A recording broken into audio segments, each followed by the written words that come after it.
Egunon a todas, a todos y a todas. Yo no os voy a entretener mucho porque quiero escuchar a la diputada. Solamente deciros que hace unos años la conocí y me dije, bueno, pues una mujer más con la que se puede contar. Y luego ya me enteré de toda la trayectoria que tenía pasada, pero yo en ese momento simplemente al oírla lo detecté. Digo, bueno, somos una más. Yo, por eso, a mí ya el currículum me sobra, que es muy largo, muy extenso y de un gran compromiso con la sociedad, sobre todo con las mujeres y, como decía Clara Campoamor, con aquellas que menos tienen. Como tenemos luego que salir corriendo, pues la paso ya directamente para que la escuchéis. A mí ya me habéis escuchado muchas veces más, a la diputada, que también lleva un largo recorrido de que se la escuche. Yo también quiero escucharla porque cada día con ella también aprendo un poquito. Que ricasco, paso la palabra a nuestra diputada. Gracias. Gracias, Blanca Estella. No, hablar al lado de no es hacerte la pelota, pero hablar a tu lado siempre es difícil, porque tú eres un referente para todas nosotras de la lucha y del feminismo y de la lucha contra la violencia contra las mujeres, ¿no? Yo creo que eso no te lo vamos a negar nunca, así que para mí sí que es un gusto hablar a tu lado y también yo he aprendido mucho de ti. La verdad es que cuando vi el título Los espejismos de la igualdad, pues me sugería muchas cosas el título de las jornadas, porque una de las cosas que desde que soy diputada voy viendo y voy oyendo y voy dándome cuenta es que tenemos la falsa percepción de que la igualdad está alcanzada. Y una de las dificultades más enormes que tenemos es justamente luchar contra esa falsa percepción. Y voy a intentar explicarlo por qué. Cuando resulta, yo vengo del mundo de la universidad y cuando resulta que yo daba clases y veía que mis alumnos y alumnas tenían la percepción de que la igualdad estaba conquistada, pero replicaban y repetían los modelos machistas más duros y más brutales, me estaba dando cuenta que aquello no estaba funcionando. Es decir, que el hecho de que hayamos conseguido que chicos y chicas compartan espacio universitario, estén juntas en las aulas, compartan conocimientos y cuestiones cognitivas, me daba cuenta que nos faltaba una parte muy importante que era la emocional y la conductual. Y probablemente ese es el punto en el que todavía tenemos que avanzar mucho. Y eso es lo que nos forma el espejismo fundamentalmente de la igualdad y de creer que estamos en posición de igualdad. Es verdad que las mujeres legalmente hemos conseguido en muy pocos años estar en posición de exacta igualdad a los hombres legal, pero nos falta mucha otra parte que son los derechos reales, ¿no? Por eso, cuando me nombraron diputada y colgaban en el área de igualdad, casi como el tercero, porque soy de empleo, inclusión social y luego igualdad, le dije a la directora de Igualdad, a María Guijarro, que es a la que le nombré, le dije, esto va a ser nuestra bandera. La igualdad va a ser nuestra bandera y la vamos a hacer atravesar en todas las áreas en las que trabajamos nosotros. Y la quiero hacer atravesar en empleo, la quiero hacer atravesar en inclusión, que son las áreas que me corresponden a mí, en cooperación al desarrollo, pero sobre todo quiero que toda la Diputación gire alrededor de la igualdad. Me está costando, como no os podéis imaginar, pero estoy intentándolo. Quiero decir, estoy intentando que todas las áreas departamentales de Diputación entiendan que la igualdad es un área transversal y que de ello nos jugamos muchas cosas todos, ¿no? 3 o 4 cosas cogimos así como de principio: coeducación, corresponsabilidad y nuevas masculinidades, y de eso quiero hablar. He inaugurado muchas jornadas, como comprenderéis, en 2 años me toca inaugurar muchas jornadas y muchos simposios y tener muchos encuentros. Y he participado en muchos eventos y voy viendo muchas cosas y eso me permite también saber cómo es nuestra Vizcaya en este área, ¿no?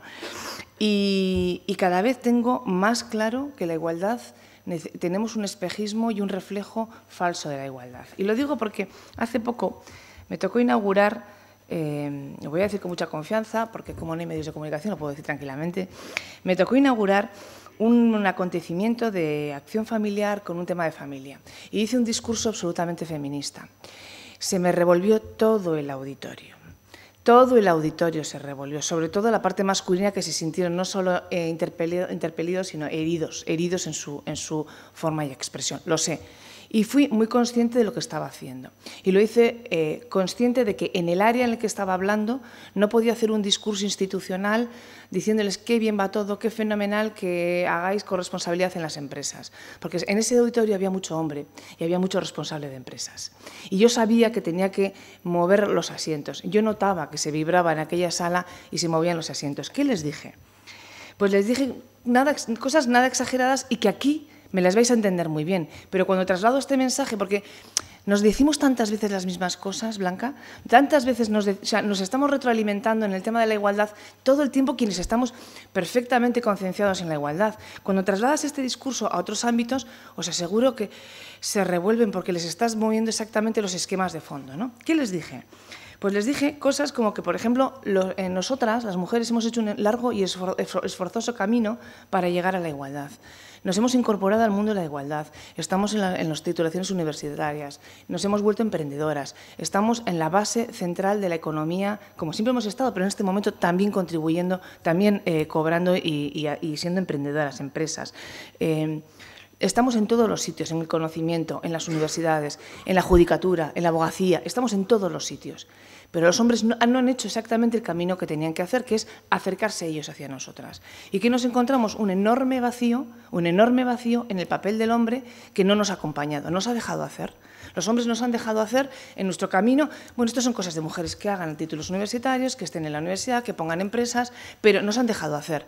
Ellos no han visto que esta cuestión también iba de ellos. Y entonces de pronto nos encontramos que las mujeres hemos hecho todo ese camino y ellos no. Y entonces, como ellos no lo han hecho, pues el vacío y el gap que se genera entre hombres y mujeres en este momento es más visible que nunca. En este momento es más visible que nunca porque las mujeres tenemos mucha fortaleza. Y no todos los hombres, algunos sí lo han hecho, son pocos, algunos. Pero la mayoría, el conjunto de la mayoría social masculina no lo ha hecho. Entonces yo les dije que entonces me bajé al terreno de pegarme los pies al suelo, porque es hasta aquí. Lo digo y no revuelve a nadie las tripas, todo el mundo lo asienta y cualquier hombre dice, tiene razón, pero cuando bajo al terreno de decirle, ya, pero, y les revuelvo exactamente el entorno de su familia, fue cuando se me revolvió todo el auditorio.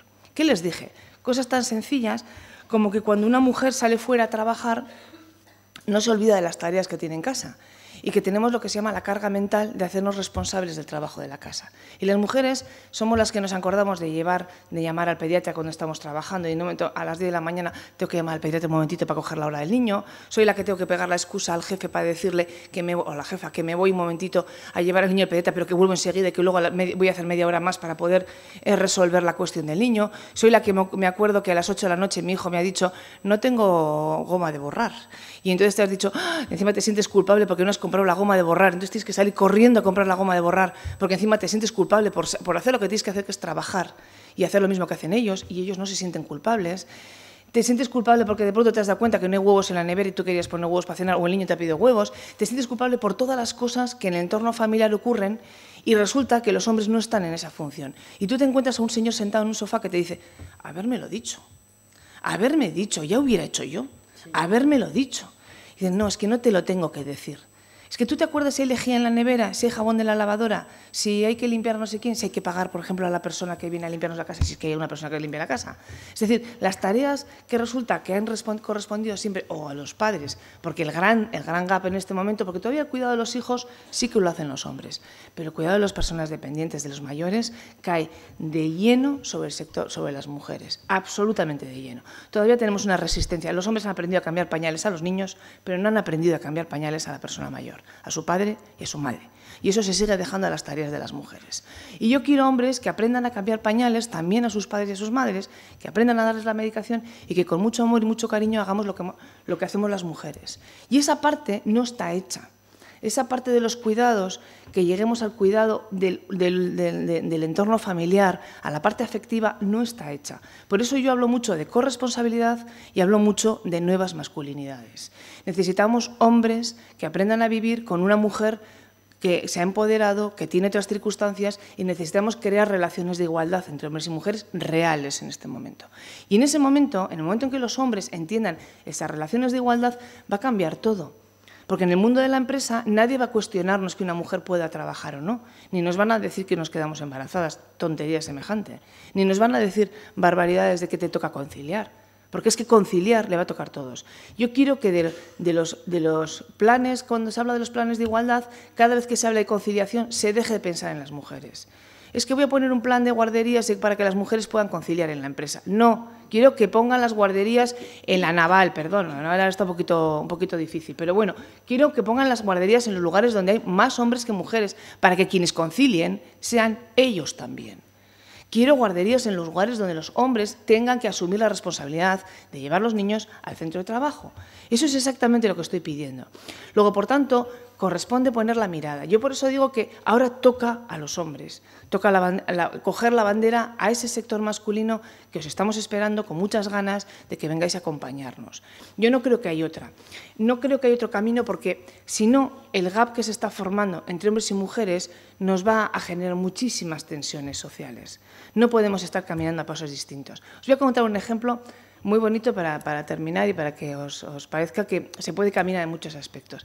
Tenemos un plan piloto en este momento de nuevas masculinidades con hombres gitanos. Es precioso ver cómo un sector donde la tradición masculina machista, en la más grandeza del término machista, que es la población gitana, el sector gitano masculino, está asumiendo en pequeños grupitos, y con pasos muy limitados, pero está asumiendo que deben cambiar. ¿Qué les ha pasado? Pues que nos pusimos a trabajar con las mujeres gitanas, ellas se han ido empoderando, han ido aprendiendo cosas dentro de un campo muy limitado, pero es que desde ahí también se trabaja. Y de pronto se dieron cuenta, ellas se dieron cuenta que los colegas no les seguían. Y dijeron, o nos ponemos aquí con los hombres a nuestro lado a trabajar y a caminar, o nosotras, por mucho que queramos, no hay nada que hacer. ¿Qué han aprendido? Han aprendido, primero, que sus hijas deben continuar en el sistema escolar. Qué importante que el hombre vea que su hija debe continuar en el sistema escolar. Han aprendido que los matrimonios concertados de las chicas no son buenos para ellas. Han aprendido todo lo que significa la sexualidad y feminidad de las gitanas, que nos ha costado, no os podéis imaginar, porque ese campo era bastante problemático para ellos. Y han aprendido lo que significa el embarazo para una mujer. Luego, por tanto, han visibilizado cosas que hasta ahora ellos no tenían ni tan siquiera en acercamiento. Como anécdota, cuando salíamos me dice uno de ellos, hasta mi matrimonio funciona mejor desde que me hago el desayuno a las mañanas. Y dije, bueno, ya vamos caminando, por lo menos. Vamos caminando. Quiero decir, como ejemplo, es un ejemplo muy sencillo, es una población muy compleja, pero se puede trabajar hasta en poblaciones muy complejas para que entiendan que hay que generar una nueva forma de ser hombre. Y eso está sin construir. Y os toca, a los hombres, a los que estáis, os toca construir esa nueva forma de ser hombre, para acompañarnos, para seguirnos y para estar con nosotras. Eso es exactamente lo que yo quiero desde Diputación, por eso empoderamos a las mujeres, por eso este 25N, la campaña, ha girado sobre la capacidad de las mujeres para ser libres y autónomas y ser responsables de sus vidas sin necesidad de que ningún hombre nos tutele. Por eso hemos hablado, por eso decimos, no soy tuya, soy mía, porque las mujeres tenemos que decir una y mil veces que somos nuestras, somos de cada una de nosotras. Por eso decimos que detrás de una gran mujer hay una gran mujer, porque todas estamos detrás de nosotras mismas, y por eso decimos que quiéreme, no me quiera, ¿cómo es? No me quieras más, quiéreme mejor. Quiéreme mejor. Así que esas son las claves en las que estamos trabajando. Os necesitamos a los hombres, porque si no coges la pancarta con nosotros, esto no va a funcionar. Así que esto es un recado para todos ellos. Muchas gracias, Blanca. Gracias, diputada. Se te ha olvidado decir que quedan clausuradas las jornadas. Tienes razón. Muchas gracias. Es que tiene que ir a hacer muchas cosas todavía.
enseñar cualquier...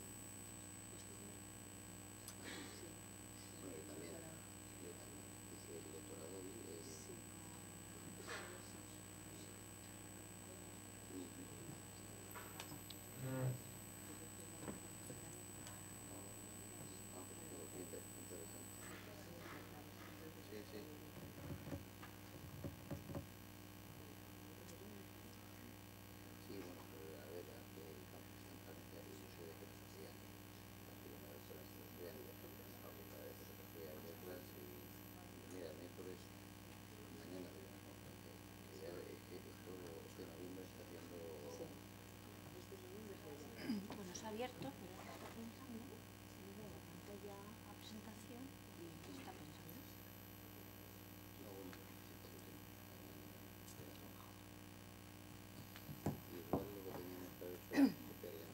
Eso pensaba yo ahora, que igual era más fácil, porque a veces el... Porque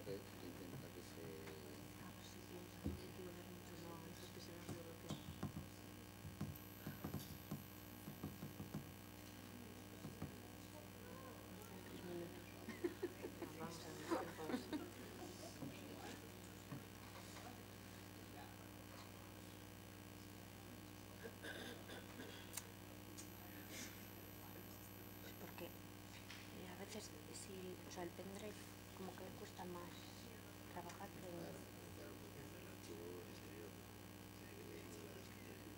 eso es. ¿Qué hacemos? Y si no, sí, ¿qué hacemos? Si sigo pensando.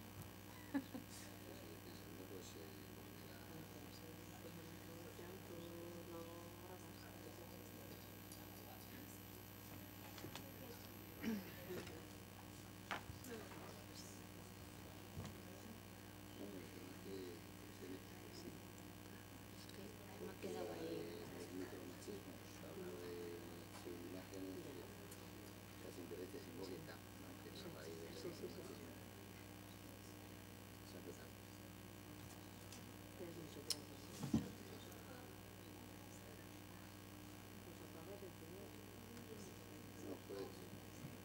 A ver si...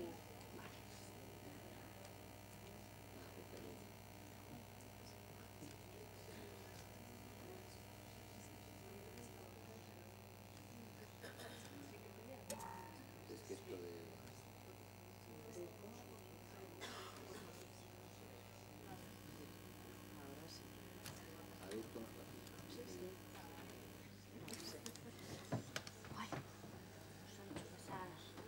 Vale, el agua tenéis, ¿verdad? Vale, bueno. Si quieres...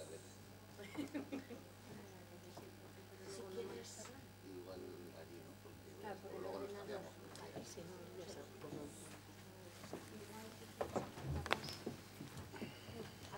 Cuidado, tranquilo, que caigas. Uy, por ahí no puedo. O sea, tendrías que pasar por aquí. No sé si no por detrás. ¿Luego tú te vas a levantar para hacerlo más dinámico? ¿O No, yo soy de este sentado. Pero mira, por detrás. Por detrás. Por detrás cabes.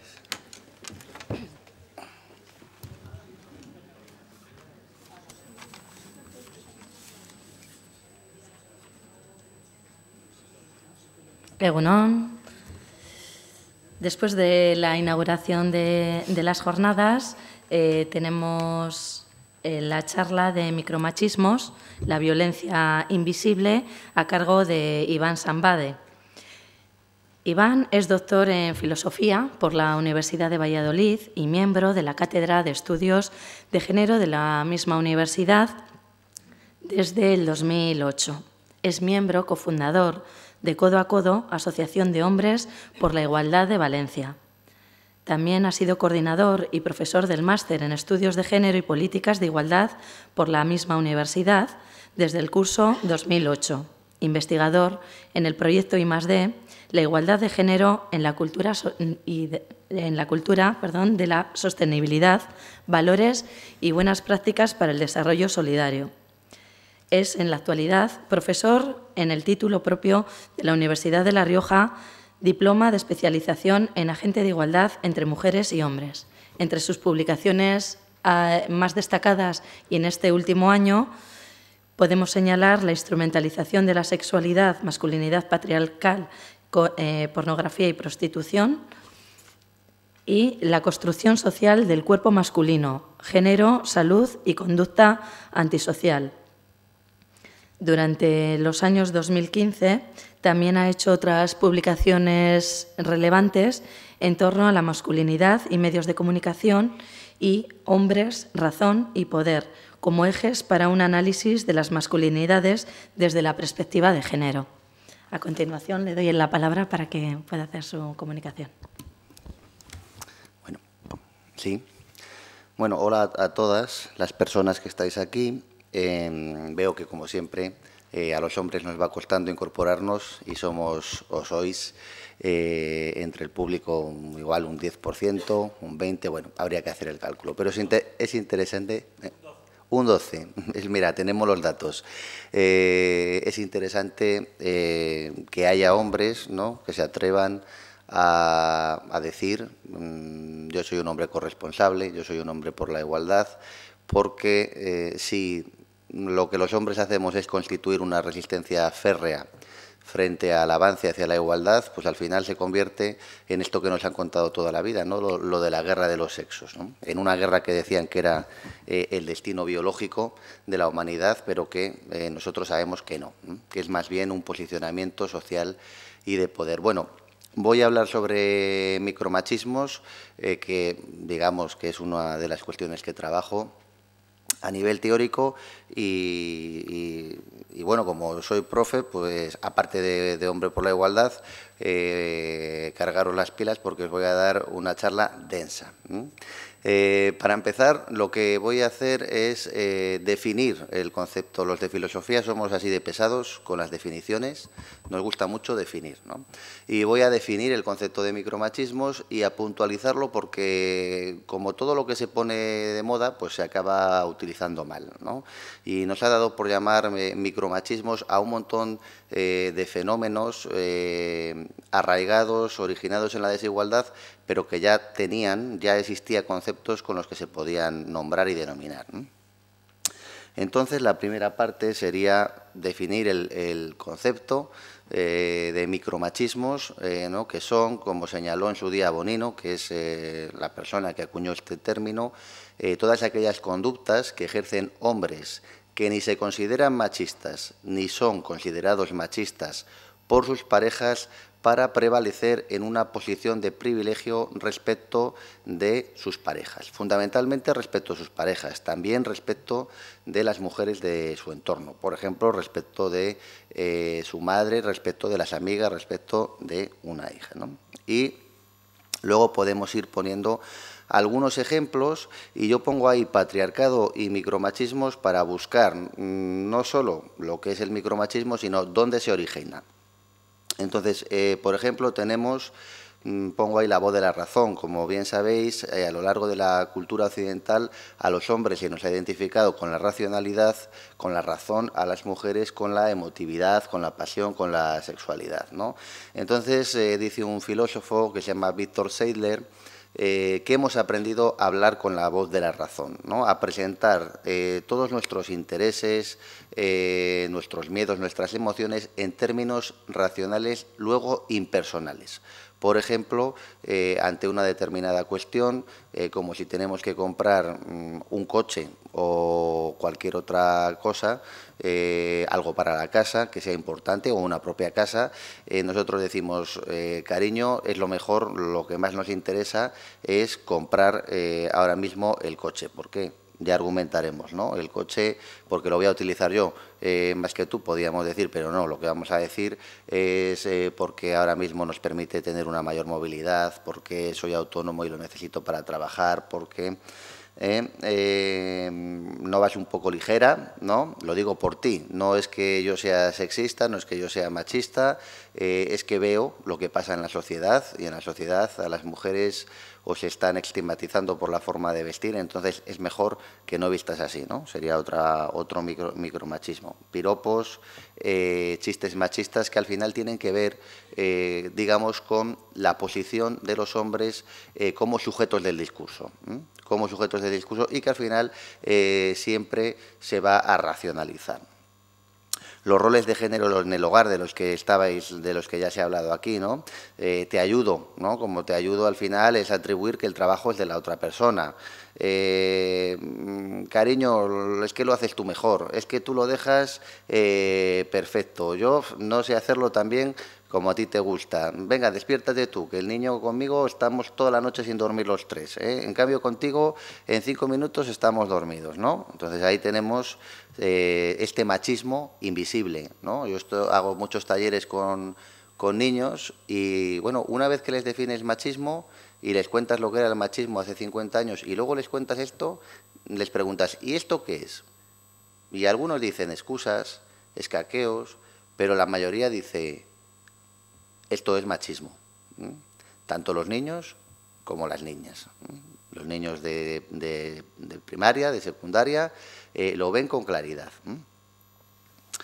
Trato desigual a los hijos e hijas. Yo he estado me acuerdo cuando tenía 25 años, tenía una pareja y con unos padres encantadores, tanto su padre como su madre, personas cultas, personas con trabajos en educación, y su hermano no tenía que hacer nada en casa y a ella le recriminaban si un día se había olvidado de fregar los platos, de recoger, de hacer su cama, ¿no? Que lo normal es que lo tengan que hacer tanto el hermano como ella, pero a ella la recriminaban, a él no.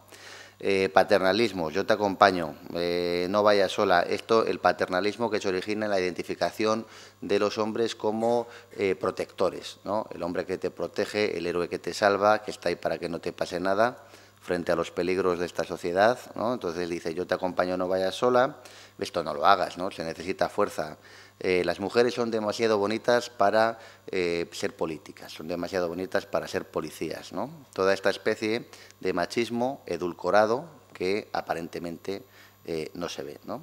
El galanteo también sería una micromachismo, aunque sea una forma muy antigua, ¿no? Cuando a alguien le dices un piropo, le regalas flores, obviamente le estás tratando como un objeto de seducción, pero está bien visto, y además hasta nos agrada, ¿no?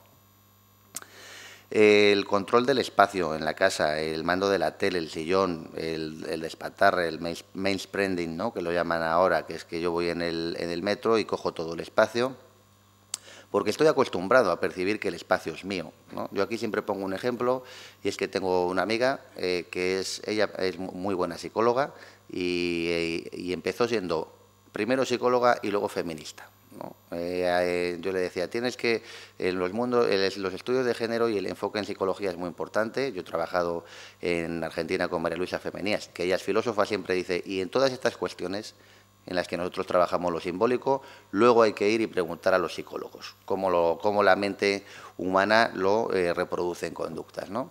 Y entonces un día me estaba contando indignada que tiene 2 hijos, Hugo y Daniela, y son muy guapos los dos, porque bueno, pues ella es muy guapa y su padre también, ¿no? Entonces tienen buena herencia genética y son muy guapos. Y entonces dice, pero es que de Daniela lo dice todo el mundo, es que sale de casa y la vecina ya me está diciendo, pero esta niña, pero qué guapa es.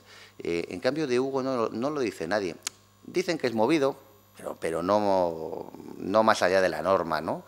Y entonces yo le digo, pero vamos a ver, ¿has visto a Daniela cómo la has vestido? Porque Daniela llevaba un lacito colocado así en diagonal, mirando hacia el infinito, un vestido rosa impoluto con todos sus volantitos, y Hugo pues llevaba sus pantalones de deporte, su camiseta y tal. Entonces estaban en el parque y Hugo jugaba libremente en el espacio, cogía las cosas, saltaba, se apropiaba, pero Daniela no, porque cuando a Daniela la gente le dice qué guapa estás, eso es una especie de reconocimiento social que a ella le va construyendo su subjetividad. Y va aprendiendo también que cuando salta, que cuando se mueve, que cuando se mancha, ya no está tan guapa. Ya nadie le dice lo guapa que está. Entonces, Daniela es una niña que representa prácticamente las conductas de una top model con 4 años. El pose, el hacerse fotografías, el me peino, me maquillo, o sea, porque la sociedad la está enseñando que es una persona para ser vista, para ser mirada. Control de la intimidad, ¿no? Contraseñas de las redes sociales, de la pareja, a través del WhatsApp, de los perfiles de redes sociales, de Facebook, esto que es un problema de control de violencia machista en la juventud, ¿no? Durante la adolescencia, y que parecía que era algo que ya más o menos estos controles tan férreos se habían desaparecido, pero lo que pasa es que se han reinventado y redefinido a través de las nuevas tecnologías. Un poco de eso quiero que vaya la charla también, ¿no? De cómo hemos pasado, de cómo hay una regresión, una reestructuración del patriarcado que no se ve, ¿no? Que está afectando fundamentalmente a la juventud, que parece que ya que habíamos eliminado estos marcajes, estos controles tan férreos, y de repente nos encontramos con que la violencia de género ha subido 5 puntos, ¿no? entre los y las adolescentes. Vale, con esta pequeña introducción yo ya os voy a dejar en toda la expresión de la charla, y abandono la mesa para que sigamos. Es que ricasco. Muchas gracias por tu presentación y tu compañía. Os deja en mis manos masculinas todopoderosas.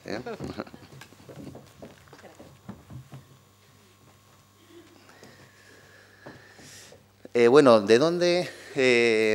Yo creo, he compartido, tengo una relación personal con Luis, y hemos compartido muchas charlas, ¿no? Y muchos encuentros, pero nunca le he preguntado de dónde obtiene él el término micromachismos.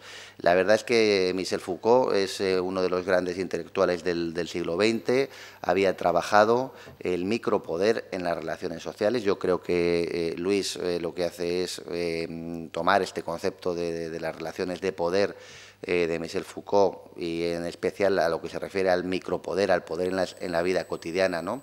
Al poder entre las relaciones de poder entre marido y esposa, entre amigos, entre amigas, en el proletariado, ¿no? Él está muy interesado en trabajar el poder en la clase media, y él habla frente al término, aunque es semejante, frente al término marxista de alienación.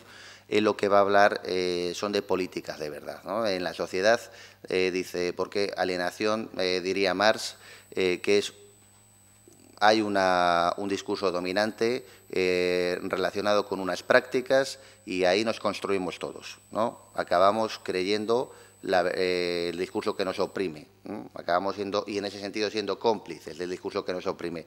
Pero Michel Foucault habla de diferentes discursos que están en conflicto. Lo que pasa es que uno de ellos es el discurso hegemónico. Todos estos discursos tienen pretensiones de verdad, y esta verdad lo que hace es normalizar el poder, y lo que hace es construir, igual que en la alienación, a las personas dentro de los discursos, dentro de las prácticas que están legitimadas por los discursos, ¿no? En ese sentido, a priori somos inconscientes de la ideologización de las conductas que tenemos. Es decir, en un primer momento los hombres no seríamos conscientes de que las conductas que ejercemos son machistas. En un primer momento. ¿Qué pasa? Que, como bien he dicho, Michel Foucault habla de que no hay un único discurso hegemónico. Sí que lo hay, pero hay múltiples que están en contradicción, que están en conflicto, ¿no? Entonces, cuando tú estás escuchando constantemente que tener que trabajar en casa y fuera de casa al mismo tiempo te sobrecarga y te limita y no te da las mismas oportunidades que a ti por parte de tu pareja, bueno, pues ahí está la posibilidad de hacer uso de la razón, ¿no? Ya que nos han definido como hombres racionales, como seres racionales por excelencia, pues hagamos gala de ello y entendamos que lo que nos están diciendo es muy racional. Es que oigo un pitido, no sé si se oye... ¿Sí? Igual es que... Ahí no. ¿Y se me escucha bien? Vale. Bueno, pues como señalaba, nos ha dado por llamar a todo micromachismos y tenemos la violencia simbólica, la dominación simbólica, que sería este discurso que legitima todas las prácticas, prácticas sociales que se realizan desde la desigualdad de género entre hombres y mujeres, un concepto del filósofo francés Bourdieu, y que va a estar siempre vinculado con el discurso patriarcal, el discurso misógino, el machismo explícito, ¿no? El de los hombres son superiores a las mujeres ¿no? Y también con todo tipo de discursos patriarcales, ¿no? Ahora vamos a ver cómo son los nuevos discursos patriarcales. Luego estaría el androcentrismo, que es el sesgo que se adquiere, un sesgo psicológico que se adquiere en estas sociedades, tanto por cómo funcionan materialmente, prácticamente, como por la violencia simbólica que estamos asimilando constantemente. Y este sesgo lo que hace es que siempre, inconscientemente, valoremos lo masculino y a los hombres como superior y más importante que las mujeres y lo femenino. Luego estaría el machismo, que son esas conductas explícitas de violencia, de control, basadas en el discurso patriarcal, en el de los hombres son superiores a las mujeres. Y luego los micromachismos, que sería este machismo que no se ve, ¿no? Este conjunto de prácticas que no son vistas como machistas ni por los propios hombres ni por las personas que están en su entorno. Entonces, este anuncio no es un micromachismo. Este anuncio es violencia simbólica. ¿Se ve bien? Es un anuncio que dice eres cool y eres inteligente como quiere mamá, para el caso de los niños, y para el caso de las chicas le dice eres perfecta y guapa, o perfectamente guapa, podríamos decir, ¿no? Como quiere papá. Lo que es el micromachismo es la conducta del padre o la madre que compran una camiseta a la niña y la otra camiseta al niño. Ese es el micromachismo. El cartel en sí es violencia simbólica. Sí, este es actual. Además, hace poco ha habido una polémica porque, de hecho, esto es publicidad, ¿no? Lo he sacado poniendo publicidad sexista 2017 en Google, pero ha habido unos centros comerciales que lo han puesto, que en el expositorio están así, ¿no? Una camiseta con la otra, esto es para la niña, esto es para el niño, ¿no? Y el mensaje que tiene es, eres fuerte como papá, el mensaje que tenía, tú eres fuerte como papá, ella es guapa como mamá. Esto es una cosa que es, cuando digo que es inconsciente, es que es inconsciente. Dando clases en el grado conjunto de educación primaria e infantil, enseñando técnicas de aprendizaje de la lectoescritura, en la fase de las prácticas, pues unas chicas, a la hora de asociar sustantivo más adjetivo, lo primero que hicieron fue mamá guapa, papá fuerte. O sea, sin pensar te sale, ¿no? ¿Por qué? Porque la violencia simbólica, la dominación simbólica, hace que nos entre a fuego, ¿no? Por el inconsciente. Bueno, simbólico, el orden de lo simbólico, ¿no? Sí que serían todas las representaciones que tenemos sobre lo real, sobre nuestra realidad. Y el orden de lo simbólico, diría Michel Foucault, está construido desde diferentes discursos que son conflictivos entre sí, pero en los cuales hay uno hegemónico, ¿no?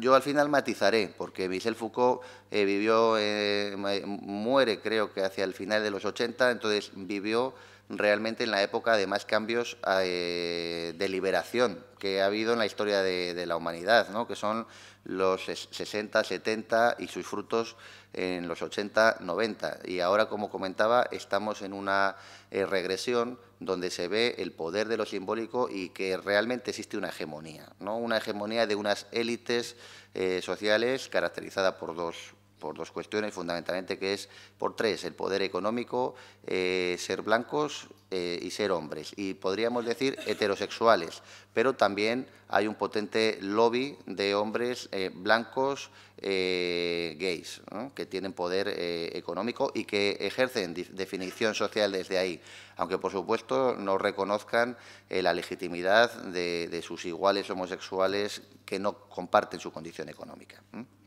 Esto es violencia simbólica, ¿no? Ser un hombre. Fijaros que es una viñeta dirigida, que en teoría es contra la violencia de género, ¿no?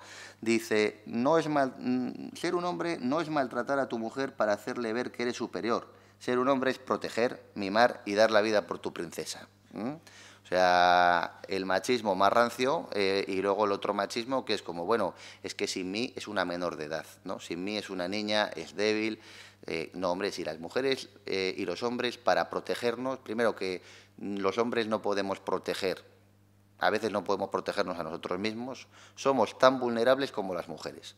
Fijaros que si salgo de ahí, piso mal, es fácil que me haga algo en un tobillo y depende cómo caiga, ¿no?, algo más grave. Somos absolutamente vulnerables, tenemos emociones, lo pasamos mal, lo que pasa es que nos han enseñado a pensar que somos invulnerables y a reprimir nuestras emociones. Entonces, primero darse cuenta de eso y luego que para que lo que nos protege es unas leyes equitativas y unas fuerzas y cuerpos de seguridad del Estado que actúen conforme a esas leyes. Eso es lo que nos tiene que proteger. Bueno, esto, decía, es violencia simbólica. La conducta machista sería esa conducta de yo te acompaño, no salgas sola, no llegues tarde a estas horas. El otro día hablaba en una reunión de hombres, porque trabajo también pues, con grupos de hombres, y hay un proyecto ahora muy ambicioso de la Diputación de Burgos, que es construir una red de hombres por la igualdad dentro del mundo rural. Y entonces uno, que además, bueno, bastante abierto al cambio, me decía, es que, dice, cuando mi hijo volvía de fiesta, pues yo dormía plácidamente y estaba esperando a que él se metiera en la cama. Dice, es que a mi hija le hago que me llame y bajo hasta la calle para cerciorarme de que no pasa nada en el camino a casa, ¿no? Esto dentro del ámbito rural, ¿no?, en un pueblo donde prácticamente se conocen todos y todas, lo que no quiere decir que no haya peligros, Pero como esa idea de que él es el protector, de que la seguridad de su hija está en sus manos, es férrea, ¿no? Cuando este tipo de prácticas se ejercen respecto de tu pareja, pues lo que tenemos es una sobreprotección que lo que realmente hace es limitar la autonomía de la pareja. Esto, una vez más, es violencia simbólica, ¿no? Es tratar a una mujer como un objeto en este caso, que es agradable a la mirada masculina porque está sexualizado, lo que hace es provocar el placer de la mirada masculina, al mismo tiempo que es un objeto para alimentar, ¿no?, el deseo de comprar algo. Eso sería la violencia simbólica. Lo que sería la conducta micromachista es que el hombre coja el coche y vaya a un club de carretera a prostituir como cliente, como prostituidor, diría, en lugar de como cliente, a las mujeres que se encuentran en situación de explotación sexual. ¿Esto es micromachismo? Bueno, para mí esto es un machismo explícito, ¿no? Pero todavía la sociedad entiende que, bueno, que si pagas, pues si tú pagas no estás haciendo nada. Al final es un contrato libre, ¿no? En una sociedad neoliberal como la que nos encontramos, donde nos basamos en la idea de contrato libre entre iguales, pues la gente sigue entendiendo que ahí lo que hay es un contrato libre, ¿no?, entre un hombre y una mujer, ¿no?, en el caso de la prostitución. Cuando sabemos que en España el 95% o el 99% de las mujeres que se prostituyen están tratadas, que por supuesto el 1% de las mujeres que se prostituyan libremente, pues hay que contemplarlo. Pero la realidad es que la prostitución como fenómeno social es fundamentalmente un fenómeno de trata y explotación de las mujeres. El discurso desde el que históricamente el discurso patriarcal ha sido el discurso de la supremacía masculina, de los hombres son superiores a las mujeres, que también se ha llamado discurso de la complementariedad de los sexos. Hoy en día se sigue diciendo, es un micromachismo, ¿no? Sería violencia simbólica, perdón, sería decir, no, hombre, sí. A ver, iguales somos, los mismos derechos tenemos que tener, pero no somos iguales, pero somos diferentes, ¿no? Y vamos a ver dónde están esas diferencias. Cuando vas a las diferencias, pues te encuentras que se sigue pensando que los hombres somos más racionales. Como somos más racionales, pues somos más libres y tenemos esa capacidad para trabajar en el trabajo productivo y en la arena política, en la deliberación política. Las mujeres, pues, son más afectivas. Como son más afectivas y emotivas, pues van a ser más dependientes. Y, por lo tanto, aunque tengan derecho a trabajar en el mercado de trabajo, en la esfera social pública, su ámbito propio es el trabajo reproductivo y de cuidado. Esta idea es la idea tradicional del machismo, ¿no? La idea de la supremacía masculina, que también se ha legitimado históricamente desde este dimorfismo sexual, que sería que los hombres somos más fuertes que las mujeres, que es verdad que en promedio somos más fuertes que las mujeres, tenemos más testosterona, la relación testosterona-estrógenos en promedio es de 51:1, las de las mujeres es de 2:1, o sea, las mujeres también tienen más testosterona que estrógenos, ¿no? Y estoy hablando en promedio, ¿no? Que luego existen pues diferentes, hay mucha variedad y diversidad también dentro de las constituciones biológicas, ¿no? Pero bueno, en promedio existe esta realidad dentro de los instrumentos que tenemos para medir, tenemos una diferencia física.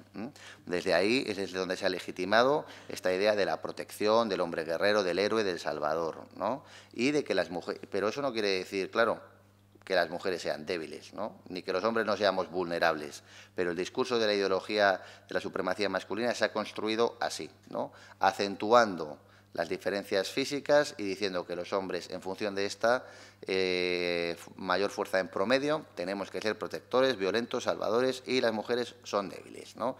Yo tengo una compañera que se llama Laura Torres, que ella trabaja mucho la construcción de la subjetividad. Tenemos una publicación juntos y ella dice, claro, es que nos dice, desde que tú eres pequeña, dice, si eres una chica, que te caes, que te vas a caer. Mira que te he dicho que te ibas a caer, ¿no? Si eres un chico, venga, atrévete, atrévete. Cuando voy a los talleres, a los niños de primaria, tercero de primaria, les pregunto, ¿os han llamado marica ya alguna vez? Y dicen, al principio dicen no. Y digo, venga, pensad si no. Y dice, sí, sí, a mí sí, el otro día, me dice un niño. Y digo, oye, ¿y por qué te llamo marica? Y dice, sí, porque me dijo, íbamos corriendo por donde las huellas de los dinosaurios, es de Gumiel, es de Gumiel de la Sierra, que allí hay unos fósiles de huellas de dinosaurios. Y yo pues no quería saltar, porque pensaba que me iba a caer. Y me dijo, venga, anda, salta, no seas marica, ¿no? Entonces, ahí está, ¿no? Cómo desde esta idea de que somos diferentes físicamente se potencia en los hombres un sentimiento de invulnerabilidad, de control del cuerpo, de represión de la emotividad, y en las mujeres el contrario, el sentimiento de indefensión, el sentimiento de impotencia, el sentimiento de vulnerabilidad. Lo que sí que podéis ser y tenéis que ser es guapas, ¿no? Eso es lo que se potencia, estar ahí, ¿no? Y esto también lo dice Ana de Miguel, cuando ella dice, yo que he sido feminista consciente desde joven, dice, pero lo que me costaba salir a la calle sin pendientes, ¿no? O sea, lo que me costaba quitarme esa educación de encima, en la que es para estar bien, para sentirte arreglada, tienes que llevar los pendientes puestos. Y la otra idea, y esta idea está al alza y en boga, es que nosotros controlamos y las mujeres son sexualidad inmanente. Claro, como son más emotivas, como son pues tienen menos racionalidad, ¿no? Tienen menos control. Esto veremos que se ha dicho a lo largo de la historia. Schopenhauer decía, las mujeres son la trampa de la especie. Ya sabéis que Schopenhauer era un pesimista, ¿no? La vida humana era dolor y sufrimiento. Pero claro, las víctimas éramos los hombres, porque las mujeres estabais afiliadas con la naturaleza y pues vuestra sexualidad inmanente hacía que los hombres nos volviéramos locos, perdiéramos la razón y perpetuáramos este dolor y este sufrimiento a través de la procreación, ¿no?, de la reproducción. Entonces, la trampa de la especie erais las mujeres, ¿no? Siempre ha habido, del mismo modo que se asocia masculinidad con razón, se ha asociado tradicionalmente feminidad con naturaleza y, por lo tanto, con naturaleza sexual. Ahí tenemos, por ejemplo, a Ulises en la Odisea, ¿no? A Odiseo también, ¿no? Es otro de los nombres, como él, frente al encanto, él quiere ver a las sirenas, ¿no? Las sirenas, que son esos monstruos mitológicos, pero se caracterizan por su belleza, porque aparecen bellas, parecen mujeres exuberantes, sensuales, y entonces los marineros se volvían locos y se tiraban al mar para intentar poseerlas sexualmente. Y Ulises dice, como ejemplo de la razón griega, lo que va a hacer es decir, no, yo las voy a ver, no me voy a tapar los oídos, porque se tenían que tapar los oídos para no saltar al mar. Lo que voy a hacer es atarme al mástil y al mismo tiempo escucharlas y verlas, ¿no? Lo que hace es un cálculo instrumental, utilizar la razón para contener sus instintos. Instintos que, por supuesto, están desatados y provocados por las sirenas, que son una representación más de la feminidad. Bueno, como señalaba, esta ideología, la ideología patriarcal, se ha originado en la antigüedad clásica, por lo menos que nosotros sepamos, porque es de donde hay documentos escritos, y podemos ver como Aristóteles lo señala, ¿no?, que las mujeres son varones imperfectos, no tienen sus fines para sí mismos, como los hombres, sino que su finalidad es servir a los hombres. Son menos musculosas, dice, tienen el cráneo más pequeño y, por lo tanto, no pueden tener la misma capacidad racional que los hombres. Esto en la política de Aristóteles lo podéis leer. Y luego también lo dice Rousseau, ¿no? Ya en el siglo XVIII, uno de los fundadores de la democracia.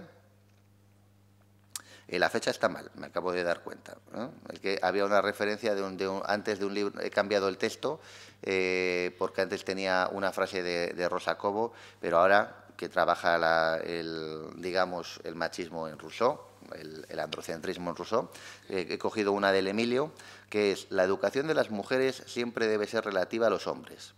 Agradarnos, sernos de utilidad, hacernos amarlas y estimarlas, hacernos amarlas y estimarlas. Educarnos cuando somos jóvenes y cuidarnos cuando somos adultos, aconsejarnos, consolarnos, hacer nuestras vidas fáciles y agradables, ¿no? Esto es el tratado de pedagogía de Rousseau para las mujeres, ¿no?, en el Emilio. Esta parte está dedicada a Sofía, ¿no?, que es la parte dedicada a las mujeres, ¿no? Y para más Inri os llama Sofía, o sea, os llama sabiduría, pero dice, sí, sabiduría, pero la del cuidado, ¿no? O sea, la del cuidar de otras personas. Pero bueno, Freud también, ¿no? Freud casi acuña el concepto de las mujeres como histéricas, ¿no? Las mujeres, en función de su constitución sexual, dice Freud, son más inestables, más vulnerables, fácilmente irritables, son propensas a sufrir histeria. Y él lo acuña, y a día de hoy todavía es fácil ver a una pareja en la calle, en una discusión, y que él acabe diciendo, anda, que eres una histérica. Yo soy la razón, tú eres una histérica.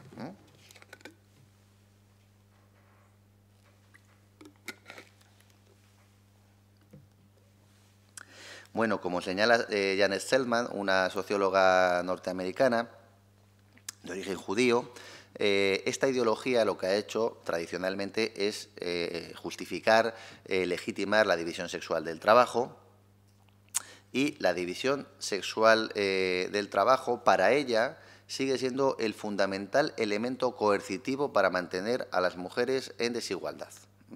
Para ella, más que la violencia de género. Para Selman, yo no estoy de acuerdo, pero diría que a la par, ¿no? Violencia de género y división sexual del trabajo a la par, ¿no? Lo que hacen es reproducir la discriminación social de las mujeres, la desigualdad y el poder masculino.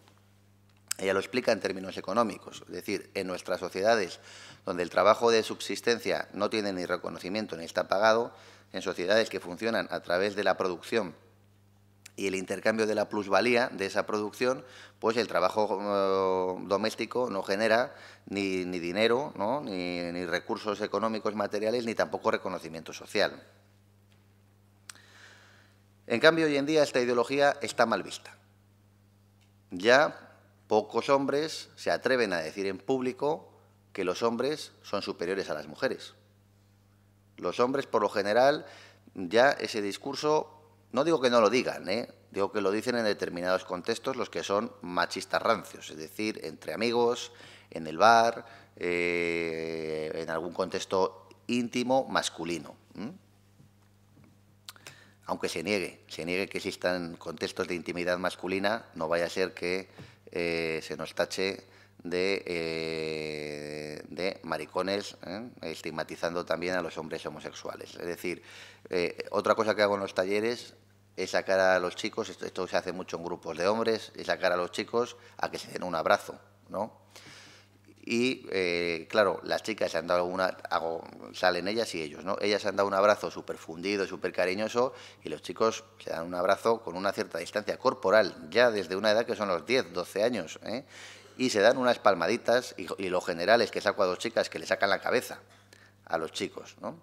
Que son más fuertes que ellos, pero ellos ya tratan su cuerpo como duro, como un cuerpo que es rígido, que es invulnerable, ¿no? Y ellas no. Ellas se dan el abrazo fundido. Bueno, pues fijaros, me ha resultado muy curioso que ahora que ya las niñas comienzan a compartir espacios deportivos, por ejemplo, que juegan al fútbol con los niños, pues me ha resultado curioso que ha habido 3 niñas que al salir a darse el abrazo, se han dado el abrazo. La que no juega al fútbol, fundido, y la que juega al fútbol, fundido, pero con la palmadita en la espalda, ¿no? Como las prácticas nos construyen más allá de la ideología, ¿no? de un modo inconsciente.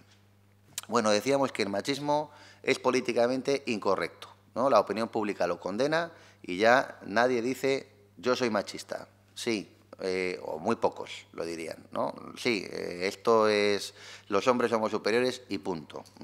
Como nadie dice ya, yo no barro porque ese es tu trabajo, ¿no? Eso ya no se dice lo de antes. No, Cari, que tú lo dejas espectacular. Eso es ese es el micromachismo y ese es el machismo, ¿no? Ya diría que por lo general estamos en una situación en la que abiertamente, ideológicamente, el machismo está condenado. Esto se origina en los cambios del siglo XX, ¿no? Sobre todo en el acceso de las mujeres al mercado de trabajo y en la lucha de las asociaciones de mujeres y en el movimiento feminista, fundamentalmente, ¿no? O sea, el cambio más importante de la humanidad, porque ha sido el cambio que más igualdad ha generado a lo largo de la historia a través de métodos fundamentalmente pacíficos, está invisibilizado, no aparece en los libros de secundaria, ¿no? Yo cuando les doy el taller les digo, mira, esta es Mary Wollstonecraft, esta es Simone de Beauvoir. Digo, os lo voy a contar porque es que si no, no lo vais a saber nunca, ¿no? Y no aparece entre las grandes filósofas. Fijaros la repercusión de la obra de Simone de Beauvoir y la de Sartre. ¿Cuál ha tenido más repercusión? Que sin duda alguna es la de Simone de Beauvoir. Y Simone de Beauvoir no aparece en los manuales de filosofía de secundaria. Como decía, cambian las condiciones laborales, lucha del movimiento feminista, de los movimientos feministas, de los feminismos, y aparecen leyes igualitarias o casi igualitarias, diríamos que hay una igualdad legal, y también se desestructura este discurso de la supremacía masculina. Entonces nos encontramos en las democracias formalmente igualitarias, ¿no? Pero ¿qué pasa? Que en las democracias formalmente igualitarias, si analizamos, las estadísticas nos dicen que las élites sociales están compuestas por hombres. Además, cuando no están compuestas por hombres, hay las mujeres que están masculinizadas. No hay un cambio, no hay un cambio de valores. En esta diatriba estábamos hace no mucho tiempo, que el trabajo doméstico sigue siendo fundamentalmente realizado por mujeres, tanto que es en el mercado laboral como el que no.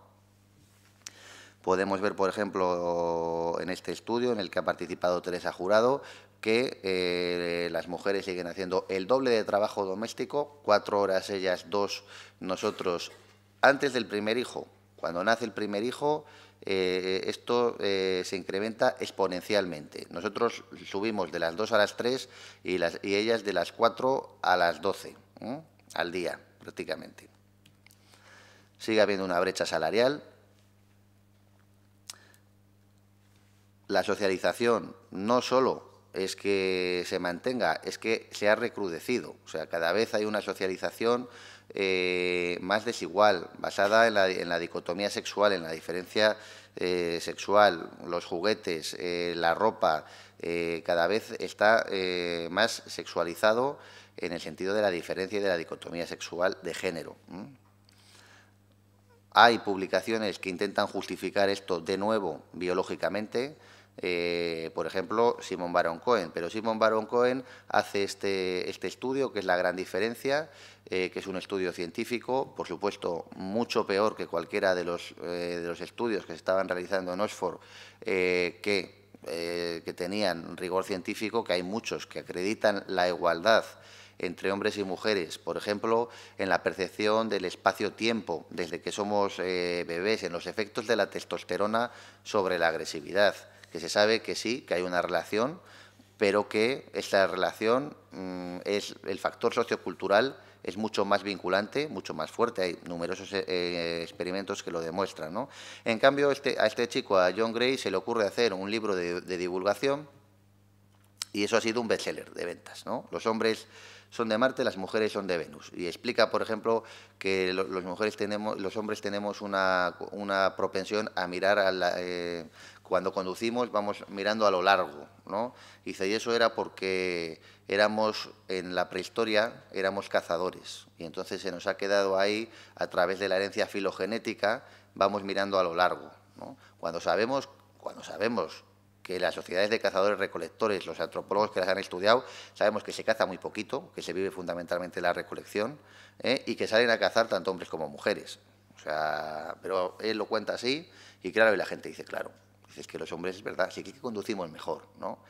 Y entonces, y no es más fácil pensar que los hombres hemos aprendido a mirar a lo largo, porque en el patio nos cogíamos todo el patio para jugar al fútbol, no dejábamos jugar a las chicas y las poníamos ahí a jugar en pequeños espacios reducidos, si es que efectivamente los hombres tenemos esa tendencia a mirar a lo largo, ¿no? A veces es una pose, estoy mirando al infinito, como soy la razón, pues me pongo a mirar al infinito, ¿no? Como Muerte en Venecia, que habéis visto cómo acaba la película basada en la obra de Thomas Mann, y acaba con el niño así, mirando al infinito, ¿no? Como un ejemplo de la belleza racionalista griega. Bueno, Bourdieu dijo, lo que pasa es que ha habido unos cambios, un cambio en las condiciones, pero las posiciones relativas se han mantenido, ¿no? Ha habido un crecimiento económico, ha habido una ganancia de derechos, pero dentro de esas ganancias los hombres hemos mantenido nuestras posiciones relativas de poder respecto de las mujeres fundamentalmente. Estamos en democracias formalmente igualitarias, estamos en lo que Amelia Valcárcel en el 2008 llamó el espejismo o la apariencia de la igualdad. En este espejismo o apariencia de igualdad, como ha dicho Connell, los hombres tenemos dividendos patriarcales, es decir, independientemente del estrato social en el que nos encontremos, vamos a recibir alguno de estos privilegios sociales, que puede ser más ingresos, más cota de poder, aunque sea de poder de microdefinición, de poder de decidir dentro de la pareja qué es lo que nos conviene o no, ¿no? Cuando empezábamos al principio con ese tipo de identificación con la razón, ¿no? Más tiempo para mí, y esto los niños y las niñas de tercero de primaria lo entienden perfectamente. Les digo, si no hay corresponsabilidad, no hay igualdad de oportunidades. Y digo, ¿verdad? Y me dicen, sí. Digo, mira, si yo hago 2 horas menos de trabajo en casa que mi pareja, tengo 2 horas para formarme, para estudiar, para conocer gente, para descansar, que me dan más oportunidades. Y lo ven perfectamente claro. Mayor reconocimiento social, libertades sociales. Pero claro, es que también vivimos en la sociedad meritocrática. Entonces, aquellos hombres que nunca se plantean por qué tienen privilegios, desde luego se van a creer que se los han ganado. ¿no? Se van a decir, yo todo lo que tengo me lo he ganado, yo donde estoy me lo he ganado. ¿Por qué? Porque vivimos en una sociedad que te manda ese mensaje estructural, ¿no? Que si tú quieres, si puedes, si trabajas duro, el mensaje neoliberal es este, ¿no? Vas a mejorar, vas a conseguir, vas a tener 3 televisiones de pantalla plana, una en la cocina, otra en la habitación, vas a tener un coche. No, todo lo que tengo es que me lo he ganado. Entonces, esa idea meritocrática se alía junto con la apariencia de la igualdad, el espejismo de la igualdad, para reproducir la posición de privilegio y poder de los hombres, de reconocimiento de los hombres. Lo he explicado bien porque es importante, ¿no? Si alguien no lo ha entendido, aunque no veo nada, puede levantar la mano que... Vale, sí creo que lo he explicado bien. Bueno, y entonces, bajo esta apariencia de igualdad y en la sociedad meritocrática, ¿cómo se reproduce el androcentrismo, las conductas machistas, micromachistas, si ya no existe ese discurso explícito, ¿no? Pues una de ellas es a través del discurso audiovisual, como hemos visto. Y si miramos hacia el discurso audiovisual, ¿qué somos los hombres? Pues los hombres somos héroes, somos políticos, somos futbolistas, somos empresarios, somos sujetos de poder y siempre sujetos... Bueno, es que hasta los malos son importantes, ¿no? Están los narcos, están los gángsters, ¿no? Entonces, siempre somos los sujetos del relato, los protagonistas, los sujetos del discurso. A mí me encanta Pilar Aguilar cuando analiza la película esta 3 metros sobre el cielo, porque dice, bueno, a ver, ¿quién tiene el discurso? Porque estas películas románticas, ¿no?, que se llaman películas de mujeres, y empieza la película y el narrador es él, y empieza la película con un primer plano de él y está en un juicio, ¿no?, y luego sale ella y no se le ve la cara, dice, solo se le ve el cuerpo. Entonces, bueno, es que el sujeto, bueno, para empezar es el sujeto en todos los sentidos, ¿no?, pues se le ve la cara, pero es que es el sujeto del relato, es el sujeto del discurso, es el protagonista. Pues esto es lo que pasa en el discurso audiovisual. ¿Qué son las mujeres? Las mujeres son esos adornos sexualizados, que se construyen bajo la mirada sexista, o bien son personas definidas por su estatus vicario, ¿no? Ya vimos, cuando España ganó el Mundial, que lo que pasó fue esto. O sea, a un hombre que está en su trabajo se le permite, se le consiente que le dé un beso a una mujer que era su pareja, pero que ya está trabajando, ¿no? Y a ella no sabemos si se lo consienten o no, pero se le da el beso, ¿no? ¿Y quién es ella? Ella es la novia de Iker Casillas, ¿no? No es una profesional, no es una periodista, es la novia de Iker Casillas. Estatus vicario. Bueno, esto lo analiza Pilar López Díez en un estudio sobre la representación de hombres y mujeres en los medios de comunicación, en informativos de radio y televisión, es decir, en los informativos, no en las novelas rosa ni en las series, no, en los informativos. Los hombres aparecen en una proporción superior de 3 frente a 1 y siempre aparecen en la esfera social pública. Las mujeres aparecen fundamentalmente a partir de su estatus vicario. Bueno, se me ha olvidado decir antes, cuando hablábamos de la relación entre trabajo de cuidado y trabajo doméstico, que en España, que estamos en la media europea, las familias de doble ingreso son el 51%. Es decir, el 49% siguen siendo familias que se sustentan en un salario y que suele ser el salario del hombre que trabaja. Ella trabaja en casa, pero el salario lo percibe él. En la fragmentación del discurso audiovisual, el varón es el sujeto del relato socialmente compartido, o sea, del relato tanto de los hombres como de las mujeres. Y yo digo, le añado a la frase de Pilar Aguilar, en la fragmentación del discurso audiovisual, ¿no? Porque lo que hace que no se perciba esa idea de los hombres son el sujeto, los hombres son superiores a las mujeres, es que el discurso audiovisual está fragmentado. No se presenta con una continuidad, con una coherencia, ¿no? Tú puedes ver simultáneamente múltiples representaciones de los hombres y en una los hombres son violentos y en otras no, y en unas son cuidasensibles y en otras no. Entonces hay una fragmentación del discurso que hace que tú no percibas que en conjunto lo que se está señalando es que nosotros somos superiores porque somos los sujetos del discurso, porque somos los sujetos del relato, ¿no? Los análisis del protagonismo masculino de las películas es que somos los protagonistas en el 87% de las ocasiones, tanto en el cine de Hollywood como en el español. Claro que se relaciona con que en el 87% de los casos las películas las dirigen hombres y las producen hombres, ¿no? Con los objetivos que somos, ¿sí? Nos han relacionado siempre con la razón y con la objetividad, y fijaros qué objetivos somos, que cuando hacemos películas, cuando definimos socialmente, cuando utilizamos el poder de microdefinición social, reproducimos la desigualdad entre hombres y mujeres.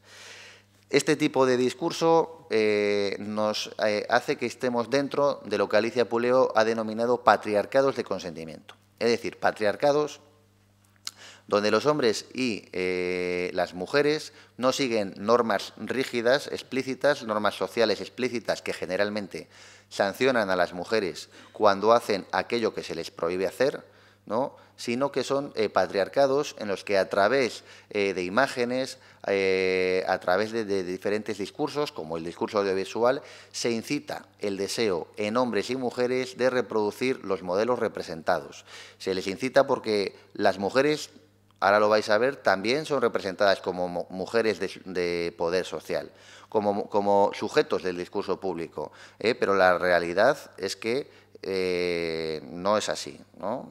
Lo que se está es alentando la idea de ciertos modelos de feminidad como los modelos de mujer socialmente relevantes, socialmente importantes, pero vamos a ver que no son los modelos realmente importantes, realmente relevantes los que producen igualdad, ¿no?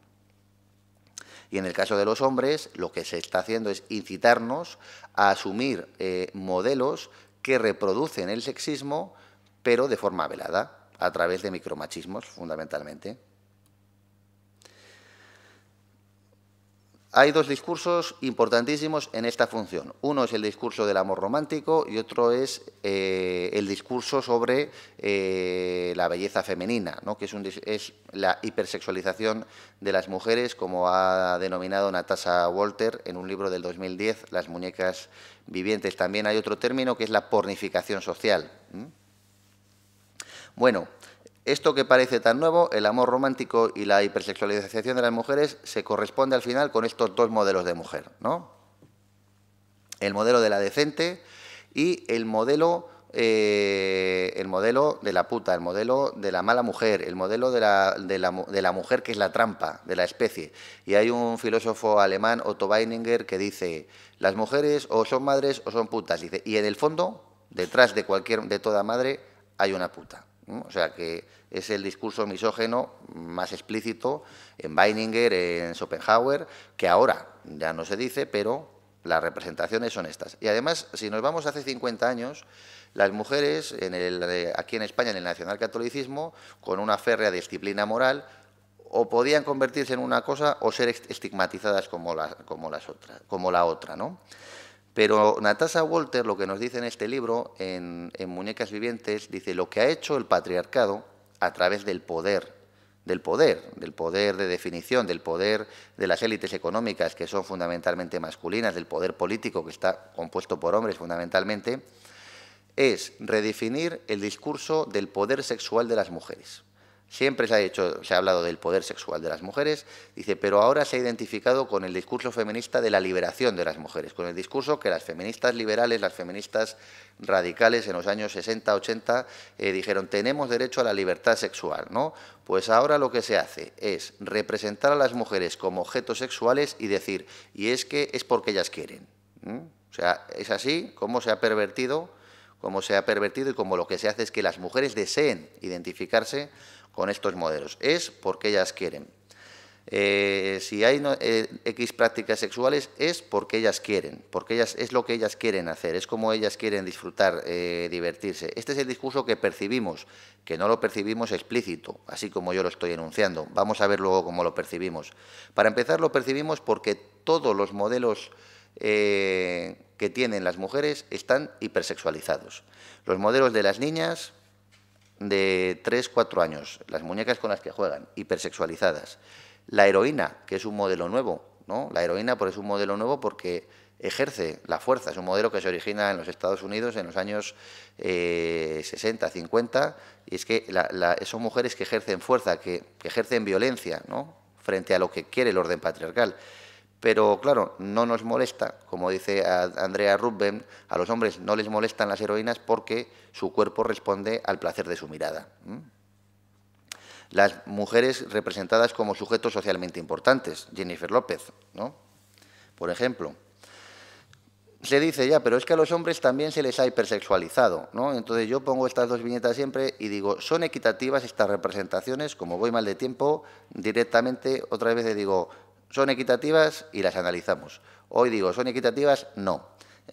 ¿Por qué? Porque su cuerpo es un cuerpo atlético, que se construye con entrenamiento y poco más. El de ella está hipersexualizado. Suele necesitar entrenamiento y cirugía.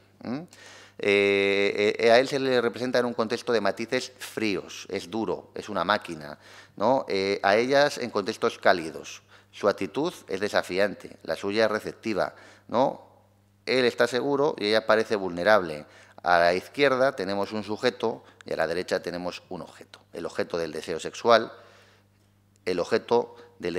que, como veremos, es fácil que acabe siendo el objeto de la violencia sexual. Luego, Natasha Walter dice, esto da lugar a un juicio social sexista, es decir, a las mujeres se nos mide por nuestro físico. A la izquierda tenemos, a la derecha tenemos una portada de un diario nacional donde la pregunta es ¿cuál es la política más guapa en las pasadas elecciones? Y a la izquierda tenemos a Teresa Fernández de la Vega, que ha recibido tanta mofa pública que al final se hizo un cambio estético. Bueno, no sabemos por qué se lo hizo, pero la realidad es que se lo ha hecho, ¿no? O sea, cuando las mujeres están en posiciones donde el físico es irrelevante, ¿no? Si eres la vicepresidenta del Gobierno, el físico aquí no tiene nada que ver, ¿no? Se las juzga por su físico. Siempre hay un juicio del físico de las mujeres, ¿no? Frente al físico de los hombres. O nos hemos parado a pensar en lo atractivo que era Rodrigo Rato, o Aznar, o Rajoy. Y si nos hemos parado a pensar que tenemos derecho a hacerlo, desde luego nadie se ha mofado de ellos por su físico, ¿no? Esto está conectado, Natasha Walter lo dice muy claro, hay una conexión entre la representación de las mujeres, que es una representación que se ha recogido del discurso pornográfico, y la prostitución, ¿no? Entonces yo, que me posiciono como feminista y abolicionista en la cuestión de la prostitución, siempre me gusta este texto de Ana de Miguel, donde dice, bueno, ¿qué libertad hay ahí, no? El mito de la libre elección, cuando habla de la prostitución, y tiene estas metáforas fantásticas como el derecho de pernada democrático, el harén democrático, ¿no? Es donde los hombres mantenemos privilegios medievales. Hay estudios importantes sobre el efecto que tiene la pornografía en la socialización masculina, porque los hombres seguimos, los niños de 13 años y los hombres de 30, 40, 50, 60 son la población que mayoritariamente consume pornografía, ¿no? Y estamos aprendiendo a relacionarnos sexualmente a través de la pornografía, que la pornografía es un discurso de dominación sexual de las mujeres. Y hay además estudios neurológicos en Estados Unidos que señalan que el porno es adictivo, o sea, que genera unos síntomas similares a los que la adicción al tabaco o el alcohol.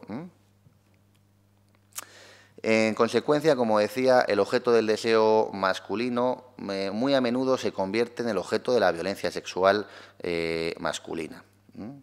Y claro, ahora volvemos a la violencia simbólica. Volvemos a la violencia simbólica y analizamos este anuncio. Tenemos ahí, este es un análisis que no es mío, es de Pilar Aguilar, y veis pues a la chica que está con la boca entreabierta como incitando, ¿no? Incitando a que vayas, a que consumas. Teóricamente, Campari es, ¿no? Pues a que consumas ese vermú, pero al mismo tiempo tiene la mirada hacia afuera, ¿no? Como que tiene la mirada perdida al mismo tiempo, como que... ¿Y quiénes son los sujetos de la imagen? Los sujetos son ellos. Ellos tienen el control, ellos tienen la botella, ellos la agarran. ¿Qué pasa? ¿Se cae? ¿Se va a caer esta chica? Si no la sujetan, se cae. Ellos son los que cierran la puerta y dan al botón del ascensor. Las caras de ellos, ¿qué es lo que qué señalan? Control, poder, ¿no? Esto es lo que viene. Viene mi fiesta, no la de ella, nuestra fiesta, pero ella está representada como el icono de la fiesta. ¿Por qué? Porque es una fiesta que se representa para la mirada masculina. Y claro, y luego nos encontramos con esto, ¿eh? Luego nos encontramos con esto y, oyes, pero ¿cómo puede pasar esto? ¿Pero esto qué está pasando? Antes, bueno, había violencia sexual, pero no había eso de violar los hombres en conjunto. Y bueno, y eso es mentira, porque yo he visto películas de los 80, como por ejemplo La naranja mecánica, ¿no?, donde hay prácticas de violación en grupo. Y es que la masculinidad se construye en el grupo de iguales. La masculinidad... Está en boga hablar de Connell y de la masculinidad hegemónica, que para mí aporta muchísimo, sobre todo en lo que se refiere a la diversidad de masculinidades y a la complicidad que todas las masculinidades tienen a la hora de reproducir la desigualdad entre hombres y mujeres. Pero me encanta el análisis de Celia Amorós, ¿no?, que dice, es que los hombres, como sujetos del discurso, nos reconocemos como iguales. Nos reconocemos como iguales a través de prácticas entre hombres, ¿no? Prácticas serializadas, dice ella, tomando un concepto de Sartre. Prácticas que están vertebradas por discursos, aunque a veces no se perciban. Y desde el poder de definición que nos da el ser los sujetos del discurso, definen a las mujeres como las idénticas, ¿eh?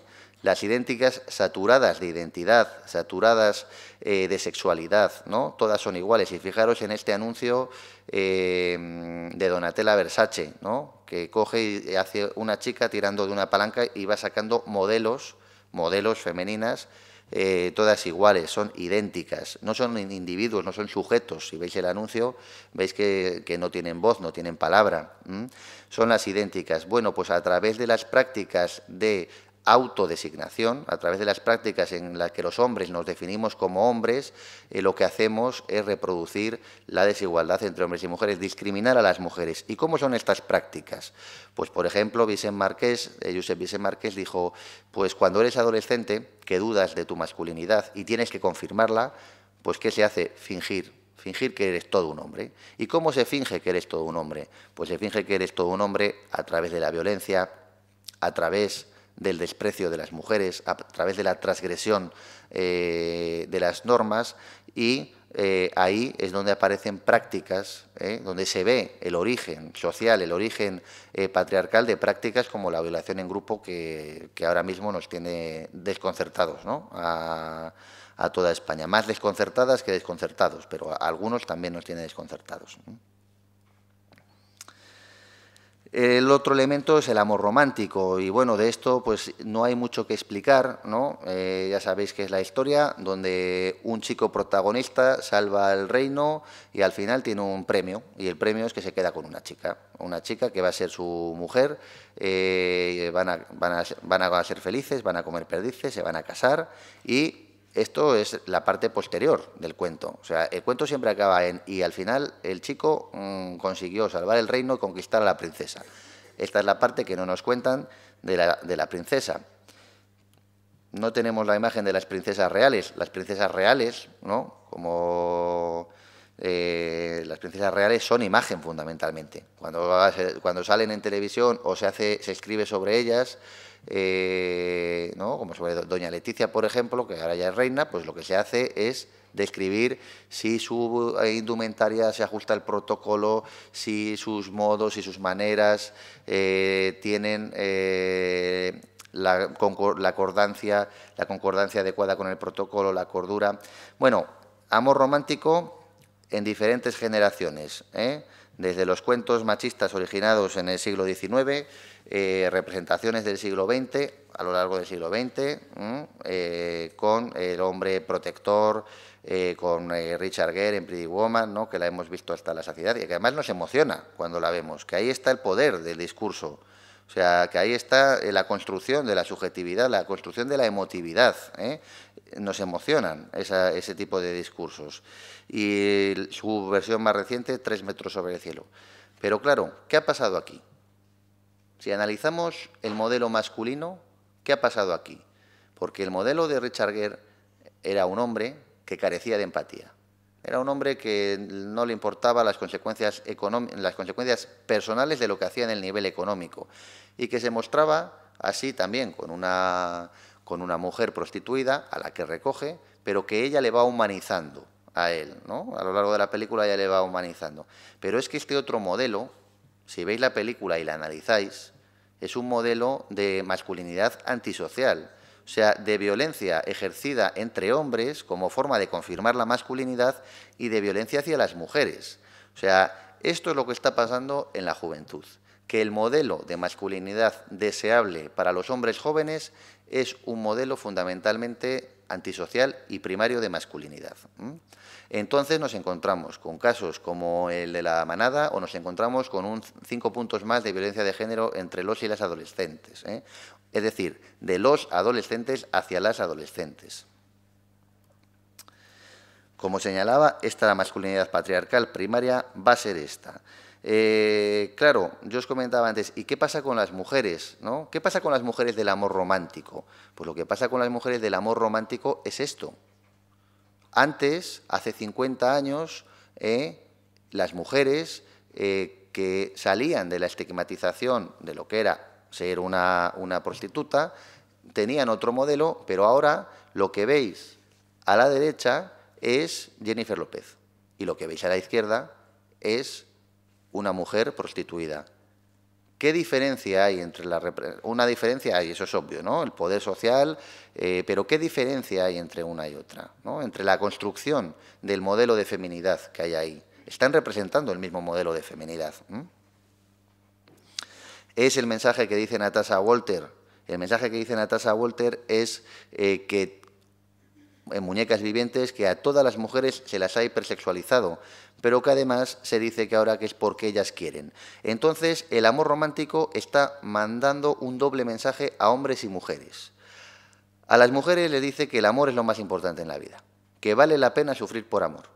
Si veis la película, ella acaba con otro chico, porque cuando la pega, le deja, pero acaba con otro chico y mientras está teniendo una relación sexual con él, se da la vuelta y está llorando, porque sabe que ha perdido el amor de su vida, que es este chico, que claro, el mensaje que le mandan a los chicos, el mensaje que este modelo de masculinidad, en conjunción con el modelo de feminidad que representa ella, es que los chicos lo que tenemos es el mensaje de que todas las mujeres quieren lo mismo, que les demos caña, ¿no? Y cuando le damos caña, al final acaban haciendo lo que nosotros queremos.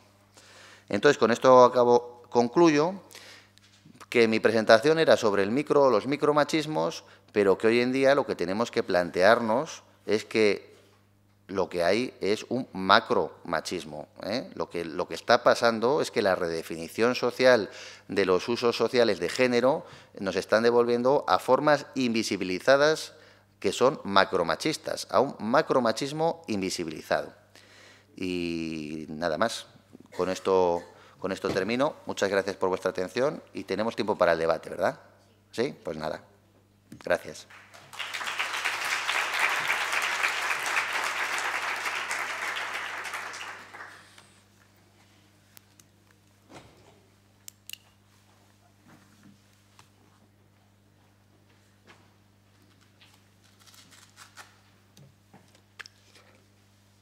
No me dejéis en la propiedad absoluta del discurso, ¿eh?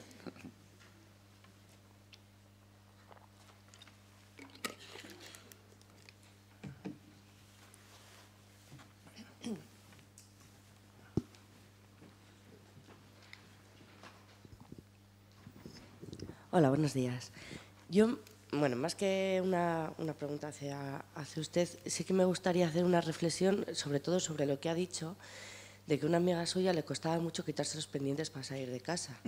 Yo tengo 2 hijas pequeñas, una de 1 año y medio y otra de 4.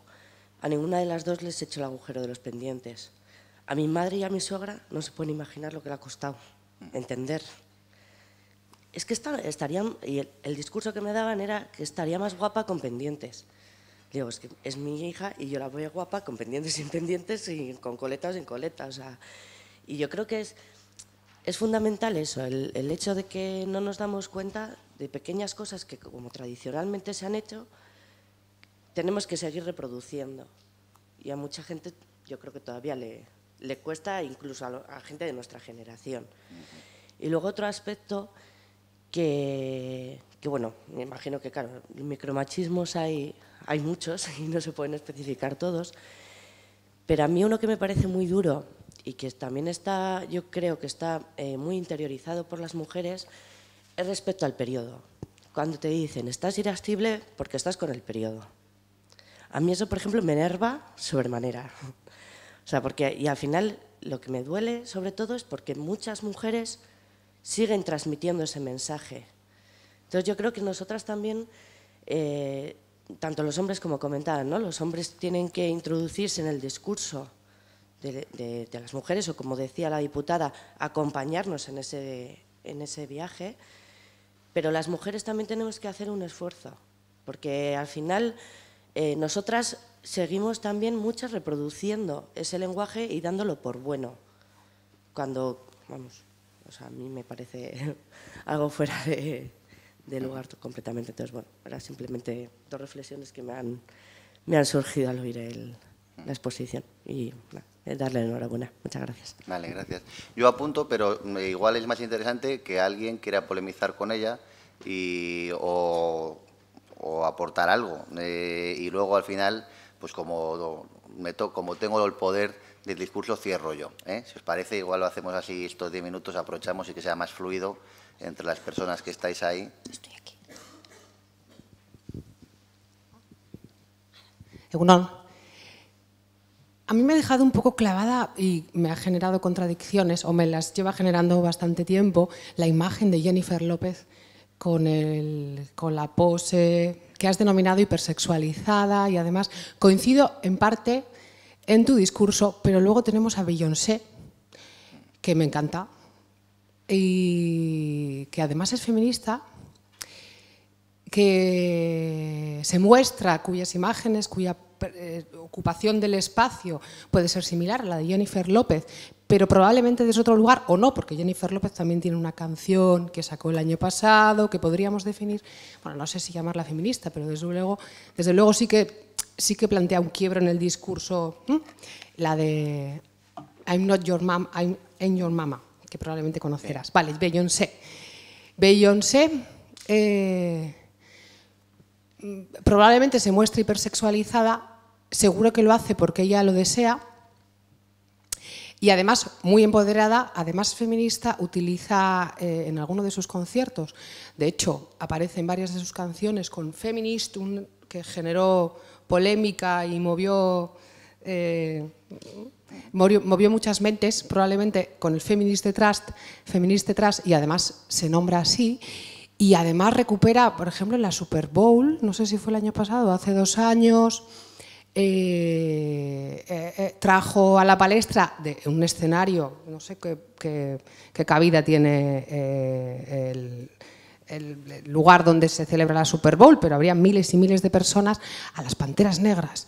También, claro, estaban bailando sobre el escenario con taconazos, con posturas que podríamos denominar, o las que entrarían dentro de lo que tú has definido como hipersexualización, y que a mí me parecen súper potentes y que a mí realmente me gustan, y no solo me gustan, sino que me parece que generan referentes muy potentes para otras mujeres. Desde eso quisiera saber tu opinión al respecto. Bye. Villasker.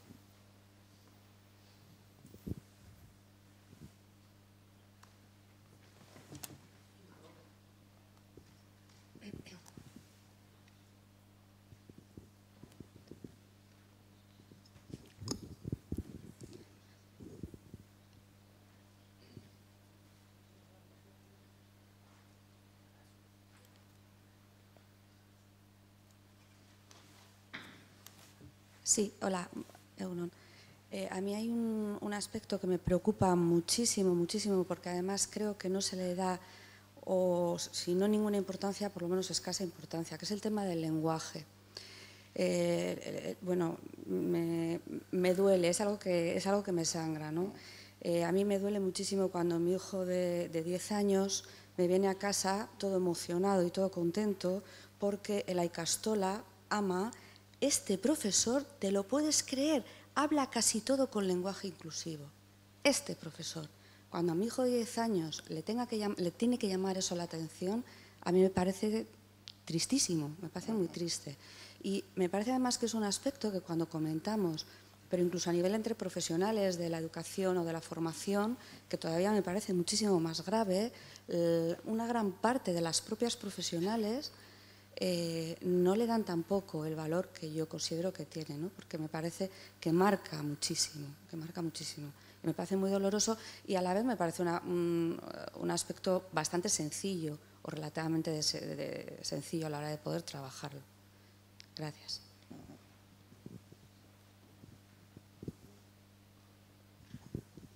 Bueno, yo quería hacer no sé si un planteamiento distinto, sé que a veces no es muy popular y creo que una de las cuestiones por las que a veces la palabra o el concepto de feminismo está tan desprestigiada o está menos aceptada es porque las claves igual no las tenemos bien situadas.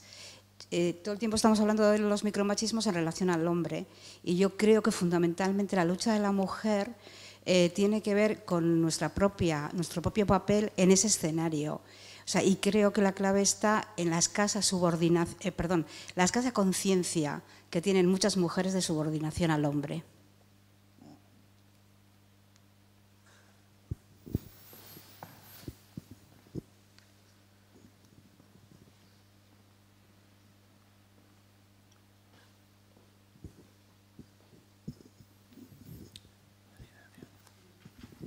Aupa, egunon.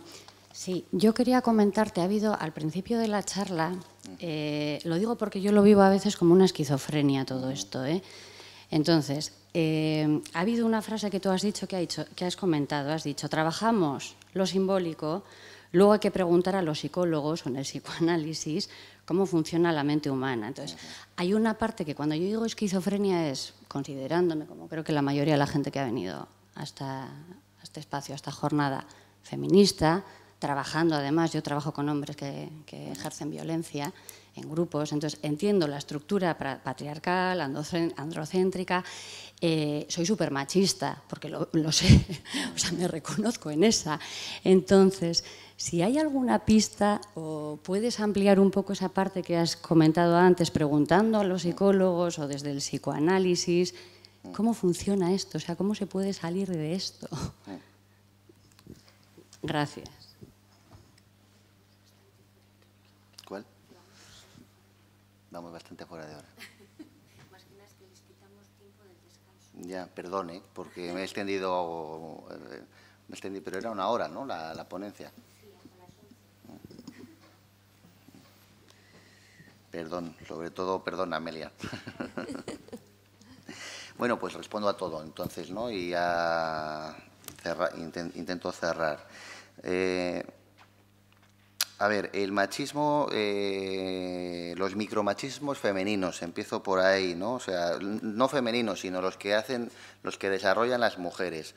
Yo ahí me voy al concepto de alienación marxista, ¿no? O sea, cuando o como dice Foucault, cuando te construyes dentro de un sistema, al final aprendes a creer en la verdad del sistema, que no solo es una verdad discursiva, sino que es una verdad práctica, ¿no? Entonces, es la verdad que el discurso nos dice que las mujeres están hechas para ser bonitas y la verdad y la práctica de que desde que es pequeña le pones el lacito en el pelo y el vestido, ¿no? Y además le dices que el fútbol, cuidado, porque ella es frágil y se va a hacer daño, y al chico le dices lo contrario, ¿no? Entonces, ¿qué pasa? Que esos, como tú bien señalabas, pues esos micromachismos que pueden representar las mujeres, al final la diferencia entre un machismo que ejerce una mujer y el que ejerce un hombre es que el que ejerce un hombre está reproduciendo en conjunto privilegios que tenemos los hombres y el que ejerce una mujer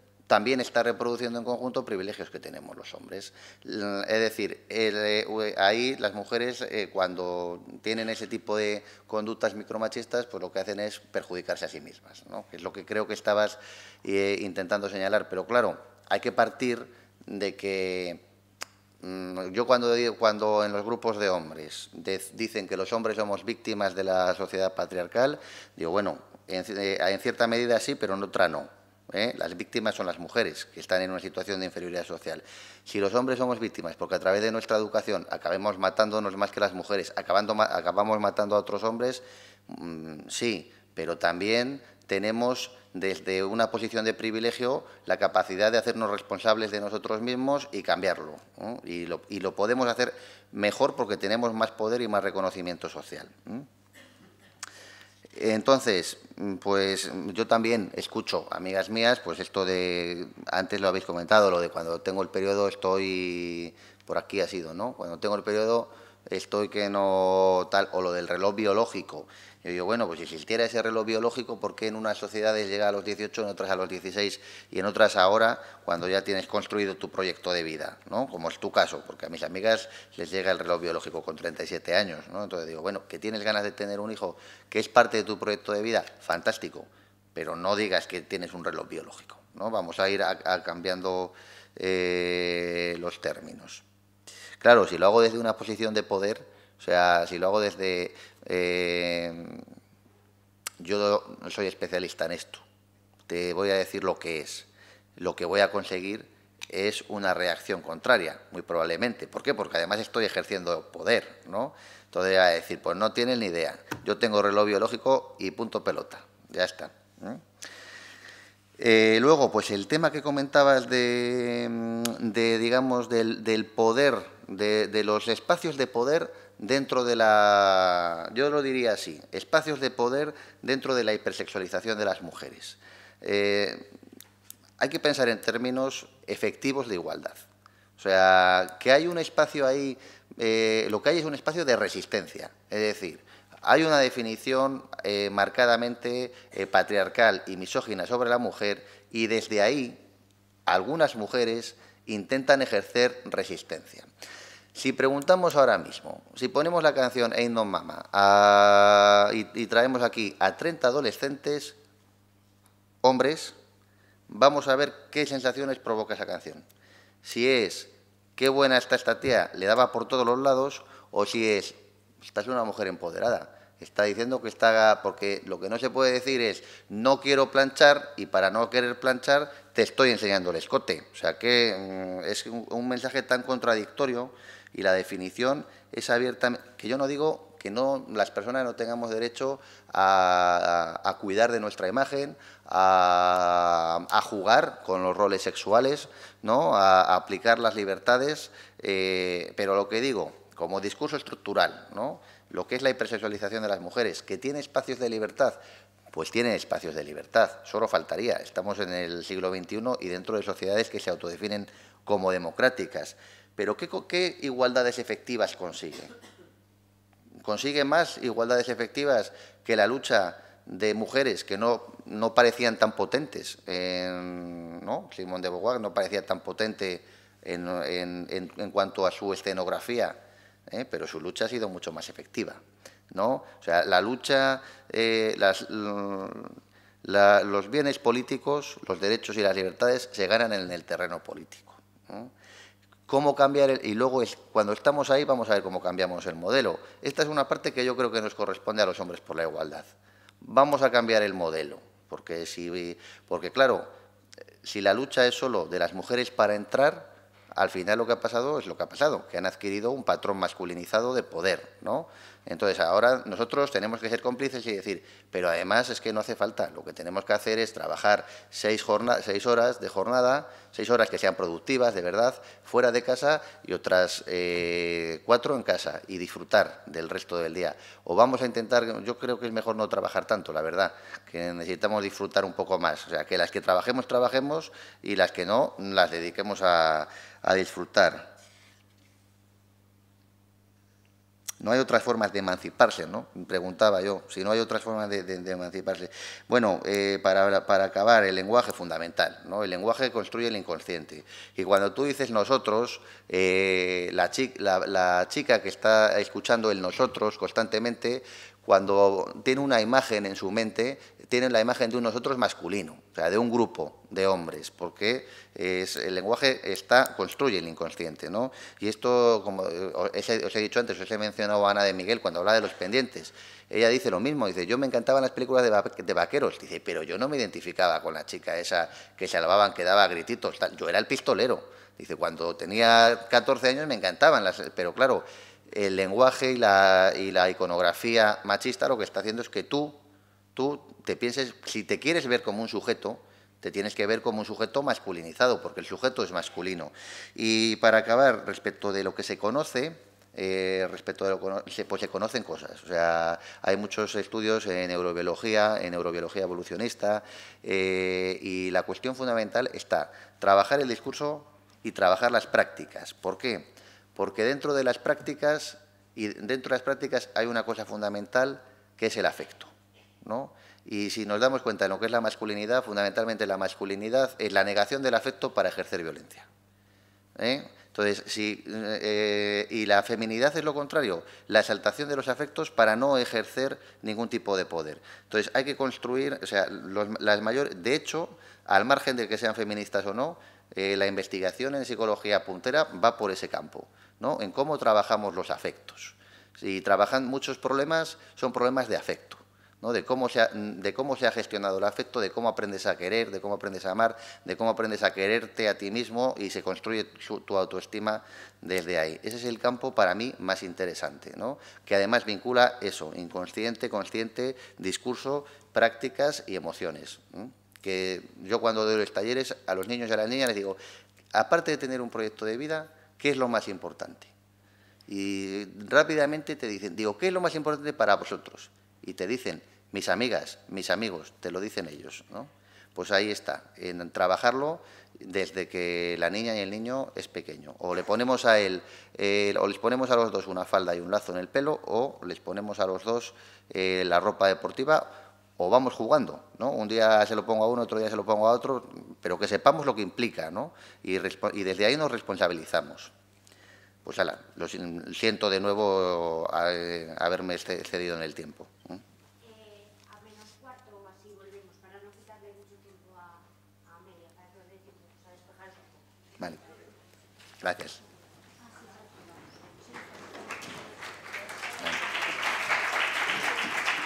A vosotros.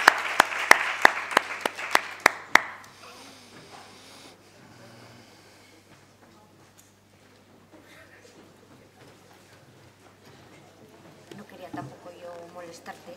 No, pero es que claro, yo pensé que era 1 hora y que luego había media de debate, pero era 45 y eso es. claro. Esto lo quito, no pasa nada, ¿eh? Sí, no, bueno, haz lo que quieras con ello. Pues lo guardo. Gracias.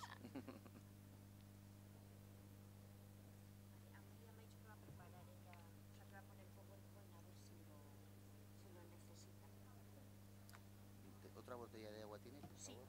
¿Esa creo que está sin cocer o la hemos empezado? No, pero Sí, traigo ahora. No, si está, no, me da igual que esté empezada, ¿eh? O sea, no, pero traigo para mí y para ti. Aparte que está sin empezar. Voy a traer otra para que queráis.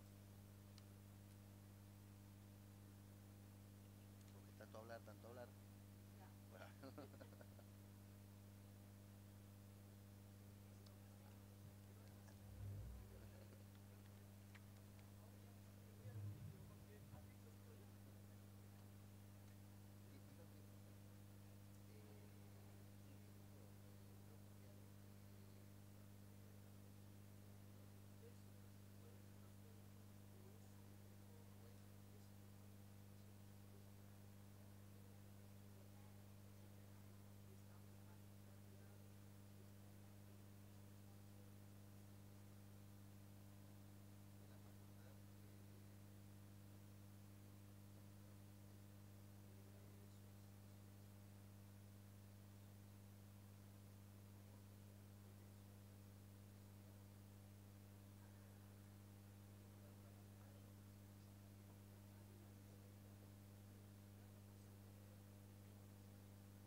sé de dónde llegaste ni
Bueno, pues hola de nuevo.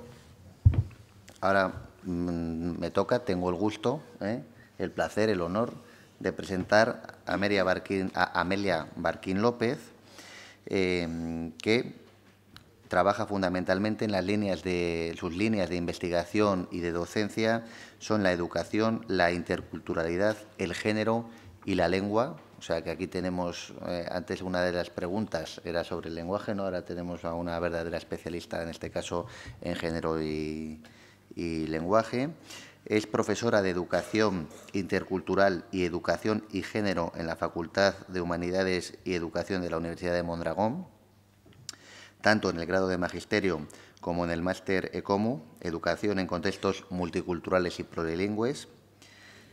Asimismo, participa en el grupo de investigación ELEA, dentro de la misma universidad, cuyos ejes fundamentales son también la educación y la inmigración y el género y la interculturalidad.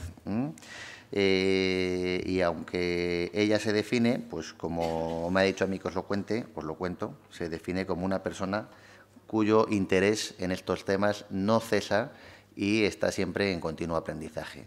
Así que un placer y tenemos la suerte de escucharle. Muy bien.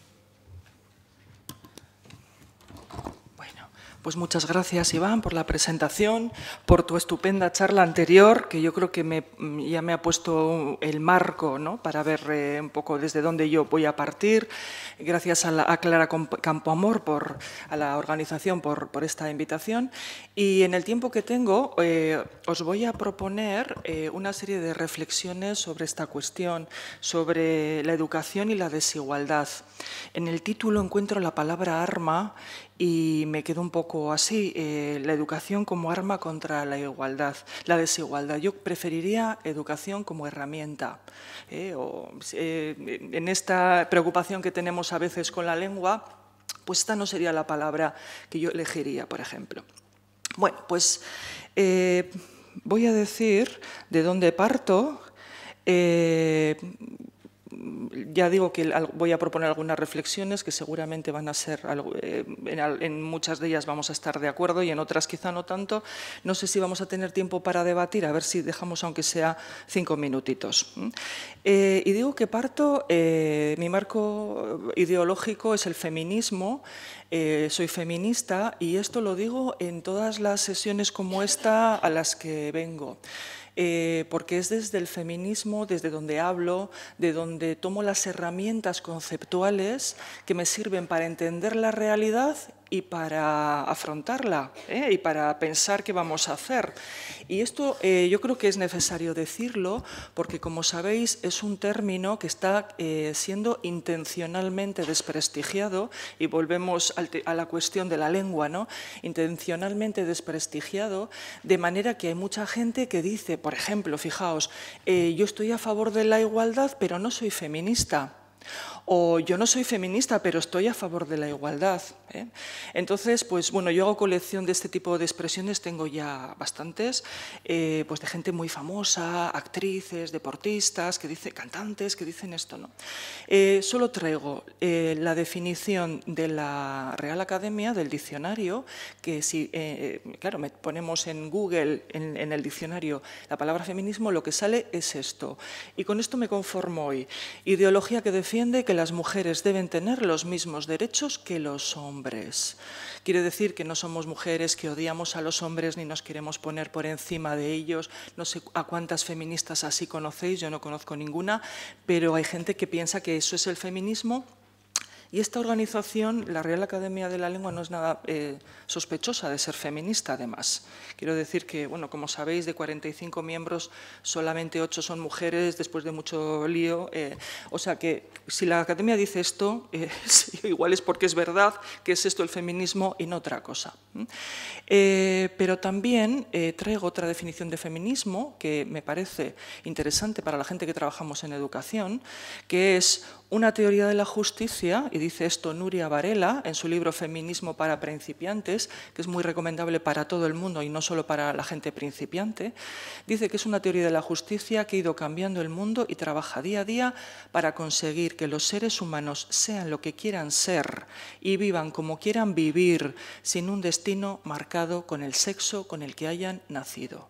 Y fijaos, aquí estamos hablando ya no solo de igualdad, estamos hablando de libertad y de diversidad, porque a veces nos quedamos en ese discurso básico de la igualdad, que es muy interesante, muy necesario, pero se nos olvida que tiene que estar presente también la posibilidad de la libertad y de la diversidad, y que implícitamente lo que se está viendo aquí en esta definición es que sí tenemos un destino marcado por el sexo con el que hemos nacido. Y la educación podría ser una herramienta para otra cosa.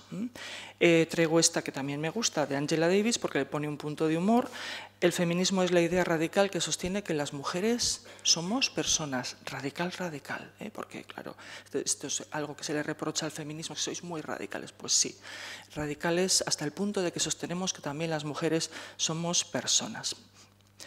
Bien, yo voy a ir pasando. Género y educación. La escuela mixta, como sabemos, tiene más de 40 años. Yo he conocido la etapa anterior. Y fijaos, yo creo que no hace tanto que nos hemos dado cuenta de que la escuela mixta no es escuela coeducadora, que tienen que pasar algunas cosas para que eso sea así, que compartir aula, las chavalas y los chavales, no es suficiente, no es condición suficiente. Os voy a poner un ejemplo. Ahora, después de 40 y pico años, en algunos centros se está haciendo un diagnóstico de los espacios y los centros se están dando cuenta ahora, después de 40 y pico años, que el espacio de juegos del centro es un campo de fútbol. Y si el espacio es grande, son 2 campos de fútbol o 3 los que quepan. Pero esto nos estamos dando cuenta ahora. Aquí está Iván, que da formación, pues ahora mismo en este momento con chavalería de institutos. Yo pues hago sesiones con profesorado, con familias, y doy muy a menudo una sesión que me la encargan, que se llama sensibilización. Después de 40 y pico años de coeducación, y yo voy encantada y la doy con mucho gusto, y estamos en muchos centros en la fase de sensibilización con la cuestión del género. O sea que fijaos que en este tiempo han pasado muchas cosas, se han conseguido enormes retos, logros, vamos a decir, más bien. Ha habido logros que son innegables y yo creo que a todo el mundo nos gusta más la educación ahora que hace 40 y pico años en la cuestión que estamos tratando, pero nos queda mucho por hacer, y fijaos, bueno, digo esto rápidamente, luego voy a poner un ejemplo. Yo diría que el discurso de la igualdad de género y contra la violencia machista es un discurso extendido, que también lo ha comentado Iván, pues ¿quién se atrevería a decir lo contrario hoy en día? Es el discurso de lo políticamente correcto. Luego ya si empezamos a rascar, nos damos cuenta de que no todo el mundo lo entiende de la misma manera. Y que del discurso a la práctica hay mucha distancia. Pues no sé, ahora me viene a la cabeza una conferencia que dio Matilde Fontecha, que es experta en género y deporte, y dijo algo así como, en un foro donde había personas responsables de la administración en esta cuestión, la cuestión del deporte, dijo algo así como, es que las mujeres queremos la mitad de todo. Queremos la mitad de todo. Eso debería sorprender a alguien, debería ser considerado como tremendamente radical, que las mujeres queramos la mitad de todo.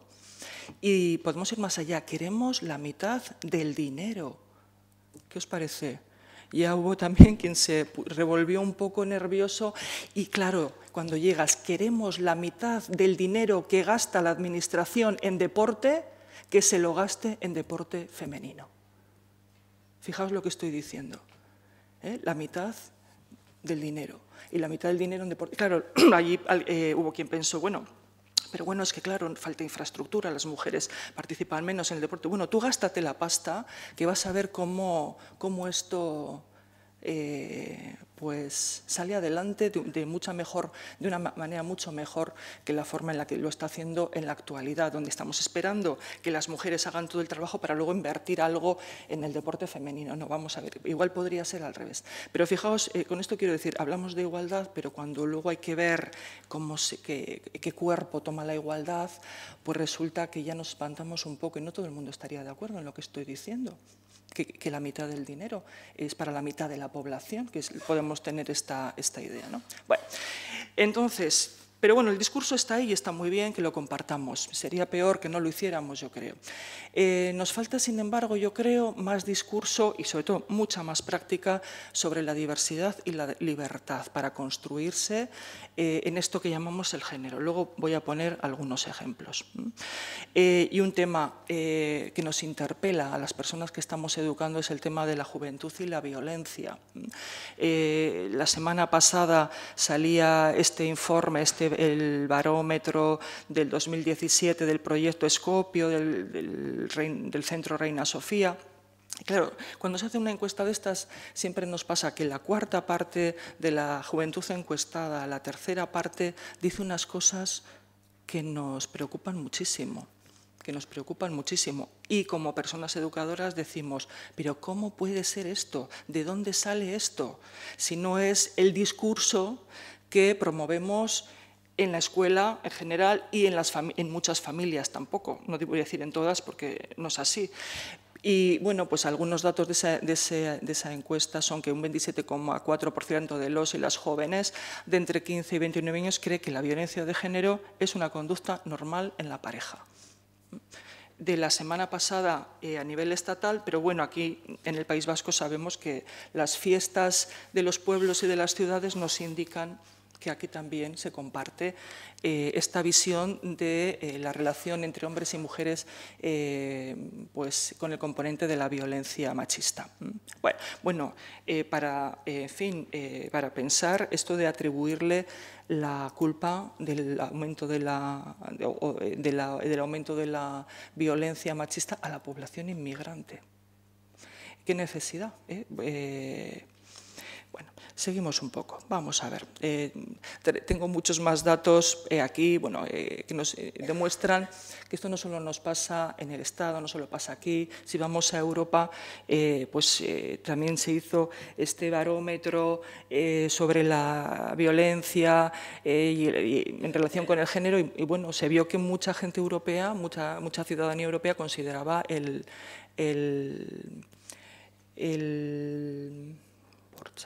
la violación como algo aceptable si se daban algunas de las condiciones, vamos, lo mismo que podríamos pensar en la sociedad en la que vivimos. Bien,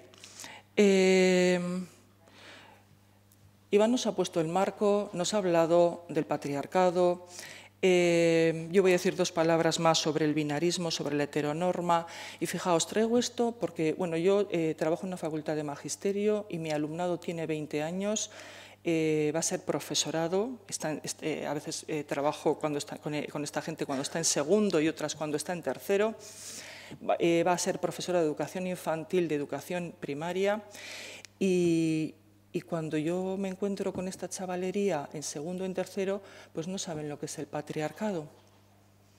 Después de toda la formación que han recibido, pues es que ni les suena, ni pueden explicar, ni tienen ninguna referencia. Y va a ser profesorado. Van a ser profesoras y profesores. Y entonces, pues un trabajo que tenemos que hacer es el de trabajar en los conceptos, estas herramientas conceptuales acuñadas por el feminismo y que nos sirven, como digo, para entender la realidad. Y también una de las labores que yo creo que tenemos que hacer en las facultades de magisterio es que ese futuro profesorado caiga en la cuenta, tome conciencia, se caiga del burro, se caiga del guindo, que se dé cuenta de cómo está la sociedad impregnada, toda ella dentro de esta estructura, y qué papel juegan las personas educadoras dentro de esta estructura, porque claro, mantener el patriarcado como un sistema sociopolítico en el que el género masculino tiene supremacía y mayor contacto con el poder, esto es algo que hacemos entre todas y todos, que en la transmisión y la reproducción de este sistema, en fin, tiene mucho tiempo, mucha historia, pero seguimos reproduciéndola y también desde la escuela. No me voy a meter con Rousseau, porque ya se ha metido Iván, pero os voy a decir que no, esto que dice Iván y que digo y que lo encontramos por ahí, esto no está en los libros de historia del bachillerato. Aquí Rousseau nos aparece como ese estupendo hombre que dijo tantas cosas interesantes y que hizo esa enorme aportación a la ilustración, después de decir cosas como esta de la mitad de la humanidad. Es decir, que estamos haciendo trampas a la chavalería con unos textos, con unos libros de texto que ocultan pues cómo ha sido la historia de la opresión de las mujeres a lo largo de los siglos. Bueno, binarismo. Yo creo que es uno de los grandes temas sobre los que tomar conciencia y es pues esa división neta que ya se ha explicado anteriormente entre mujeres y hombres en esta sociedad, porque claro, hay que saber, es decir, en un sistema de opresión hay que saber quién está aquí, y tienen que ser distintos, y tienen que tener características y funciones distintas, y punto. Pero esto está tan en nuestra realidad que apenas lo percibimos, ¿no? Un ejercicio que tiene que hacer mi chavalería, por ejemplo, esta chavalería de 20 años, es observar a una niña, un niño de menos de 6 años, ver cómo está decorada su habitación, cómo viste, qué zapatos lleva, cómo lleva el pelo, hacer esa observación y después pensar qué sucedería si esa niña fuera un niño o si ese niño fuera una niña. Y hablar con sus familias sobre eso de una manera no muy agresiva para que cuenten un poco.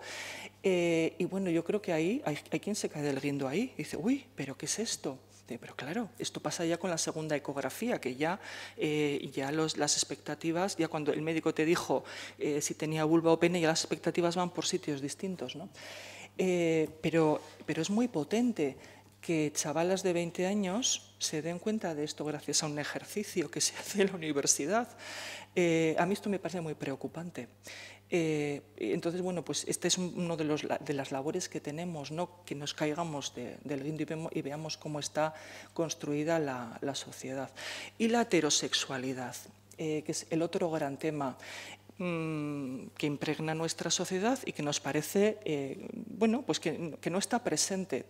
Fijaos, no voy a hablar de la violencia, ya ha hablado Iván de la violencia simbólica, que yo creo que tiene mucho que ver con la educación. Una pregunta que nos surge, por ejemplo, a la hora de hablar con los claustros de profesorado, que todo ese profesorado comparte ese discurso correcto sobre la igualdad y en contra de la violencia de género, ¿no? Una pregunta es, ¿será posible que en esta escuela en la que estamos, será posible una chavala, un chaval se escolarice con 2, termine con 12? Y en todos los cuentos que ha leído aquí, incluso en los libros de texto, en los carteles de la escuela, la decoración, no se haya encontrado nunca con una pareja del mismo género, por ejemplo, y en la mayoría de los centros me dicen que sí que es posible y que pasa en su centro, que no hay nada que recuerde a la chavalería que es posible que 2 niñas tengan una relación afectiva y 2 niños tengan una relación afectiva. Bueno, eso es violencia simbólica, no están presentes todos los referentes. Claro, luego el profesorado decimos, jo, pero yo no soy homófoba, yo no soy lesbófoba. Pero no basta con no ser, ¿verdad?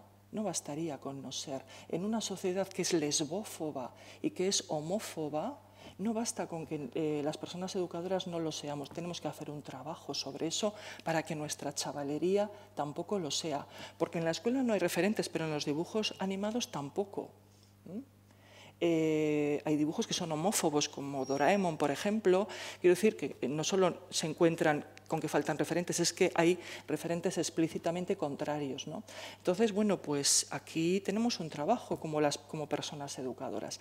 Si yo trabajo en un centro donde ocurre esto y no intervengo de alguna manera, desde luego estoy colaborando también de alguna forma, seguramente. Estoy contribuyendo a esa construcción de una sociedad que es heteropatriarcal. Y si no, fijaos, ya un chaval de 5 años, de 7, ya te sabe de sobra que las parejas son una mujer y un hombre, que lo otro es raro, es raro. Y cuando detectamos en los centros bullying homofóbico, pues decimos, ¿pero esto de dónde viene? Pues viene de muchos lugares, pero entre otras cosas viene de nuestros propios materiales y de nuestra propia, en fin, de las referencias propias de las personas que estamos educando. Bien, ya no tengo que explicar tampoco el patriarcado de seducción, y ya vas viendo, Iván, que yo venía en tu misma línea, pero sí que voy a hacer, porque claro, nos está pasando una cosa, y es que tenemos familias, vienen familias de otros países, ¿no? Y entonces a mí me sirve esto para hacer una pequeña reflexión con vosotros, con vosotras, si os parece. Efectivamente, Alicia Puleo hizo esta clasificación, que yo creo que es valiosa, nos da que pensar que los patriarcados no son iguales, son diferentes. Se adaptan a las circunstancias, a las sociedades y al revés. Y entonces los patriarcados de imposición los detectamos rápido. Aquellos donde las normas, las leyes mismas dicen que las mujeres tienen menos derechos que los hombres. Y entonces, pues claro, nos acordamos de Arabia Saudí, donde las mujeres solo recientemente han obtenido permiso para poder conducir, que antes estaba prohibido, ya veremos eso hasta dónde llega, pero incluso que necesitan permiso de los varones para hacer muchas cosas. Y eso lo detectamos rápidamente y tienen que salir vestidas con esta ropa, con la valla de arriba abajo, y si no lo hacen tienen problemas. Entonces esto, que sería, digamos, el patriarcado de imposición clarísimamente visto, ¿no?, gráficamente representado, pues se nos hace fácil de ver, se nos hace más difícil de ver el de seducción, que es el nuestro, donde nos pasan cosas como esta, por ejemplo, ¿no? Que esta es una foto que yo llevo a menudo porque me resulta muy gráfica de cómo es el patriarcado nuestro, porque claro, no sé si pensaréis que esta chavalería que es menor de edad practica el mismo deporte, pero sí lo practica. Claro, esto es voleibol playa y, en fin, pues la equipación nos dice que los chavales y las chavalas tienen funciones diferentes, la equipación. Pero eso está pasando ahora en nuestro patriarcado, no en el de mi abuela, en el mío de ahora, donde se están normativizando las equipaciones femeninas en este momento para que tengan menos tela y estén más ajustadas al cuerpo. Ahora, en nuestro patriarcado, delante de nuestros ojos, estamos viendo esto. Y donde, yo traigo esto porque, aunque ha habido referencias anteriores al mundo del princesismo y Disney, pero lo traigo porque a veces el profesorado tiene que caer en la cuenta de los productos culturales que se utilizan en el centro, y las familias también. Claro, cuando vemos aquí pues a esta señora, que conoceréis estos productos, me imagino, ¿verdad?, que son, quiero decir, como productos, pues están muy bien realizados y son, pues esos seductores, pero claro, tenemos aquí a una señora que para conseguir el amor de este señor, pues hace cosas como separarse de su entorno, de su familia, de sus amistades, y no porque quiera ella dejar a toda esa gente. Es una mujer que transforma su cuerpo también, esto seguro que nos suena, y que lo sacrifica todo incluyendo su voz. Su voz, claro, diréis, ¿para qué quiere una mujer su voz propia? ¿Qué será más importante? ¿Obtener el amor de ese señor o mantener su propia voz? Bueno, Disney nos lo deja bien claro. Lo importante es sacrificarlo, que la mujer lo sacrifique todo para obtener, para luchar por el amor. Bueno, estos productos los ponemos en casa, los ponemos en la escuela. Claro, de esta manera sencilla y poco dolorosa, ¿verdad? Pues tanto las chavalas como los chavales van aprendiendo a cada uno lo que le corresponde. Luego aquí pues, es muy entretenido porque bailan los peces, bailan los cangrejos, en fin, todo eso bien para que entra con gusto, ¿no? Y lo que tenemos al lado es La Bella y la Bestia. Pues donde hay un señor que tiene a esta señora en su casa contra su voluntad, hasta que ella se enamora de él. Porque cuando ella se enamora de él, él se convierte en una buena persona, porque era un poco borde, en una buena persona y además hasta guapo. La gente experta en malos tratos indica que esto no es así, que no es el amor de las mujeres el que va a transformar a los hombres. Pero ¿quién lo va a saber mejor? De hecho, quien habla directamente con nuestro alumnado, con nuestras hijas e hijos, no es la gente experta en malos tratos, es Disney. Y los mensajes, bueno, pues ahí están, y poco a poco, pues gracias a esta socialización también en los productos culturales, pues vamos aprendiendo.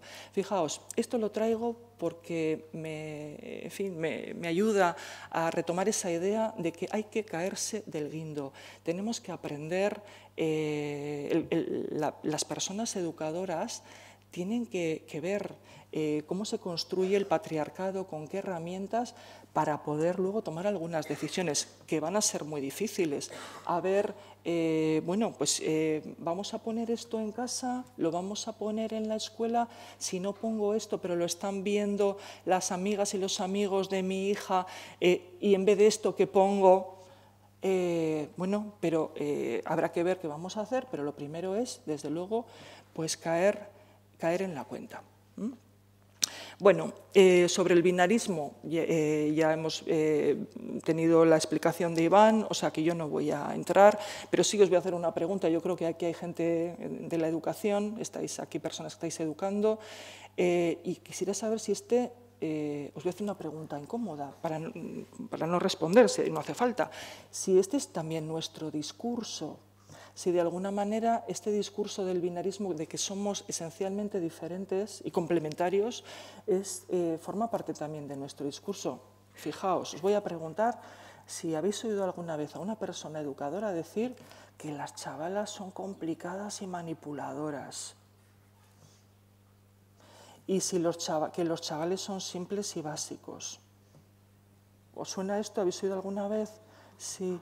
¿Qué será? ¿Que estamos describiendo o con nuestro discurso también estamos ayudando a reproducir? Bueno, voy a simplemente comentar esto, ¿no? Yo creo también que en este momento el binarismo está cobrando una enorme fuerza. Se están binarizando productos que hasta ahora no se habían binarizado. Este neomachismo ahora que se reinventa y viene con esa característica. Quiero decir que, bueno, cosas como el regalo que te daban en el McDonald's, que era para toda la chavalería, pues ahora te preguntan si tienes una hija o un hijo y entonces te toca rosa o azul, te toca muñequita o coche.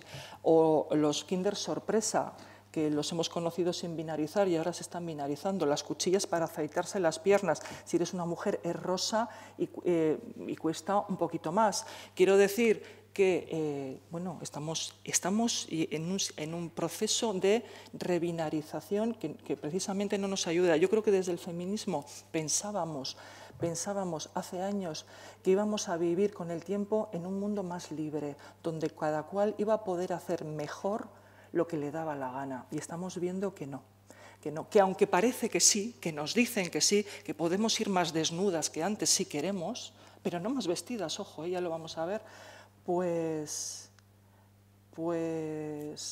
hay múltiples estrategias para tener a cada cual donde le corresponde. Y ahora me estoy dando cuenta de que me saltó una cosa que quería comentar sobre esto de los patriarcados. Y es que, claro, ahora está llegando a la educación, están llegando, claro, con este fenómeno de la inmigración de este siglo, ¿no? que ha sido tan potente, que es un fenómeno que no se esperaba y que resulta que bueno, pues el sistema educativo también pues, se ha puesto en marcha para darle darle acogida y respuesta, pues tenemos familias de las cuales habréis oído decir quizá, mira, es que llegan ahora, tienen una religión que es machista. ¿A qué sí habéis oído? Es que son más atrasados, más machistas, el sometimiento de las mujeres, fíjate, van con esta ropa. Y bueno, pues en algunos momentos, también en la comunidad autónoma, aflora algún caso, que yo creo que son muy significativos, de prohibir a una chavala, por ejemplo, que venga a clase con el velo. Y entonces, pues hace un par de años, un año y medio, en Vitoria hubo un caso de una chavala que venía con el velo a clase, pequeña, 10 años. Empezó a venir y el profesor, la dirección y el profesor dijo no, la familia dijo sí, y entonces la dirección dijo pues no entras, te quedas aquí en la dirección hasta que te lo quites, y pasó varios meses pues en las dependencias de la dirección, ¿no? Y con esto lo que os quiero decir es que en este momento pues vienen personas de otros patriarcados y que traen, no se han dejado el patriarcado en casa, lo traen y choca con el patriarcado local a veces. Los patriarcados tienen la misma función, que es tener a cada cual donde corresponde, pero a veces juegan con estrategias diferentes y a veces adaptadas al contexto. Y entonces, bueno, pues fijaos, desde un patriarcado se ve mucho mejor lo que significa el otro, mucho mejor que el propio. Y entonces nos llama la atención lo que hacen estas otras personas, pero no nos llama tanto la atención pues, lo que hacemos en el patriarcado propio. Y fijaos, no conozco ningún caso donde haya un centro que le haya dicho a una niña, mira, vienes como un árbol de Navidad, tan adornada de arriba abajo que apenas tienes movilidad, no puedes venir así al centro, te vas a quedar en la dirección hasta que puedas bueno, adaptarte un poco a lo que es necesario en educación. No sé si me explico. Entonces, bueno, pues tenemos una capacidad de crítica enorme con personas que vienen de otros patriarcados, mientras que las características del propio nos resultan invisibles. Entonces, pues yo aquí, bueno, vamos a ver si podemos jugar con un poco más de empatía, de comprensión y de saber hacer, ¿no? Bueno, pues esto, yo ya voy a ir mirando el reloj, porque sí, tengo todavía un ratito. Ah, mira, genial. Bueno, traigo esto y os digo una cosita. Bueno, traigo esta foto del binarismo. Yo creo que aquí en Bilbao igual no es muy frecuente ir así vestido, ¿o sí? Que las chavalas vayan así, los chavales así. Esta foto la he sacado en Deusto, en una tienda, pero bueno. Esto es más corriente seguramente. Bueno, a mí a veces me toca dar, y lo hago con mucho gusto, sesiones con las familias, también de esto de sensibilización. Y a que no sabéis quién viene a las sesiones. Las madres, a veces solo las madres. Bueno, no os he dicho que mi alumnado es femenino, que para la especialización de educación primaria son casi todo mujeres y algunos hombres, y en la especialización de educación infantil apenas tengo alumnos, son todo alumnas. Llevo 20 años en este trabajo y no he notado ninguna mejoría en este aspecto. La sociedad sigue pensando que la educación, los cuidados, la crianza, también dentro del sistema educativo corresponde a las mujeres, y lo ha transmitido también, que la prueba de eso es el alumnado que yo tengo. Este año en educación infantil tengo un chaval y no viene a clase, o sea que... Bueno, pues... y entonces, bueno, os cuento con las familias. Bueno, lo primero que hacemos es, bueno, estamos 20, ¿quiénes estamos aquí? Y somos todo madres, ¿no? Y decimos, ¿y qué pasará aquí, verdad? Porque todas nosotras tenemos una buena razón que explica por qué estamos nosotras y no el padre de las criaturas en las parejas heterosexuales, pero esto no puede ser casualidad, que me pase en todos los sitios, ¿verdad? Ya, pues claro que no es casualidad. Y cuando la charla dice algo de género, pues eso es cosa de mujeres. Bueno, pero fijaos lo que nos pasa, que luego... a ver si habéis oído esto alguna vez, porque yo lo oigo en las charlas. Bueno, yo o nosotros los educamos igual, pero qué distintos nos han salido, pero los educamos igual. ¿Habéis oído esto alguna vez de los educamos igual, pero Sí, bueno, pues esto es, yo creo, pues un reflejo de esa idea del espejismo, de la ilusión de la igualdad en el plano familiar. Esa idea de yo lo estoy haciendo genial o bastante bien, pero no es culpa mía. O sea, que aquí hay una idea un poquito de sentirse un poco responsable, pero no saber muy bien. Bueno, yo creo que esta es una idea que se desmonta enseguida y que nos conviene desmontar, desde el cariño, pero hay que desmontarla porque en esta sociedad en la que vivimos no es posible educar a las hijas y a los hijos igual. No es posible. Ya si les dejamos ver la tele un rato todos los días, ¿cómo podemos decir que les estamos educando igual? Si están viendo el hormiguero o la patrulla canina, pues luego vamos a ir viendo, ¿no? Si acaso. No podemos decir que los educamos igual. Yo, además, me gusta provocar un poquillo y les digo, a ver, ¿cuánta de la ropa de la hija mayor hereda el hijo pequeño? Ah, madre mía. Pues no toda, ¿verdad? Pero si los educamos igual. Bueno, aquí están esta chavalería, ya veis que él lleva una camiseta con superhéroes y ella lleva una de Minnie Mouse, y además pone Cute Girl, para que no nos despistemos. Ella no sabe quién es Minnie, seguramente, pero sabe que una grandísima parte de su ropa lleva corazones. ¿Cuántos corazones en la ropa de las niñas? En la ropa de los niños no hay corazones. Estamos educando a nuestras hijas ya para el amor de esta manera suave y poco dolorosa. Ya sufrirán más adelante. Bueno, el pelo. Esta es otra cosa que, bueno, cuando hablamos de los cuidados, yo ahora no puedo entrar mucho, ¿no? Pero pongo un ejemplo. Cuando hay piojos en el centro, ¿no? Con el chaval, ¿qué hacemos? Le rapamos el pelo. A la chavala también. No, a la chavala no. A la chavala le cuidamos la melena, o sea, la melena no la sacrificamos por nada y nos tomamos el grandísimo trabajo. Claro, cuando tienen 15 años y todas llevan melena y creen que lo hacen porque a todas les surge y les encanta, pues es que está bien recordar el grandísimo trabajo que hemos tenido en las familias cuidando las melenas de las chavalas, ¿no?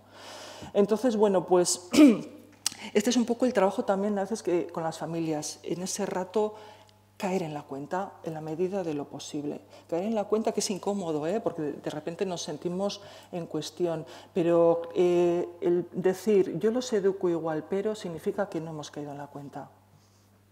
Me explico, ¿verdad? Sí, es necesario caer en la cuenta. Esto lo traigo porque me gusta. Llega un momento en que ya te puede pasar esto, que ya tengas que quitarte tantos corazones de encima. Bueno, a mí hay una idea que explica muy bien Marina Subirats, que quisiera compartir, que la quiero siempre compartir con las comunidades educativas y yo creo que es tan sensata, a ver qué os parece. Ella dice, lo que no tiene sentido es que la agresividad sea prescrita a los muchachos por el hecho de serlo, esté o no en su naturaleza y en su voluntad, y la ternura y la empatía en las muchachas, aunque no vaya con ellas. Cada ser humano debe ser libre para elegir aquellas actitudes que le son afines. Cada ser humano debe poder combinar las antiguas características femeninas y masculinas que habitan en él o en ella y poder hacerlo desde la libertad, en las dosis y las circunstancias que le parezcan más convenientes. Yo creo que a esto le diríamos que sí. La pregunta es si estamos educando para esto y de esta manera en la escuela y en la familia. Y ella va más allá. Dice, los géneros están obsoletos como paquetes de características y funciones que te tocan precisamente por tener algo entre las piernas y no lo otro, como esa construcción social, eso, dice ella, está obsoleto. Y tienen que desaparecer como modelos impuestos, como algo obligatorio para los individuos. Y en esa línea podemos decir que hay quien define la coeducación así, adquirir un conjunto de conocimientos, habilidades, actitudes, valores que ayuden a las personas adultas, a las futuras personas adultas, dice Alicia Millares, a no asumir los roles determinados por la ideología, normas y estereotipos sexuales. Y mi pregunta es, de nuevo, si es esto lo que estamos haciendo en la escuela. Ayudar a la chavalería a no tener que asumir todos los estereotipos que ya les ha transmitido la sociedad. Bueno, digo algo más sobre el binarismo.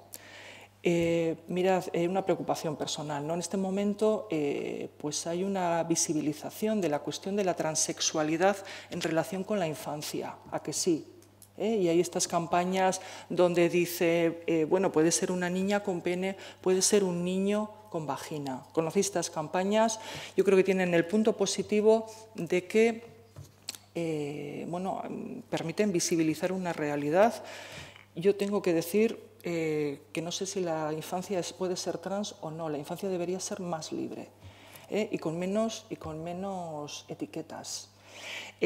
A mí lo que me preocupa de ese discurso que se está expandiendo es que sigue siendo muy binarista, de manera que a la chavalería se le permite pasar de una caja a la otra. Te tocaba ser un niño con todo esto, pero no quieres esto.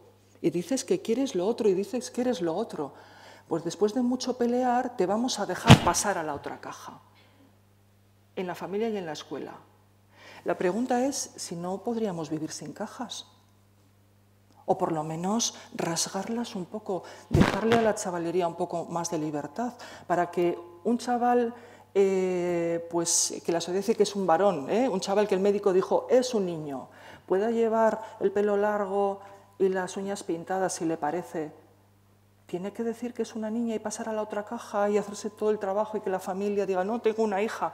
No podría ser que la chavalería pudiera ir un poco más como le da la gana. No sé si me estoy explicando. Entonces, con este discurso de la transexualidad en este momento, yo creo que hay personas que tenemos la preocupación de ver que se quiere dar un paso adelante, pero sin superar el binarismo. Eres una chavala o eres un chaval. Que no eres eso, eres lo otro.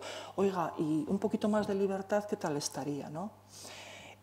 Bueno, pues yo creo que estoy un poco preocupada, porque como ya veo yo que voy pues un poco justa, hay tanto que quisiera comentar, que bueno, me lo voy a saltar todo y voy a coger 4 cositas. Bueno, esta es una pregunta que yo siempre hago. ¿Nuestra escuela, nuestra familia son lugares seguros para la infancia? Para aquella chavalería que se sale un poco de lo que dice la sociedad que tiene que ser, ¿es nuestra familia un lugar seguro? ¿Es la abuela una persona segura, el padre, la madre, el hermano y la escuela? Beatriz Preciado, Paul Preciado en este momento, dice que no son nada seguros, que son lugares tremendamente violentos, las familias y las escuelas. Y ella relata su propia experiencia, donde sintió una gran violencia familiar y escolar, precisamente pues porque ella no era normal. Porque como dice el libro, este título me encanta, de Janet Winterson. Este es el título del libro y lo que le dijo su madre cuando Janet le dijo que se había enamorado de otra chica. Le dijo, ¿por qué ser feliz cuando puede ser normal? ¿Estamos educando a nuestras chavalas y chavales para ser felices o para ser normales? Y al que no es normal, palo. Por eso digo a veces, cuidado, que no nos sirve solo el discurso de la igualdad, necesitamos el de la libertad y el de la diversidad.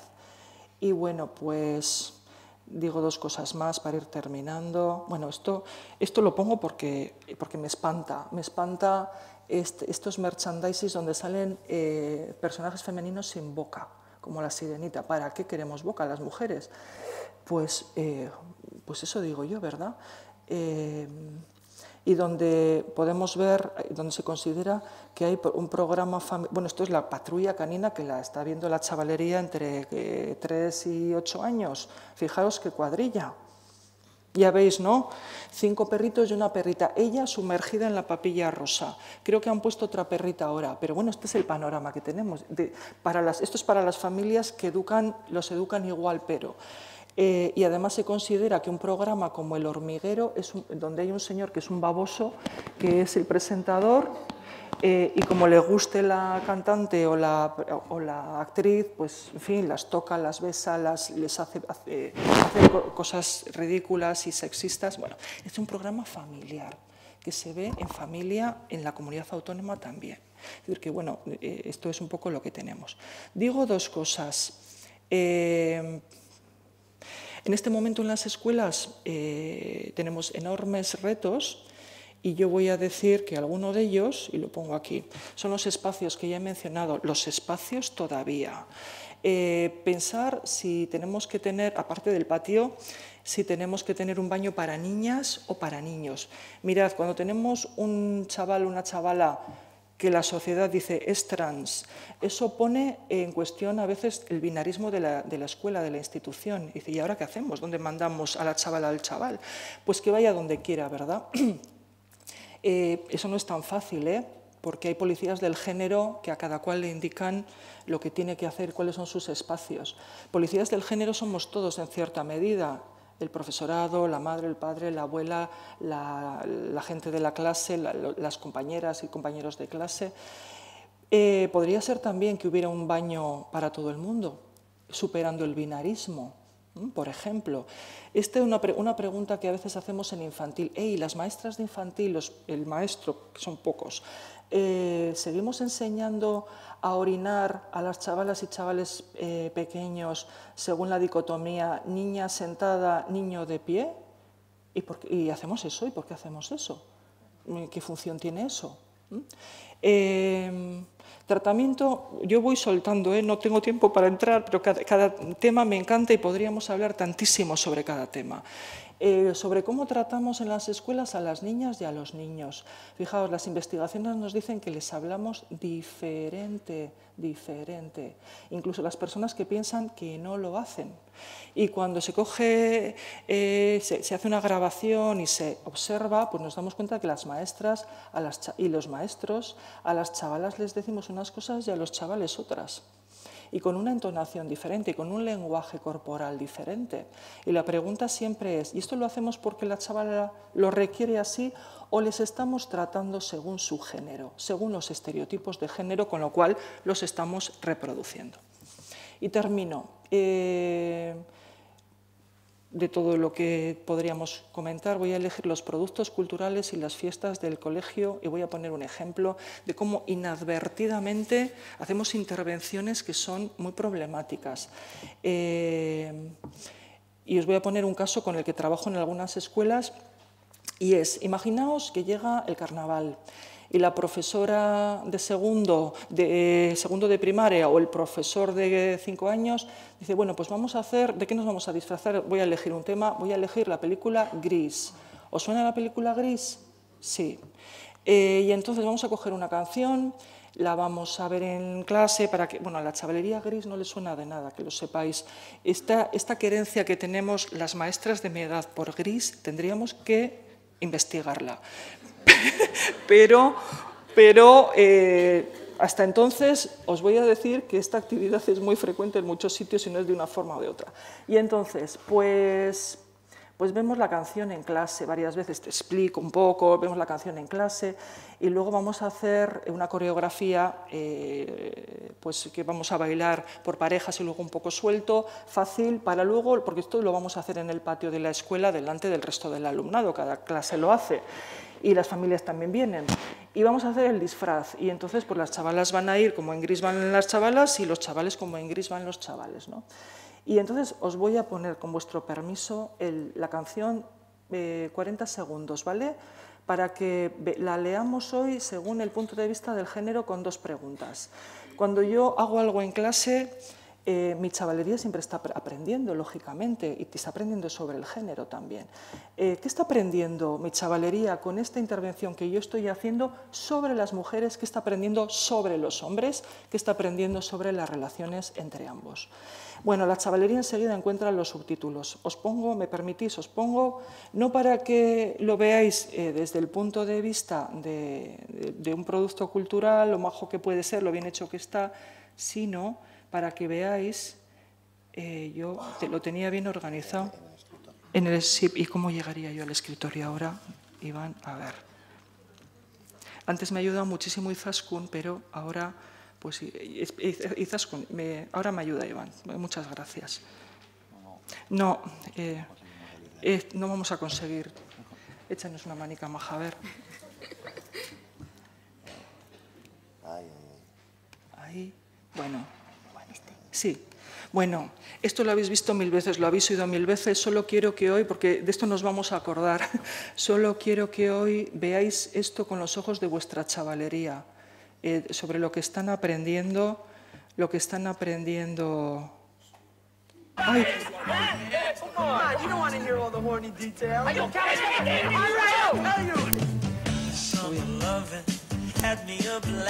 Ay, yo quiero poner esto en grande y no sé si voy a...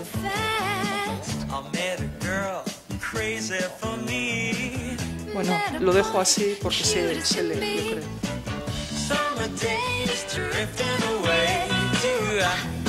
Nada, déjalo porque quiero que vean lo que dicen.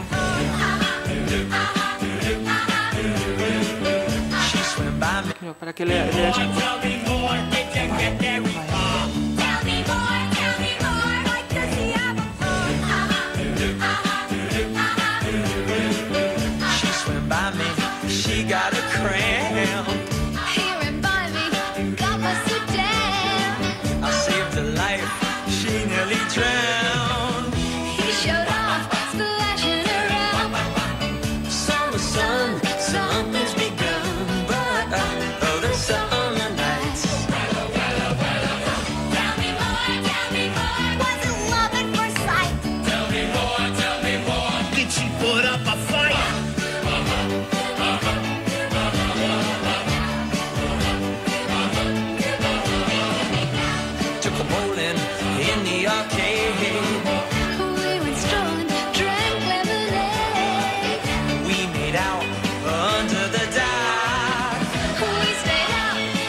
Vamos, ya nos sobra con esto. Bueno, ya podemos encender la luz. Bueno, yo creo que la chavalería aprende algo con esto, ¿a que sí aprende? Bueno, esto ya termina así. En el patio, bueno, han hecho los disfraces. A las chavalas les toca con esos plásticos de colores hacerse los vestidos y a los chavales ir pues con plásticos negros y la gomina en el pelo y tal. Yo en un aula que vi había 2 chavales que podríamos indicar de género flexible y que no querían, no estaban, les gustaba más lo que llevaban las chavalas, pero no hubo opción. Después la coreografía fue una parte por pareja y la otra suelta. La parte por pareja, ¿a que no sabéis las parejas cómo eran todas? Heterosexuales, porque muchas veces lo que hacemos el profesorado es hacer parejas heterosexuales. Así la infancia va aprendiendo poco a poco que lo que toca es lo que toca. Hombre, luego siempre sobran 2 chavalas o 2 chavales y les toca bailar juntos, pero ellos ya saben que eso no es, que es lo otro. Bueno, fijaos, esto lo llevo a los centros y me dicen muchos centros, pues nosotros hemos hecho eso, o algo muy parecido. De una manera inadvertida, fijaos la cantidad de mensajes del heteropatriarcado que estamos ayudando, colaborando a transmitir. Por eso creo que es tan importante que las personas educadoras tengamos una mínima formación que consista sobre todo en tomar conciencia, porque cuando tú has tomado conciencia no haces esto, ya esto no haces, harás otras cosas, pero hay cosas que ya no vas a hacer, ¿no? Y entonces, bueno, pues yo ya lo voy a dejar así porque ya estoy ya nerviosa porque tenemos que terminar y pues así lo dejo, sin más.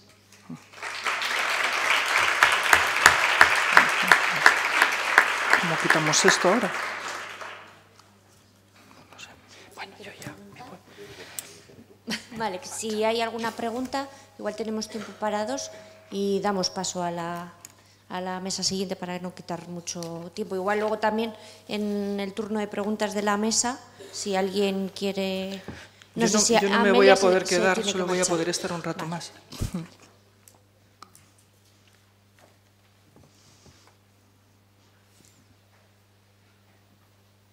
¿Os hemos asustado tanto?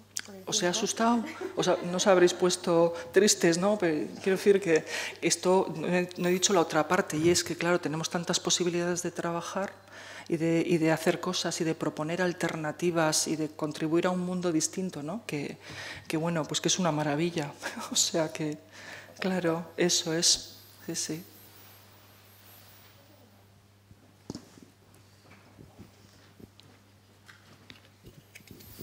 Hola. Mira, antes has hablado del caso de niños transexuales. Yo soy tía de un niño de 9 años. Es un niño con vulva. Y el año pasado fui tutora de una niña con pene. Y además empezó el curso vestida de lo que conocemos como un vestimenta de niño. Y al final, en mayo, hizo el tránsito. Y cuando has hablado del binarismo, de pasar de una caja a la otra, que por qué tiene que ser si no es niña, niño, ¿por qué no les podemos dar más libertad? Hombre, es que para ellos el gran paso, en ese momento no le puedes exigir otra cosa. En ese momento su conquista es ser lo que quiere ser. Y luego ya esa labor creo que es más de de los adultos, de la sociedad, pero pues eso, que es bastante difícil, ¿no? Para ellos, para ellas también. Y cuando has dicho, hay que ser más flexibles, pues sí, efectivamente. Sí, entiendo lo que me quieres decir, pero yo creo que el gran reto que tenemos en las familias y en la escuela no es únicamente permitir que cada cual diga de sí mismo lo que quiera. Yo soy una niña y yo soy un niño, sino que cada cual, permitir a cada cual ser de una manera más libre. Te pongo un ejemplo. Mira, hay 2 cuentos en este momento que explican la transexualidad. Pues uno es ni Jazz Nice ni Nerea Nice. Yo soy Jazz, yo soy Nerea. ¿Sabes lo que vemos en esos cuentos? Que yo creo que pasa inadvertido a las autoras de esos cuentos. Que se trata de familias que no permitían que su hijo fuera libre. Que su hijo quería hacer cosas que hacen las niñas y le decían, no, tú no puedes hacer eso porque eres un niño. ¿Cuándo le permite la familia hacer esas cosas que están en la caja de las niñas? Cuando el niño dice, soy una niña, y después de mucho pelear la familia se lo consiente. Entonces le permite pasar a la otra caja. Pero, Concho, ¿eso tiene que ser así? No podría ser que pudiéramos... os traigo tres ilustraciones de Isa, que a mí me parecen muy buenas. Esta me gusta, pero me gustan más las siguientes. ¿Es niño o niña? No sé, aún no sabe hablar. Vale. Pero esta me gusta todavía más y dice... A ver si lo puedo bajar un poquito... Y dice, ¿y tú no tienes caja? Le preguntan, ay, no lo voy a poder. Vaya. ¿Y tú no tienes caja? Dice más arriba, porque los de abajo tienen una caja, la caja femenina, donde está lo tuyo, o la caja masculina, con las características, las funciones. Y está esta otra personita ahí que dice, pues la tuve, pero me daba claustrofobia. Y ahora está sin caja, sin caja. Y puede hacer las cosas que antes estaban en una caja y las que estaban en la otra. O esta otra imagen que a mí me encanta, que yo creo que sin palabras dice suficiente. Entonces, claro que hay que dejar que la chavalería diga, y sin importar cómo es su cuerpo, soy esto, soy lo otro.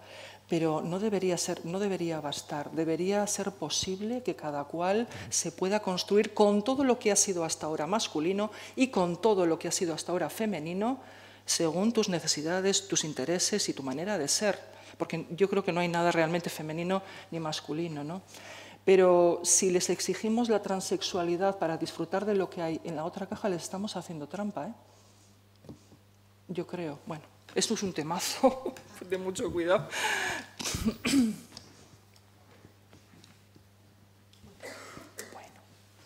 Bueno, sí, yo creo que ya sería... Sí.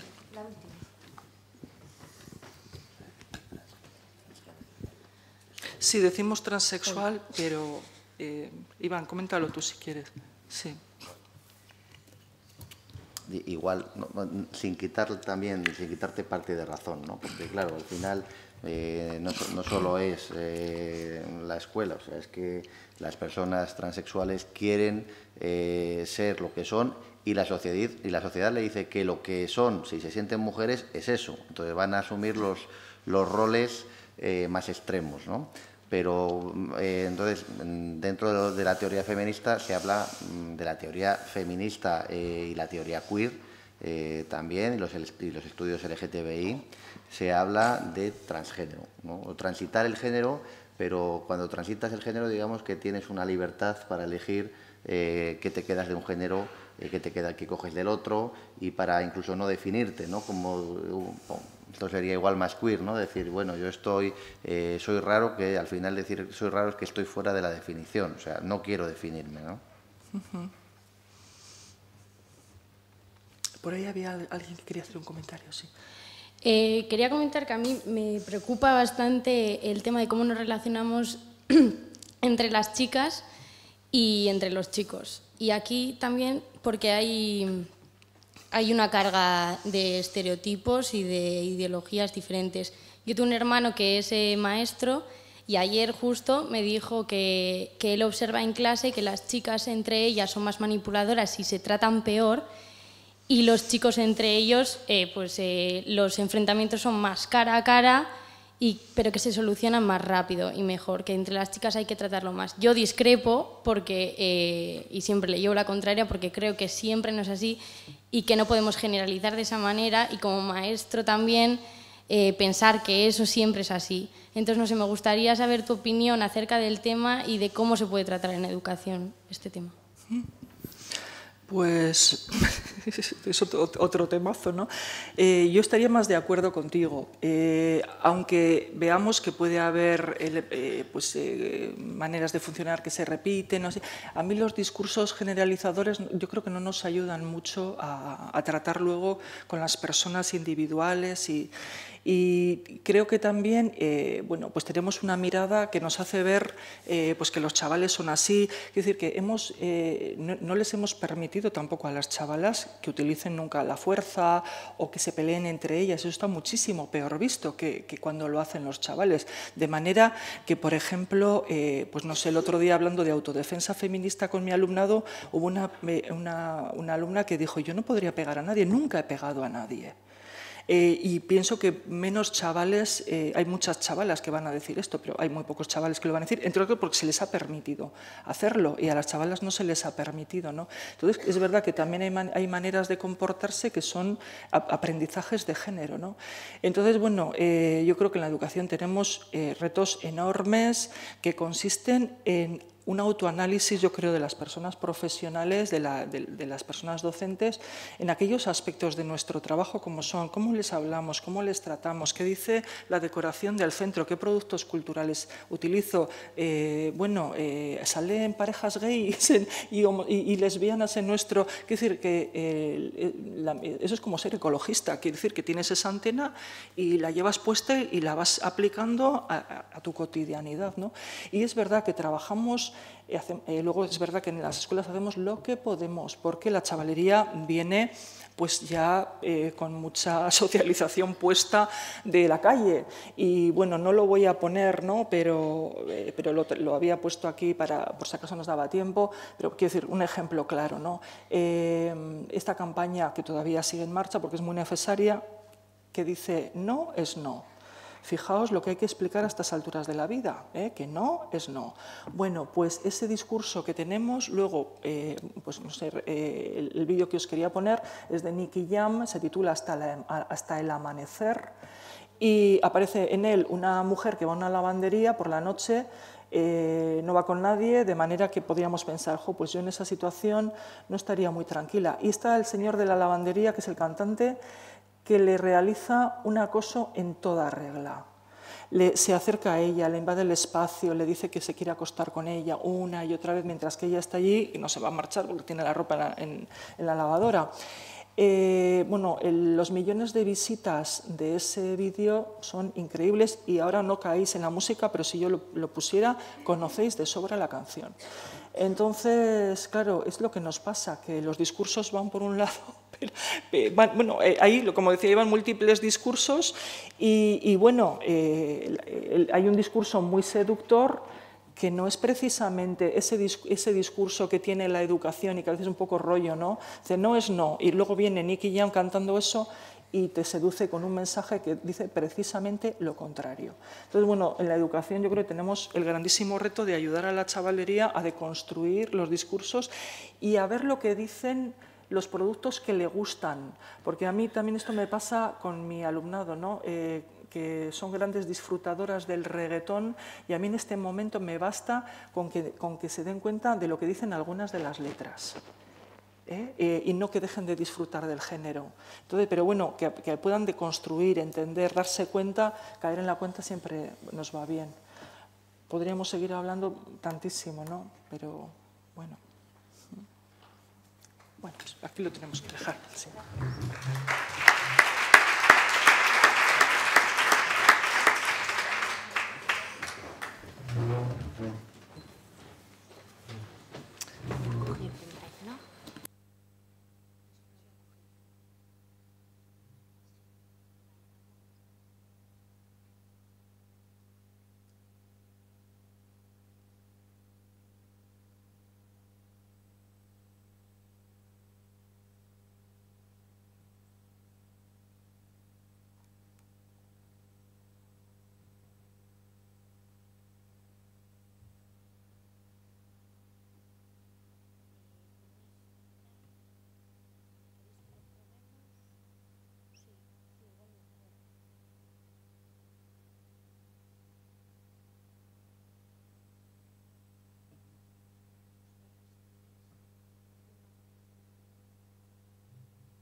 Bueno, buenos días.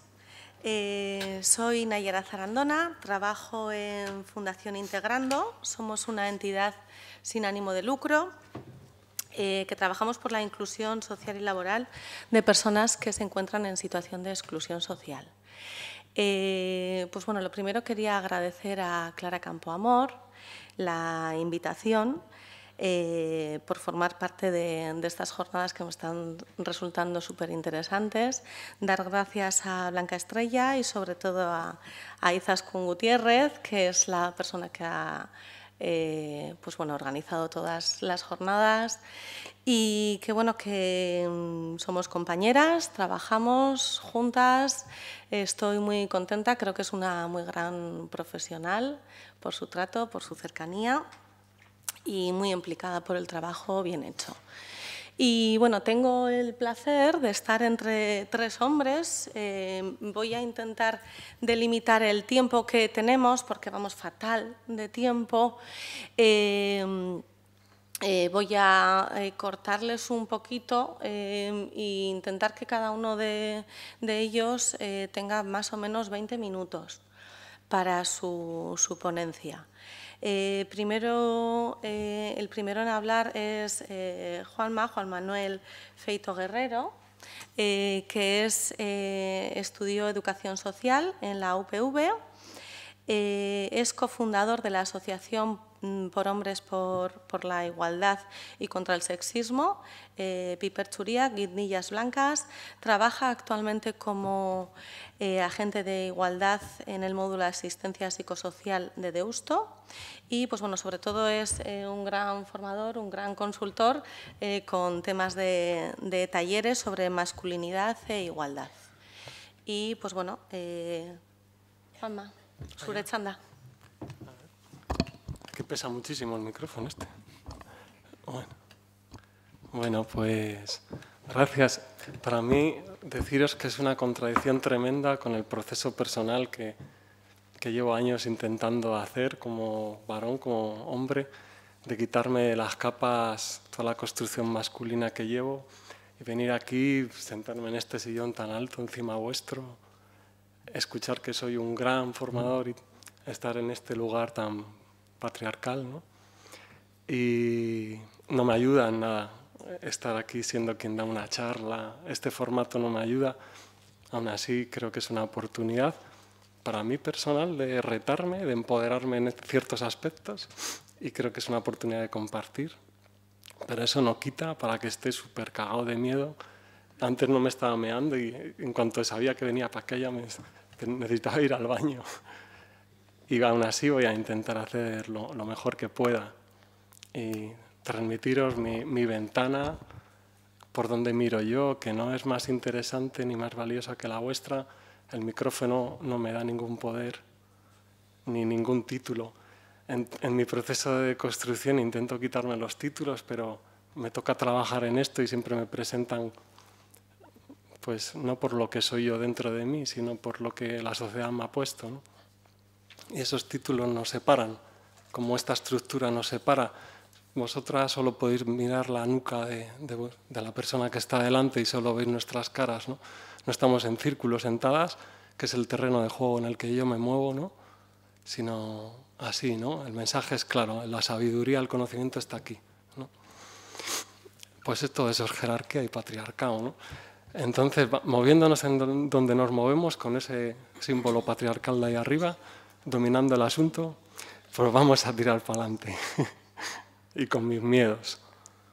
Y si hablo de esta manera y no me sumerjo en un lenguaje académico, es por dos razones. Una es porque no estoy tan entrenado como las personas que han hablado antes, que es una pasada, yo les admiro, ¿no? Porque la vida no me ha puesto la oportunidad ni yo tampoco la he querido alimentar, ¿no? Pero no es esa la razón primordial. La otra razón es porque ¿qué hago yo con todos mis títulos, con todos mis grandes y todos los micrófonos cuando me pongo delante de una criatura que le importa tres narices todo eso y que lo que me va a plantear es algo que viene del corazón, no de la mente? ¿Qué hago yo con el llanto de una criatura, con su mirada, con su necesidad de cuidados básicos, psicológicos, emocionales, afectivos, una necesidad de construir una relación única, insustituible, personalizada? ¿De qué me sirve todo mi discurso académico? No lo va a comprender, no vamos a hablar el mismo lenguaje. Entonces está muy bien hacer toda esa reflexión, pero en este terreno, ¿qué os voy a contar? Yo no soy padre, No, tenemos que movernos en otro terreno. Ese es lo interesante para los varones y por lo que se supone que se me ha llamado a mí para participar aquí, ¿no? A nosotros. ¿Qué aporta a nuestro proceso de construcción de género? De quitarnos el traje este masculino, la relación con gente joven, la crianza, ¿no? Los cuidados. Pues eso. La otra razón de que no me meta en el lenguaje académico es que, igual que todo esto para mí o para nosotros es una trampa, para nuestro ego, para nuestra superioridad masculina, para todos esos temas, ¿no?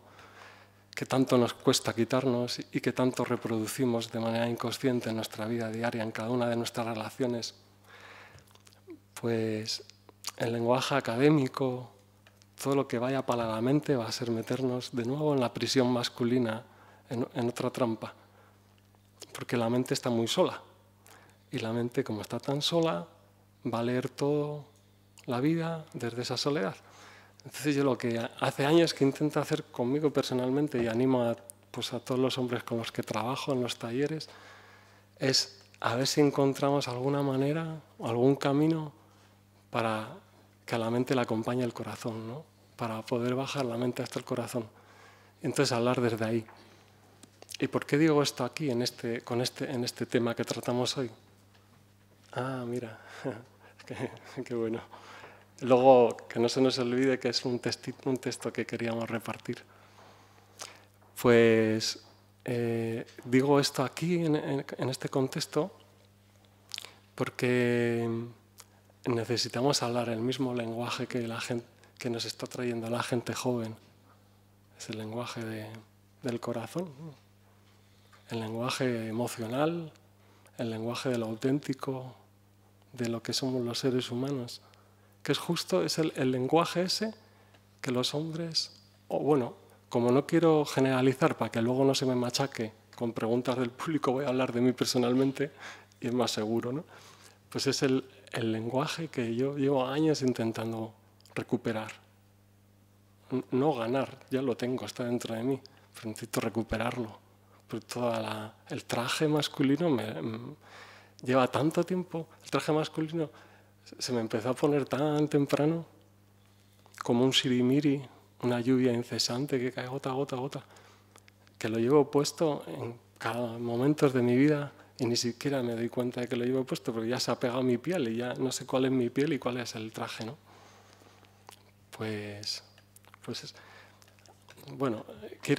Tenía pensado proponeros antes de seguir, el hablar desde la manera que a mí más me gusta hablar y que creo que ayuda más a dejar la mente descansando un rato y entender las cosas más desde dentro, que es el lenguaje del arte, el lenguaje de la poesía. Y quería compartir con vosotras personas, seres humanos, un poema que yo creo que si solo con ese poema ya estaría terminado mis 20 minutos, porque concentran la esencia del tema, ¿no? De lo que supone para los hombres el océano tan interesante, tan grande y tan extraño, ¿no? De las relaciones con la gente joven, de la crianza, ¿no? Un océano en el que no tenemos ni idea de cómo navegar. Pues a ver qué tal me sale el poema, que lo escribí yo, por cierto. Déjame desnudarte sin quitarte la ropa y que descubra en tu piel la cicatriz que me ocultas. Déjame que te hurgue entre los huesos y el pelo para encontrar lo que escondes y entender por qué huyes. Déjame que te mire más allá de alambradas que te alejan de mí y nos hieren a ambos y desangran por dentro. Déjame que funda y derrita tu hielo, pues congela tus ojos, encoge tu cuerpo y te hace pequeño. Déjame que te arranque la corteza del pecho, que te aleja del sol y mi boca y acoraza tu sentimiento. déjame que baje contigo a tu foso, donde encienda una luz que te ilumine allá adentro, en el fondo de todo.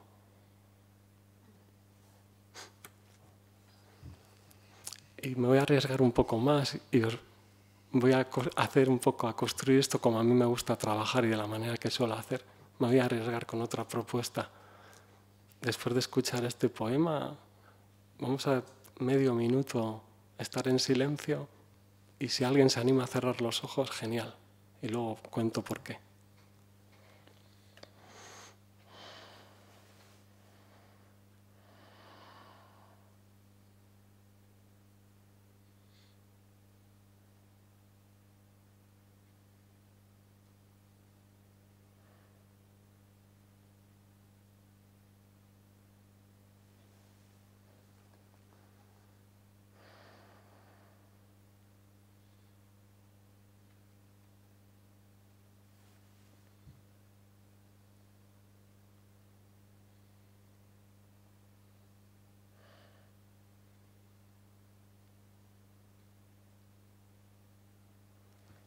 Igual en este ratito de introspección, cada cual puede darse cuenta de que necesita desnudarse.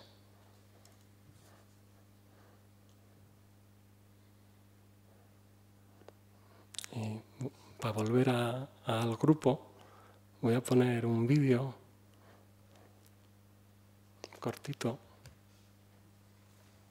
si consigo apañarme con el Mac. Venga.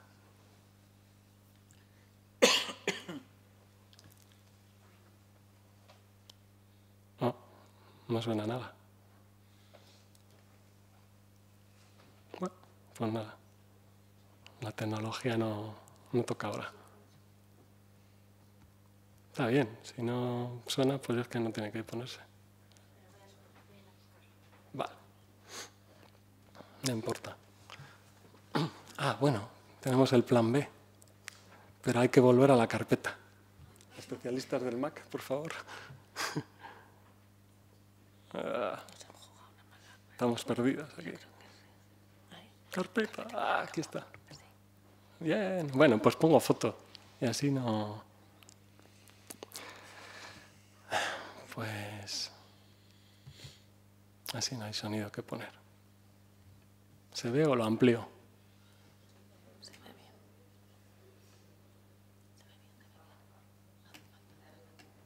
No sé cómo hacer para que sea más ligero esto de paso. Se ve bien, ¿eh? Cuando le das así se ve bien. ¿Cuál? El vídeo, pon otra vez. Ah, bueno, voy a termino la secuencia de fotos, ¿vale?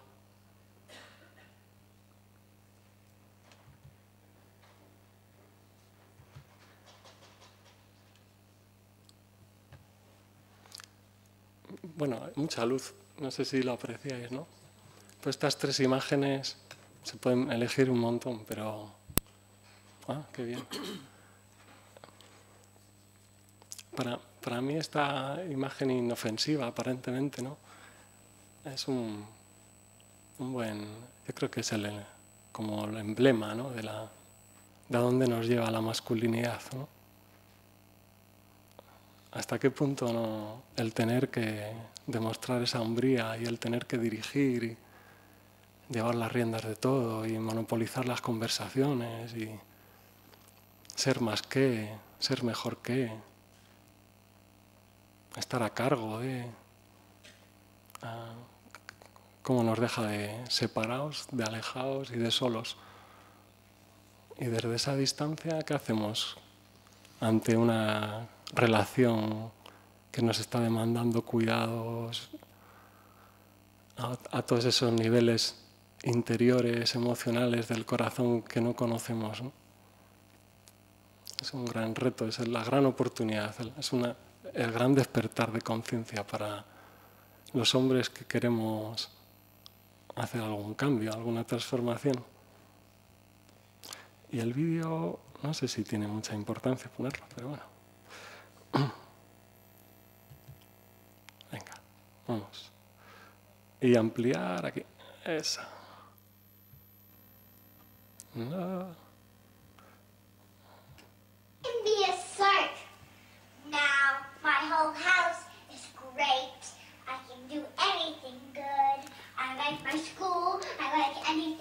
like my dad, I like my cousins, I like my aunts, I like my Allisons, I like my moms, I like my sisters, I like my dad, I like my hair, I like my haircuts, I like my pajamas, I like my stuff, I like my rooms, I like my whole house. My whole house is great, I can do anything good. Yeah. I can do anything good, better than anyone, better than everyone. Aquí, a ver, ¿cómo salimos de aquí ahora? Va, pues, escapa. Menos mal que está el botón ese siempre. No necesito ningún máster en nada, ya tenemos aquí a la maestra, ¿no? Esa es la vida, ese es el ser humano. ¿Cuánto necesito yo de cuántas cosas necesito yo desnudarme para levantarme por la mañana y recordar esto? ¿Dónde quedó toda esa sabiduría? Está dentro de mí, pero ¿cuántas capas hay encima de ella? ¿Qué proceso personal voy a tener que hacer para llegar a recordar esto? Este es el lenguaje que me va a hablar. Esto es lo que me van a decir cada día. Y se va a encontrar una roca. ¿Qué hago con esto? ¿Cuánto tiempo me queda? 5 minutos. Y había un aspecto de... mira, qué bien. Hay un aspecto de todo este trabajo y de la oportunidad que supone de despertar de conciencia. Igual hablo muy lento y no sé, os dormís. Pero y pues es lo primero que me vino cuando se me planteó este trabajo. Dije, hablar de paternidad. Digo, pues igual, claro, se supone que tengo que hablar de yo como padre o bueno, como persona que trata con personas jóvenes, tío, tal. Pues dije, joder, pues lo que necesito hacer, lo primero, es trabajar sobre mí como hijo. Es decir, ¿cuántas oportunidades me he dado yo a mí mismo en mi vida para revisar mi hijo, el ser yo hijo? ¿Cuánto he revisado mi relación con mi aita, con mi padre? ¿Cómo voy a ir a la relación con esta persona joven, a esta nueva relación que se me aparece en mi vida sin haberme puesto manos a la obra, sin haber hecho algo con todas esas vivencias? Mi aita fue un gran transmisor de sexismo, fue un gran transmisor de patriarcado, como supongo que todos los aitas. Es lo que le tocó hacer. Y me surgían un montón de preguntas para hacer ese trabajo, ¿no? Y que es un poco lo que venimos haciendo en mi asociación y en los trabajos de talleres, ¿no? Que es trabajo de revisión. ¿Qué recuerdas sobre tu aita? ¿Qué palabras decía o no decía en casa? ¿Cómo se dirigía a tu ama? ¿A ti?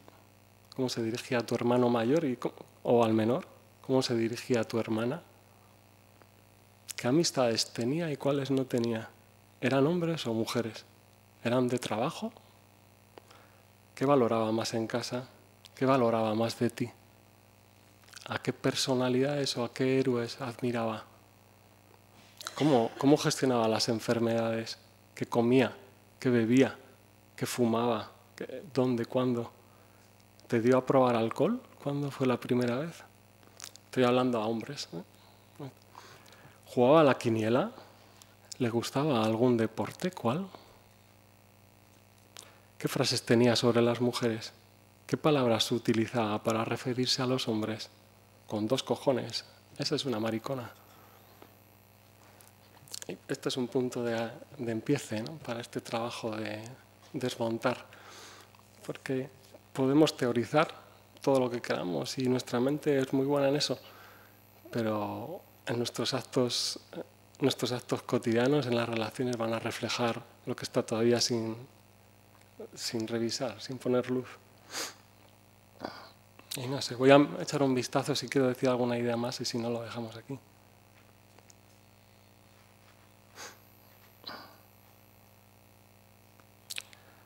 pues bueno, también una última propuesta, si me surgía, era el reconocer la sabiduría que hay, sobre todo el aspecto emocional, psicológico, interior, que hay en personas que, debido al condicionamiento de sexo-género, del patriarcado, habéis tenido más oportunidad de conocer, de indagar, de convivir con ello, ¿no? Que es gente joven, muy joven, y las mujeres, ¿no? Reconocer esa sabiduría y reconocer que ahí está, si queremos tomar ciertas referencias o pedir ayuda en todo esto, ¿no? Pero no cargar sobre las mujeres la tarea que nos corresponde a nosotros hacer, ¿no? De trabajo personal. Y bueno, pues así terminamos con un poco de algo así bonito y así pues no dejo paso al compañero. Medio minuto. Esta, que no la encuentro. Pues no sé, no la encuentro. Está aquí.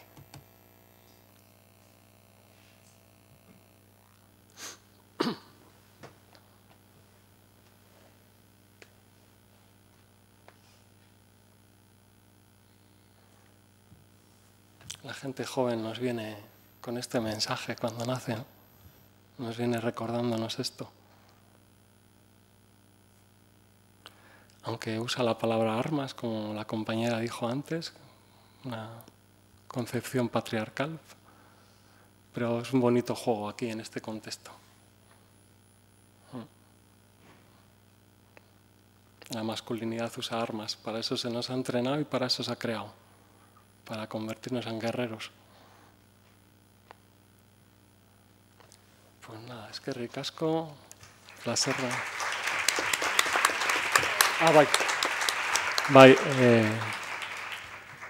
Dentro de la misma línea, ese mismo lenguaje poético, artístico, pues ahí, para quien quiera, hay un texto que también escribí hace tiempo.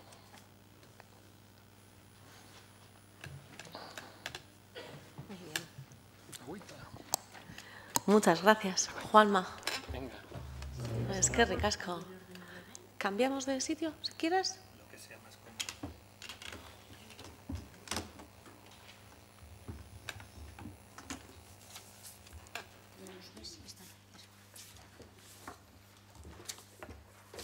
Bueno, pues fenomenal, Juanma, me ha encantado, muy original, me ha gustado mucho. Además te has ceñido al tiempo, exacto, ¿vale? Bueno, pasamos ahora os voy a presentar a Manuel Buendía Bercedo. Él tiene un máster de Igualdad de Género en la Universidad de Cantabria.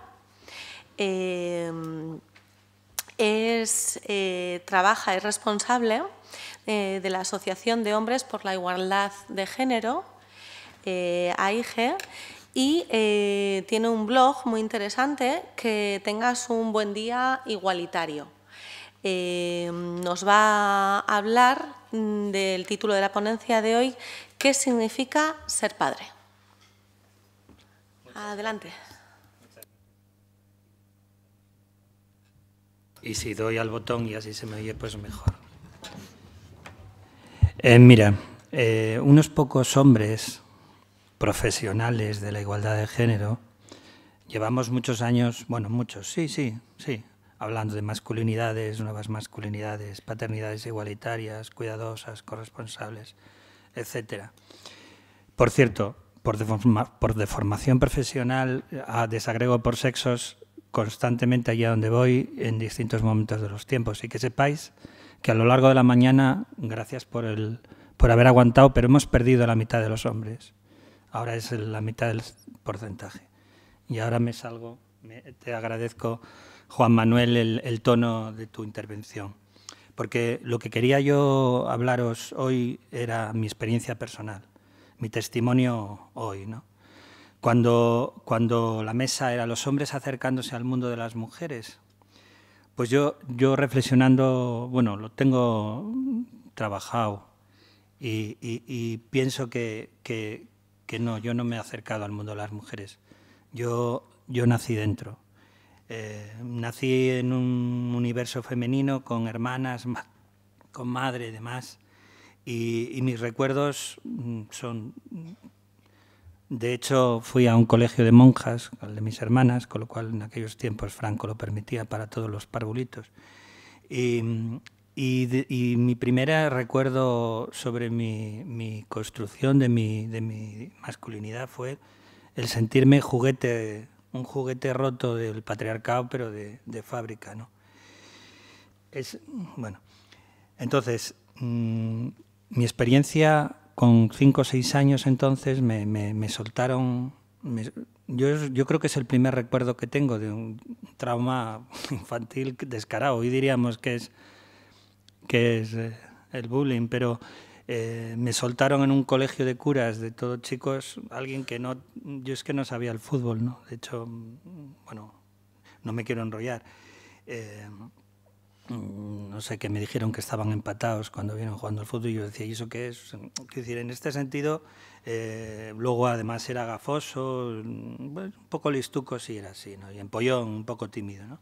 Pero entonces, lo que quiero decir con esto es que mi identidad masculina desde siempre la he sentido como un aspirante a macho alfa muy malo.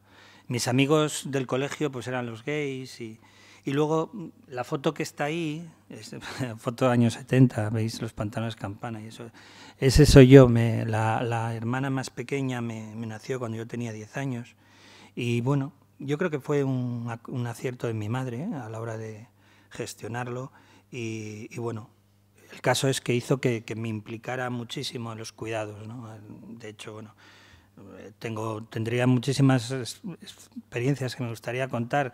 Bueno, hasta incluso me encantaba poner los pañales aquellos que eran de lavar, de tela, con imperdibles y demás. Fijaros de cuando os digo.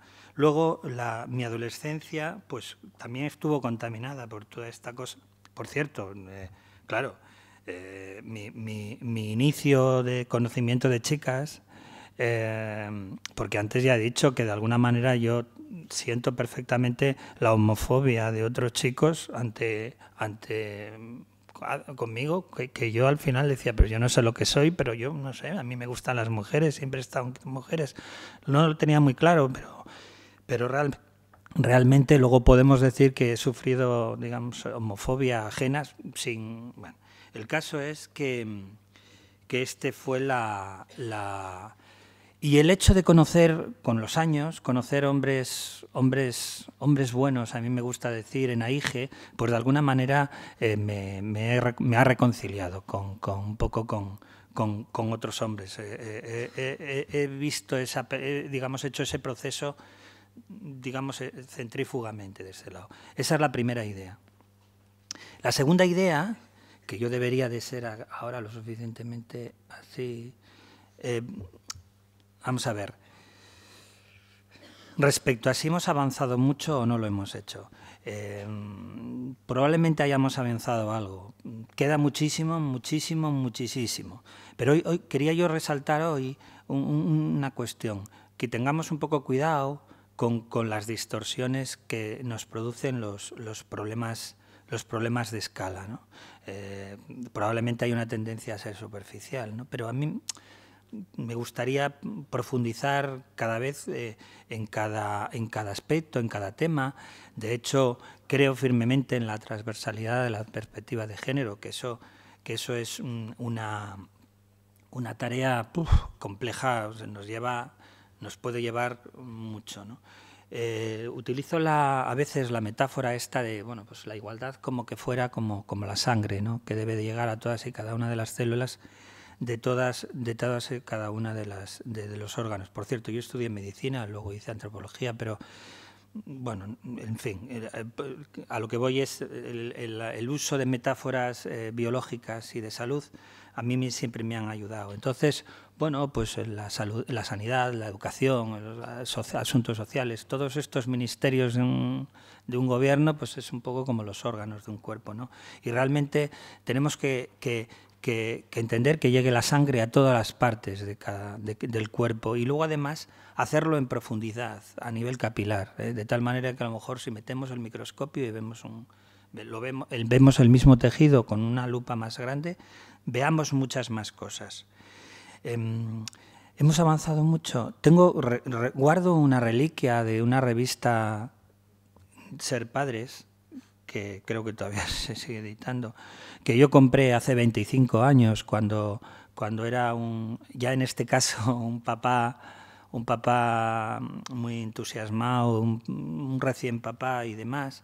Y la verdad es que lo he estado releyendo y no sé, es que decía las mismas cosas que decimos ahora. Es una sensación, a veces tengo la sensación de estar dando vueltas, o sea, como vueltas a un tío vivo y estar siempre en el mismo sitio. Lo principal de esta segunda idea, aparte de profundizar, es que probablemente queda muchísimo y probablemente hemos andado mucho, pero que en cada vuelta de este tío vivo es muy probable que cada vez se está incorporando más gente a empezar a rodar, ¿sí? ¿Me he explicado? Entonces, en cierta forma,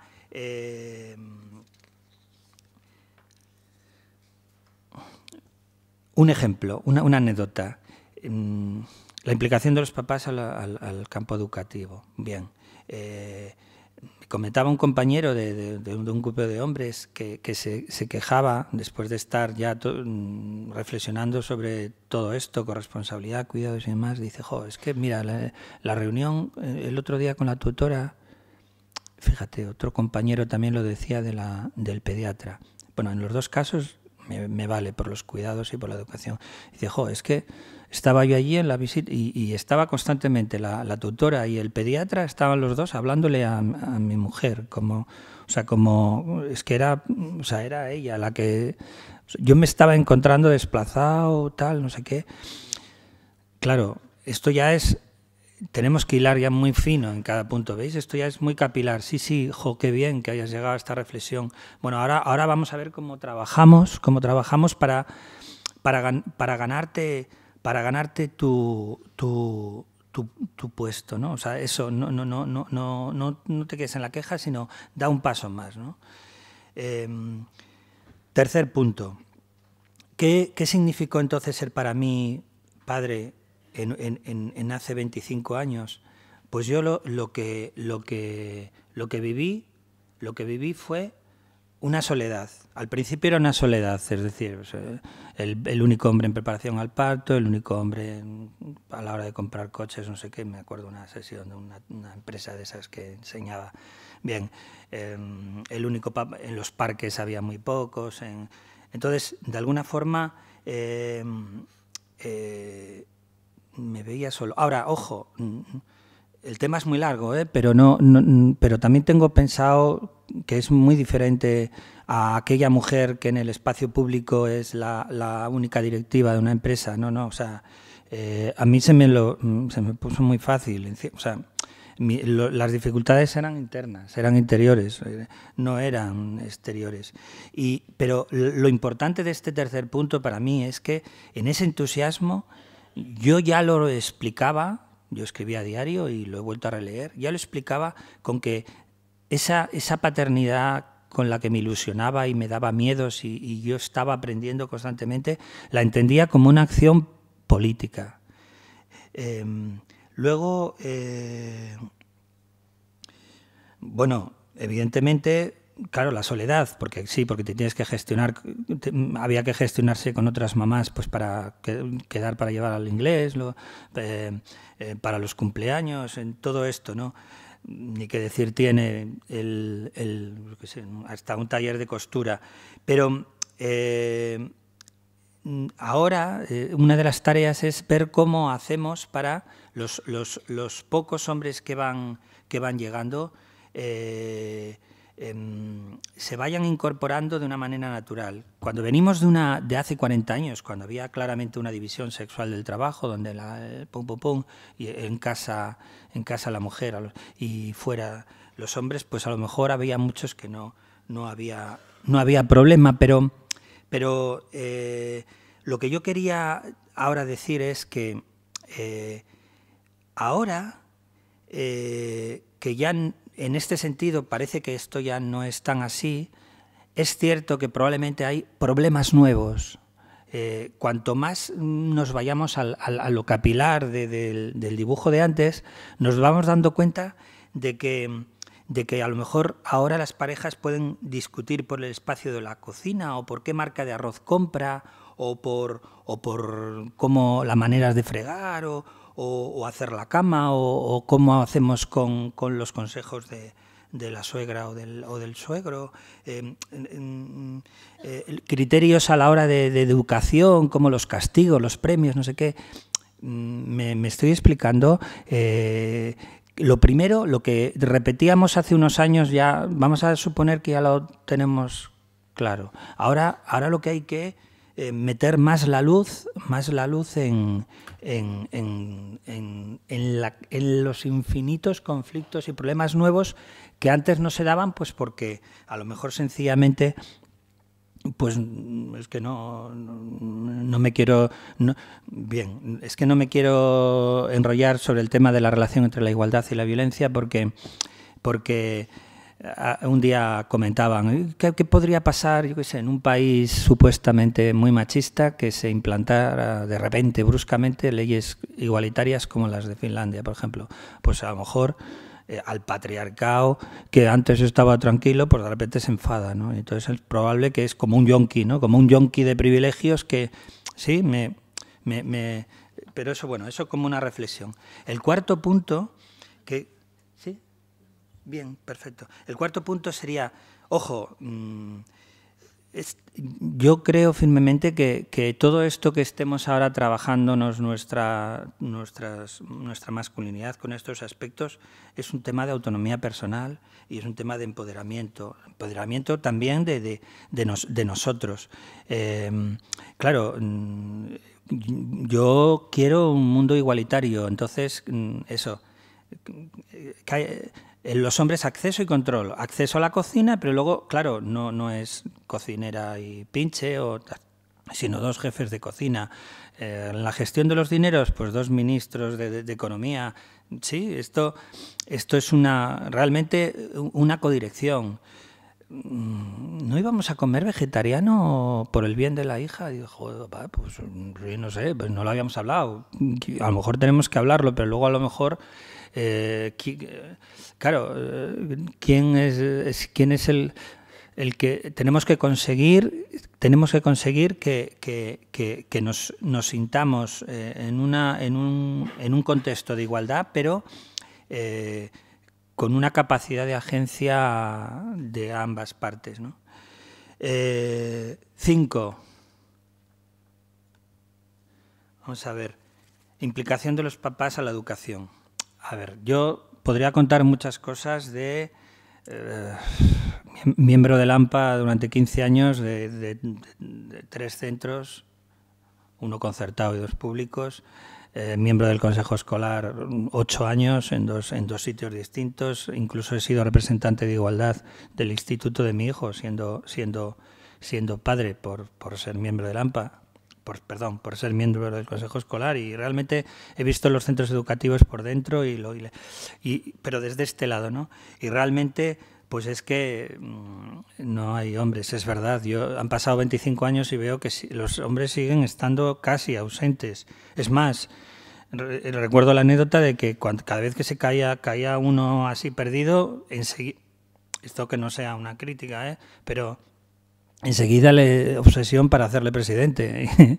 Y digo, a ver, los micromachismos que hemos visto antes, yo una de las cosas que más me ha costado ha sido el conseguir no haberlo sido en 12 años, porque yo decía, no, yo soy una más.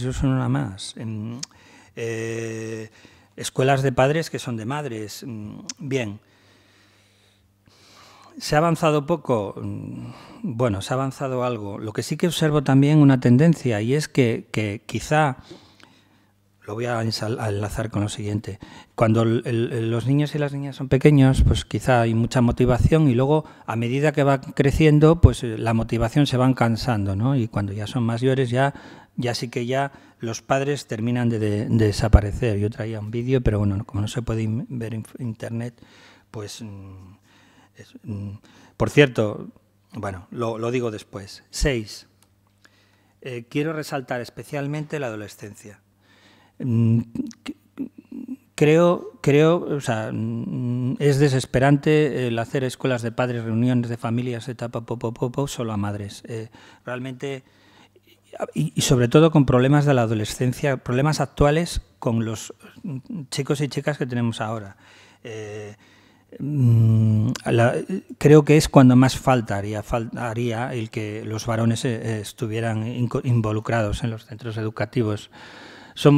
Hay que tener muy claro si somos adolescentes, no idiotas. Es que me parece una edad fascinante. A veces parece, de verdad que no lo sois, porque, en fin, el otro día vi la película que la dieron en televisión, lo vi de verdad, por razones profesionales, a ver si soy capaz de aguantarla, o sea, de verdad. Porque claro, se había hecho un videoforum, digamos, y había apuntado cosas que digo, no sé qué película hablan y voy a verla porque no voy a... En fin, creo que me estoy explicando, ¿verdad? Mi experiencia cuando la adolescencia fue como una travesía del desierto, fíjate, con todo lo que he dicho y todo lo que sabes, me ha recordado lo que has dicho tú.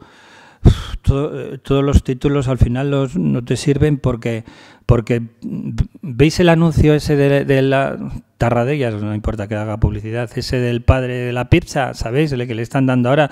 Pues yo me he sentido muchísimas veces así, que dices, no sé cómo manejar esta situación, pero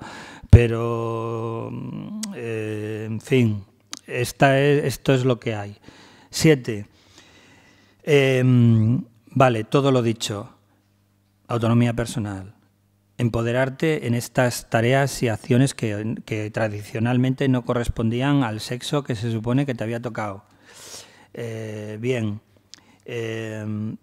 Pero creo también que con la igualdad ganamos hombres y mujeres. Ganamos hombres y mujeres. Cuando un hombre igualitario reflexiona sobre sus privilegios por ser hombre o intenta librarse de actitudes sexistas, machistas, del lastre del patriarcado en su modelo de masculinidad. Voy a leer porque es lo que ha estado saliendo toda la mañana.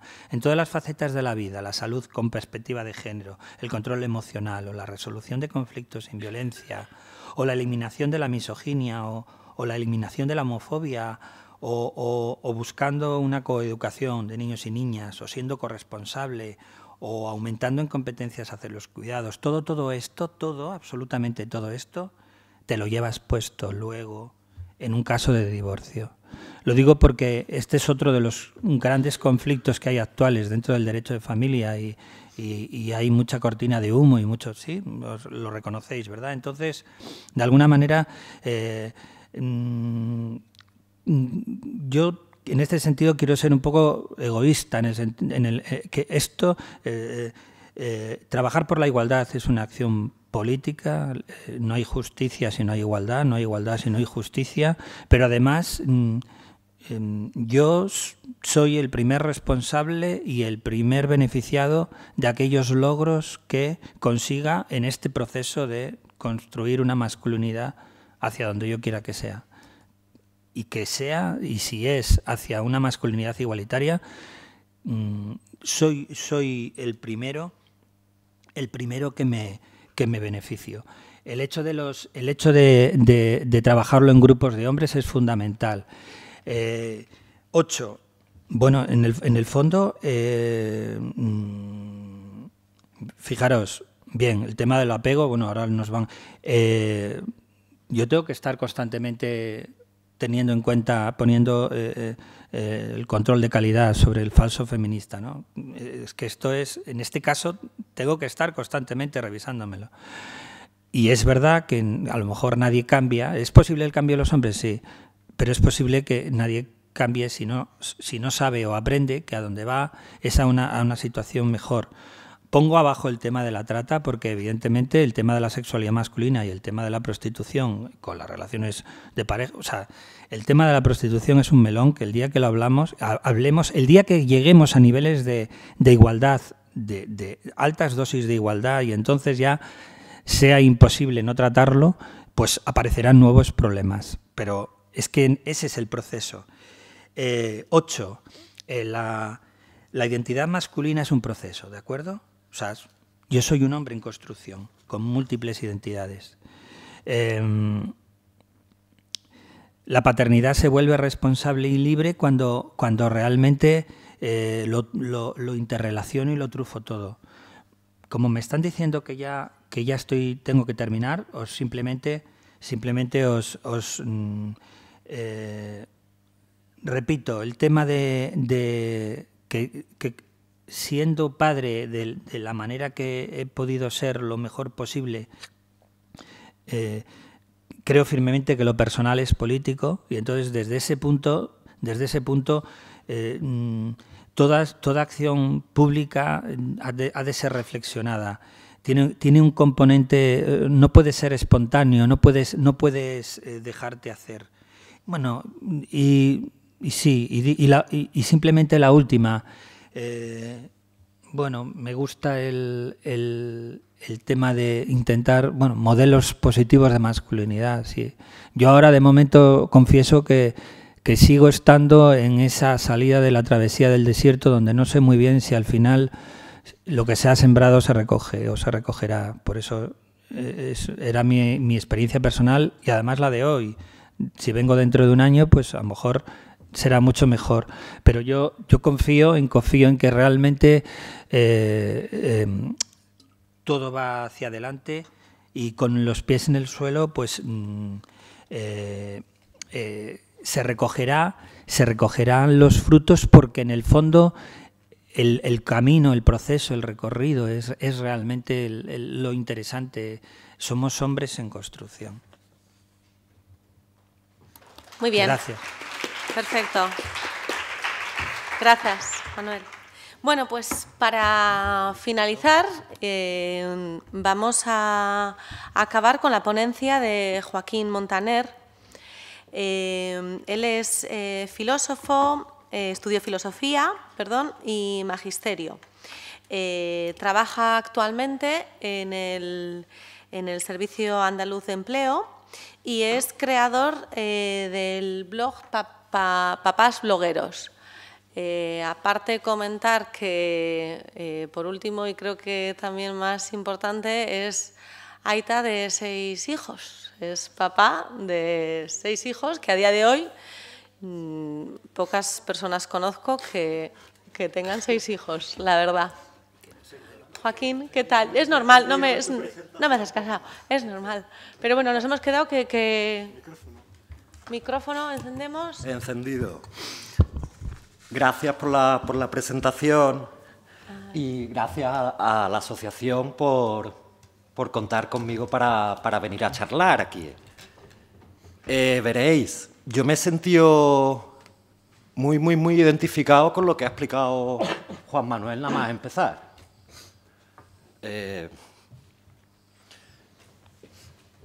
Tengo formación de magisterio, todo el rollo, ¿no? Pero no me gusta esa educación tradicional, no me siento cómodo tampoco.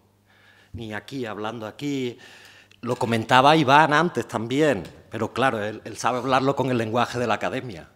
Yo soy mucho más cotidiano en el lenguaje, más vulgar también.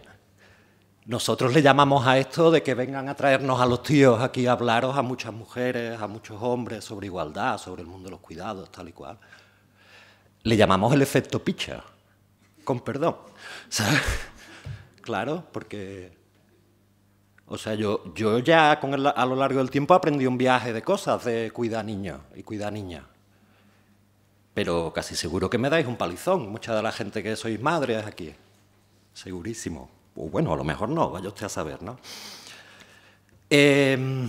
Escuchando a los ponentes anteriores, yo estoy encantado porque Han dicho casi todo lo que yo también tenía en mente contaros, ¿no?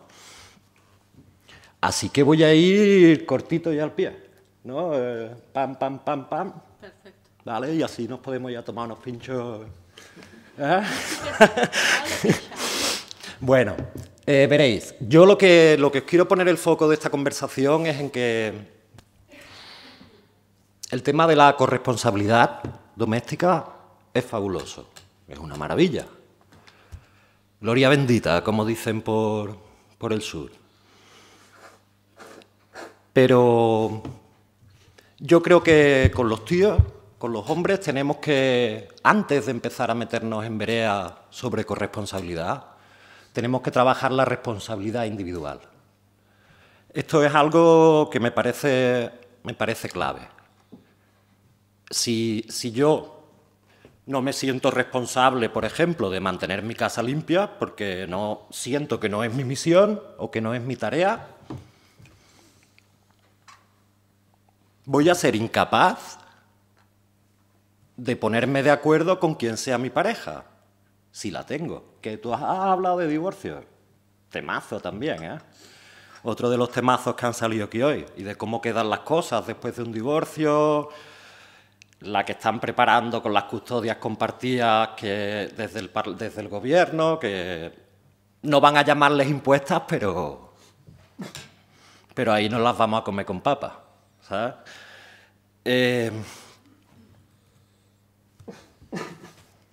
Veréis, cuando consigamos traer a estos varones, bueno, sois papás muchos de aquí. Bueno, Y mamás, perdón. Vale, fíjate. Hace 2 años lanzaron un trabajo súper gordo a nivel mundial sobre el estado de la paternidad. Lo hizo Promundo. En él recogían que, con datos, ya, ¿sabes? Promundo es muy datos, no es interpretación ni nada de esto. Ellos son datos y a partir de los datos las distintas organizaciones supranacionales, locales, autonómicas, regionales, dependiendo de la configuración del país, se ponen a trabajar con esos datos. Esta gente demostró que más del 80% de los tíos, de los hombres, vamos a ser padres biológicos. Más del 80%. Y el 100% va a tener en muchísimos momentos de su vida responsabilidades vinculadas a los cuidados. Hijos de amistades o hijas de amistades, tus sobrinas, tus sobrinos, si te haces entrenador, si te haces monitor. Y otro de los temazos que tenemos pendientes es el cuidado de los mayores, ¿sabes? Y la participación de los tíos en el cuidado de nuestros papás y nuestras mamás cuando se pongan malitas, o de los suegros y las suegras, ¿no? 100% de los tíos, ¿vale? Va a tener responsabilidad de cuidados. Esto es, desde mi forma de ver, una fortaleza y una oportunidad, hablando con los lenguajes estos de DAFO, ¿no? Esto es una fortaleza y una oportunidad brutal, brutal. La gente que... Los que van a ser neopadres, los que van a esperar su primer hijo, la gente que sale... Yo estoy sobre todo enfocando la charla a varones, ¿vale?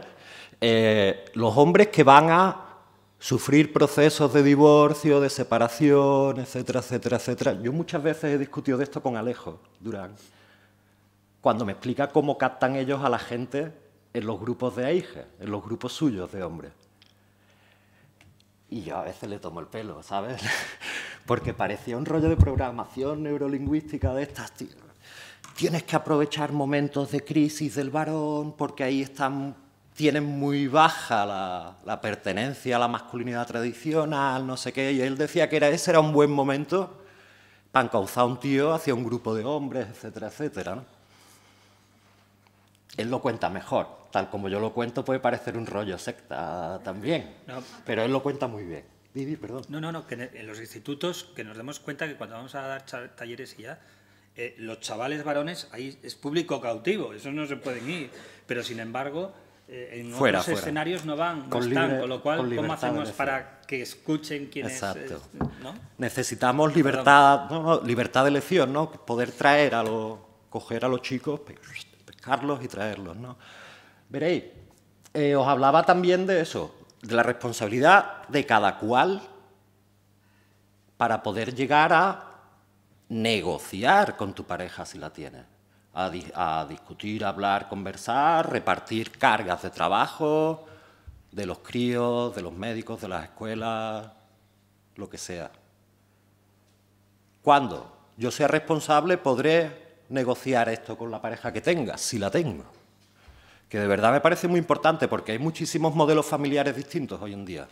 Y por desgracia nos quedamos solos, igual que han estado hablando los dos ponentes anteriores, nos quedamos nada más con lo que nos vende Disney, ¿no? O lo que nos venden desde medios o desde el heteropatriarcado.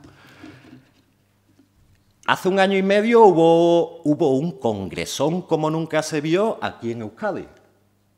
Y de ahí, uno de los trabajos que a mí más me gustó de lo que lanzaron fue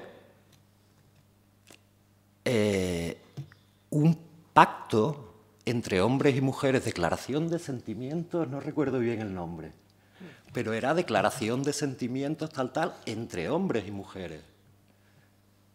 Como paso previo, como precontrato, ¿no? Los que trabajáis en institutos, precontratos con los estudiantes, etcétera, para dar paso a una negociación en igualdad, dentro de lo privado, dentro de casa.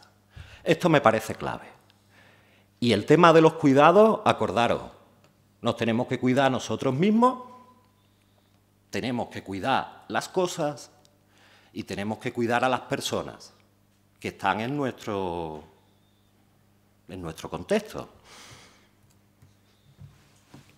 Eurostat, el barómetro de Eurostat publicaban el lunes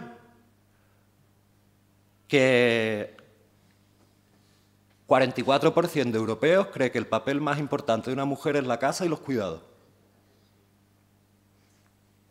44% de mogollón de personas que hay en Europa. Muchas. 8 de cada 10 creen, a la vez, que los hombres tienen que echarse a los hombritos, echarse a la mochila responsabilidades domésticas.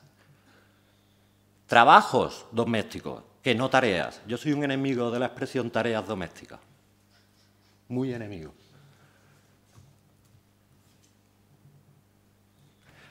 Tituláis las jornadas estas El espejismo de la igualdad. A mí me ha gustado mucho ese nombre, la verdad. Pero yo, aquí desde esta pedazo de tarima, en esta supermesa y en esta supersilla, ahora tengo, como decía Iván también, como decía Juanma, tengo el poder y os voy a contar mi película. Yo, desde mi posición de poder, de tío blanco, con dinero, con trabajo, no sé qué, no sé qué, no sé cuánto, yo me puedo hacer el loco perfectamente. El loco, entiendo, es una expresión un poco vulgar, pero yo puedo decir como que desigualdad de qué. Aquí todo el mundo, aquí ya está súper conseguida la igualdad. Pero claro, desde mi posición de poder, que yo digo, ole, ¿cómo he trabajado hoy en el curro? Me voy a casa, a por las zapatillas, ¿no? A apalancarme en el sillón. Con eso, si tuviera una pareja viviendo conmigo, lo único que conseguiría hacer es generar malestar, generar sobrecarga, cargar a la otra parte de la pareja o del núcleo familiar con dobles, con triples jornadas. Y lo peor de todo, llevaría a esa pareja directamente a la infelicidad. Y yo sí tengo muy claro que tenemos que preocuparnos de ser felices en la vida. Supongo que conocéis a Pamela Palenciano, os sonará. Los monólogos de No solo duelen los golpes. Si no lo habéis visto, por favor, ir a verla, ir a escucharla y ir a emocionaros con lo que habla esta chica. En Internet están disponibles, o sea, el monólogo completo lo puedes ver durar 1 hora y cuarto o así. La explicación que ella hace para distinguir quién tiene el poder, y explicando, y Manolo arriba y yo abajo. Manolo era el novio que la maltrataba a ella. Y de verdad, es alucinante. Si queréis tener una definición rápida, no demasiado retórica, no demasiado académica de lo que poder es y no es, y de quién está arriba y quién está abajo, por favor, escuchad a esta chica.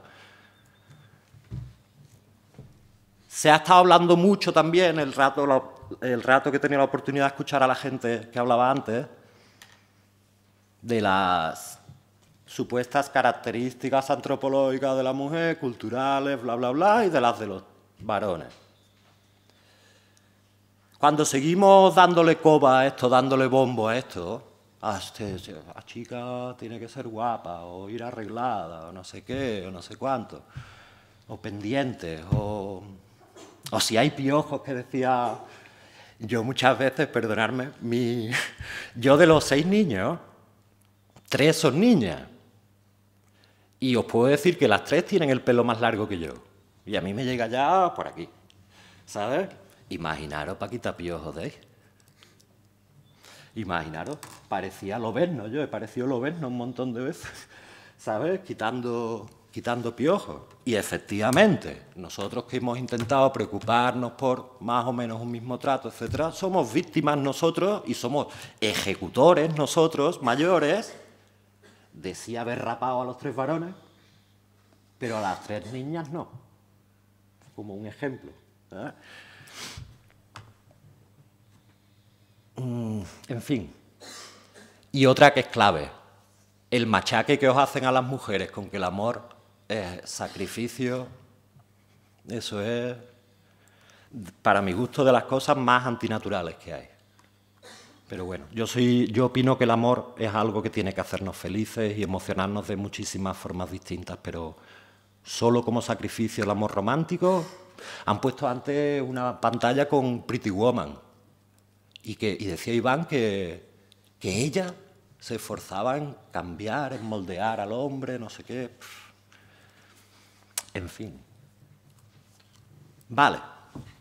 Llegamos... Manu acaba de hablar también de que tienes que estar alerta con los falsos hombres igualitarios, falsos feministas, ¿no? O de boquilla, o macho progre. No lo sé. Mira, cuando... Una de las cosas, ha comentado Amaya antes, yo bueno, pues os cuento así rápido. En 2005 me junté con la que es mamá de los niños míos y ella tenía ya 4 criaturas. Yo creo que fui un inconsciente, porque no basculé donde entraba.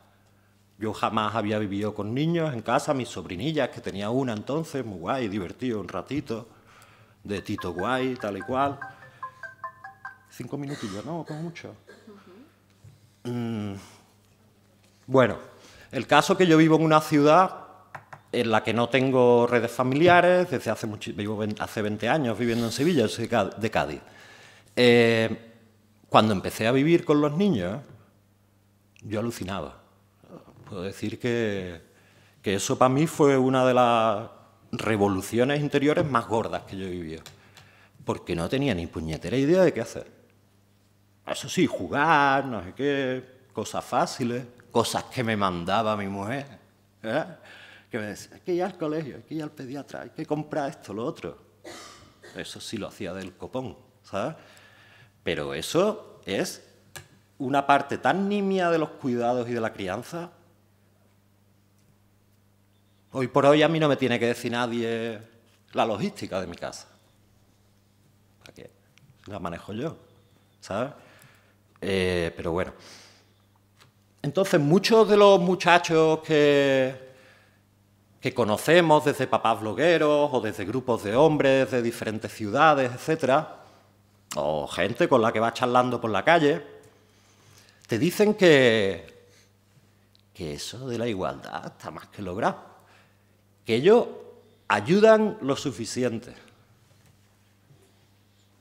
Y a mí me hace gracia cómo lo explica Bonino, cómo lo explica Luis Bonino, que dice: muchos varones se plantean ser ayudantes resignadamente, ¿no? Por el tostón que le están dando, ¿no? De darle caña. Manolo tiene que hacer esto, tiene que hacer lo otro, ¿no? En vez de implicarse de verdad, sino que van a remolque, ¿no? Y que lo hacen pues para no discutir con la pareja, ¿sabes? Eso, ajín de tío. Así, así, así, así. Pero hay muchísimos otros que no queremos eso. Yo no quiero ser ayudante de nadie. ¿Sabes? La casa es mía. Yo ensucio la casa como el que más. ¿Sabes? Bueno, de hecho hay trabajos, por cierto, que cuantifican el uso del tiempo en trabajos domésticos, diferenciando si hay un marido o una pareja varón o no.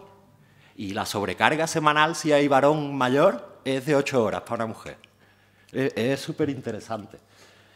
Y sobre este tema me gustaría, si podéis, si no lo conocéis también, que leáis un texto que hizo un amigo, Alberto Soler, que se llama Yo no ayudo a mi mujer. Un pelotazo fantástico el texto. Pero claro, aquí los tíos vamos haciéndonos listos, vamos haciéndonos mayores, vamos haciéndonos más vivos y decimos, esto ya de hablar de somos muy políticamente correctos, esto ya de decir que esto es cosa de hombre, o que esto no es de hombre, o que esto es cosa de mujeres, ya no se hace. Bueno, hay quien sigue haciéndolo, ¿vale? Pero ya entramos en rollos de franjas de edad y tal, pero hay mucha gente que ya no lo dice. Recomendación, Miguel Lorente, para entender esto de los neomachismos, de las formas que está tomando el discurso para suavizarse, para acariciarnos y camelarnos, ¿no? Y el tema más importante que yo veo para conseguir una responsabilidad real de los hombres en pro de la corresponsabilidad es el escaqueo.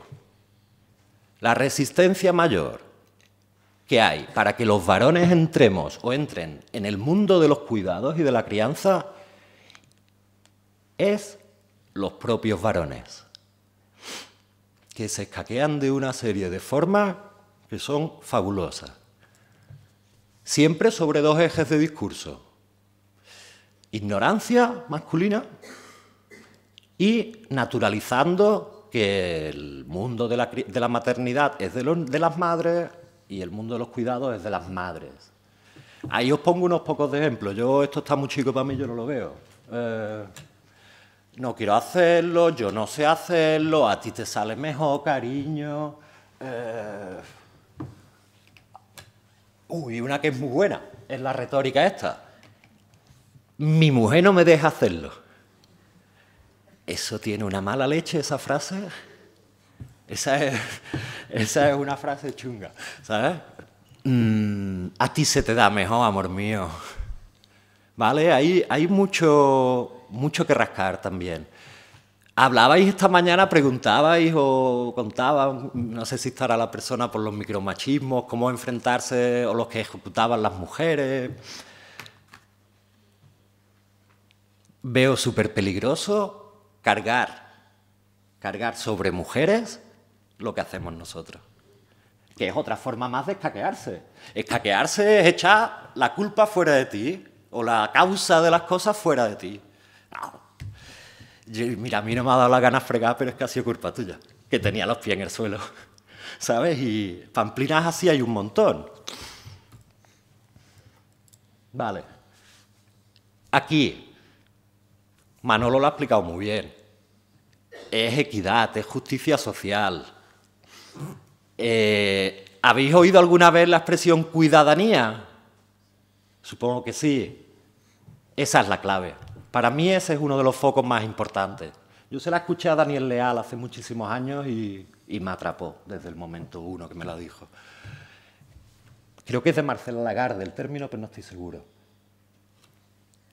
Mira, los americanos, esto, la gente, bueno, Promundo es una organización global. Los dos nombres de informes que pone ahí, State of World Father, no sé qué, el Estado sobre la paternidad en el mundo y Tiempo para la Acción, el primero 2015, el segundo este año en el 17, ellos, esta gente mueve un dineral, los de Promundo, es espectacular. Los financia la fundación de la Hillary Clinton, los financia el Banco Mundial. Y yo hace poco coincidí con el Gary Baker en Barcelona y le decía al tío, digo, Quillo, digo, ¿cómo hacéis para conseguir la pasta? No, porque... Y el tío me dijo, dice, nosotros trabajamos con un enfoque de salud. Dice que tú participes en igualdad en tu casa va a beneficiar sin parangón a la salud de tu casa, de tus compañeros de casa, de tus cohabitantes. Imaginaros esto con el ejemplo de cuidar tu casa, pero imaginaroslo cuando estamos hablando, Promundo trabaja sobre todo en zona con un desarrollo muy malo. Entonces, cuando hablamos de violaciones, de mutilación, de usar a los niños como armas de guerra, en fin, poner el foco en la salud de las mujeres y, por ende, de la ciudadanía, es un gran camino para trabajar con los varones. Ya voy a terminar un momentito. ¿Qué tenemos que hacer? ¿Qué podemos hacer? Traer a hombres y hacerles hablar, traer a hombres y hacerles hablar, aunque no quieran hablar. Plan. Ponerles espejos delante. Si estáis en grupos de teléfono de estos que dicen una bordería, que dicen que hacen violencia, contestad. Contestad como tíos, como varones y decir, mira, esto es un mojón lo que tú acabas de poner aquí. Posiblemente el amigo Richard es más optimista que yo. Dice, si en el chat de la manada uno hubiera dicho qué barbaridad lo que estáis diciendo, dice, se habría roto nuestro rollo patriarcal, ¿no? Nuestro mandato de género. Y dice, y hubiera salido por otro lado. Yo no lo creo. Yo creo que en ese tipo de grupos, si tú rompes lanzas por ahí, posiblemente tú terminas fuera del grupo, ¿vale? O por lo menos ese es mi caso concreto, pero bueno. Tenemos que trabajar con los chicos, con los hombres, para que cuestionen su masculinidad. Pero esa dura, esa masculinidad de violencia que has estado contando también. Y para que abandonen los privilegios. Los privilegios se ganan pisoteando a otros. Los privilegios, o sea, uno que sea conde, que sea aristócrata, ¿de dónde creéis que han salido los títulos aristocráticos? De toda la gente que han matado en las guerras, de todos los territorios que han robado, que han usurpado. Y los privilegios que tenemos los chicos, los varones, vienen de robaros a vosotras, o a sus parejas, o a lo que fuese, ¿no? Ya termino. Y algunos ejemplos, solo nombrarlos para que los conozcáis. El de la derecha que veis vosotras, la pepina, es clave, desde mi forma de ver. Equiparación de permisos por nacimiento y adopción para madres y padres, iguales, intransferibles y pagados 100%. Con esas tres características, iguales, intransferibles y pagados 100%. Cuando las que sois aquí mamás habéis tenido a los críos, anda un librito, un manual, un algo. No. A los hombres les va a pasar igual, nadie les va a dar ningún manual, pero le van a decir, venga, churrita, toma tu bebé y te tiene que quedar solo con el bebé aquí 4 semanas. Vas a ver cómo aprenden. Vas a ver cómo desarrollan empatía. Vas a ver cómo se plantean que la casa hay que quitarle la mierda, que hay que limpiar el bate. Había una campaña muy buena que era Las cosas no se hacen solas, del Ayuntamiento de Barcelona. Fabulosa, si la podéis ver también. Vale, Papi Concilia. Esto surgió de un movimiento de una chica que se llama Usue Medina Beita, que hizo Mami Concilia. Juntó testimonios de mujeres empresarias con sus dificultades para conciliar vida laboral. Laboral, profesional y personal, que siempre se nos queda el personal, se nos olvida al hablar de conciliación. Y bueno, y luego tenéis a mi 7º hijo, allí al final. 202 páginas de hombres hablando de paternidad, en castellano. 202. Esto empezó hace 6 años y encontré hace 6 años, cuando yo estaba loco perdido con los 4 niños dando vuelta en el salón, que no sabía qué hacer, yo empecé a consumir un montón de páginas de madre de la blogosfera, ¿vale? Y me surgió el rollo, dije yo, digo, ¿y los tíos no cuentan nada de su paternidad? ¿No lo ponen en común? O 16 páginas había, en español, en el año 2011. 202 tenemos ahora. Así que nada, muchas gracias por escuchar y por haberos quedado hasta tan tarde. Gracias. Gracias, Joaquín, Juanma. ¿Querías comentar una cosita, Juanma? Es que se lo debo. En nuestra organización hicimos un Facebook, que es Aita Laguna, en castellano significaría padre amigo o algo así. Y podéis encontrar ahí material muy interesante para recursos para hombres que viven la paternidad. Aita Laguna. Pues bueno, damos por concluida la jornada de hoy. Muchísimas gracias y disculpad porque nos hemos ido de hora totalmente. Gracias.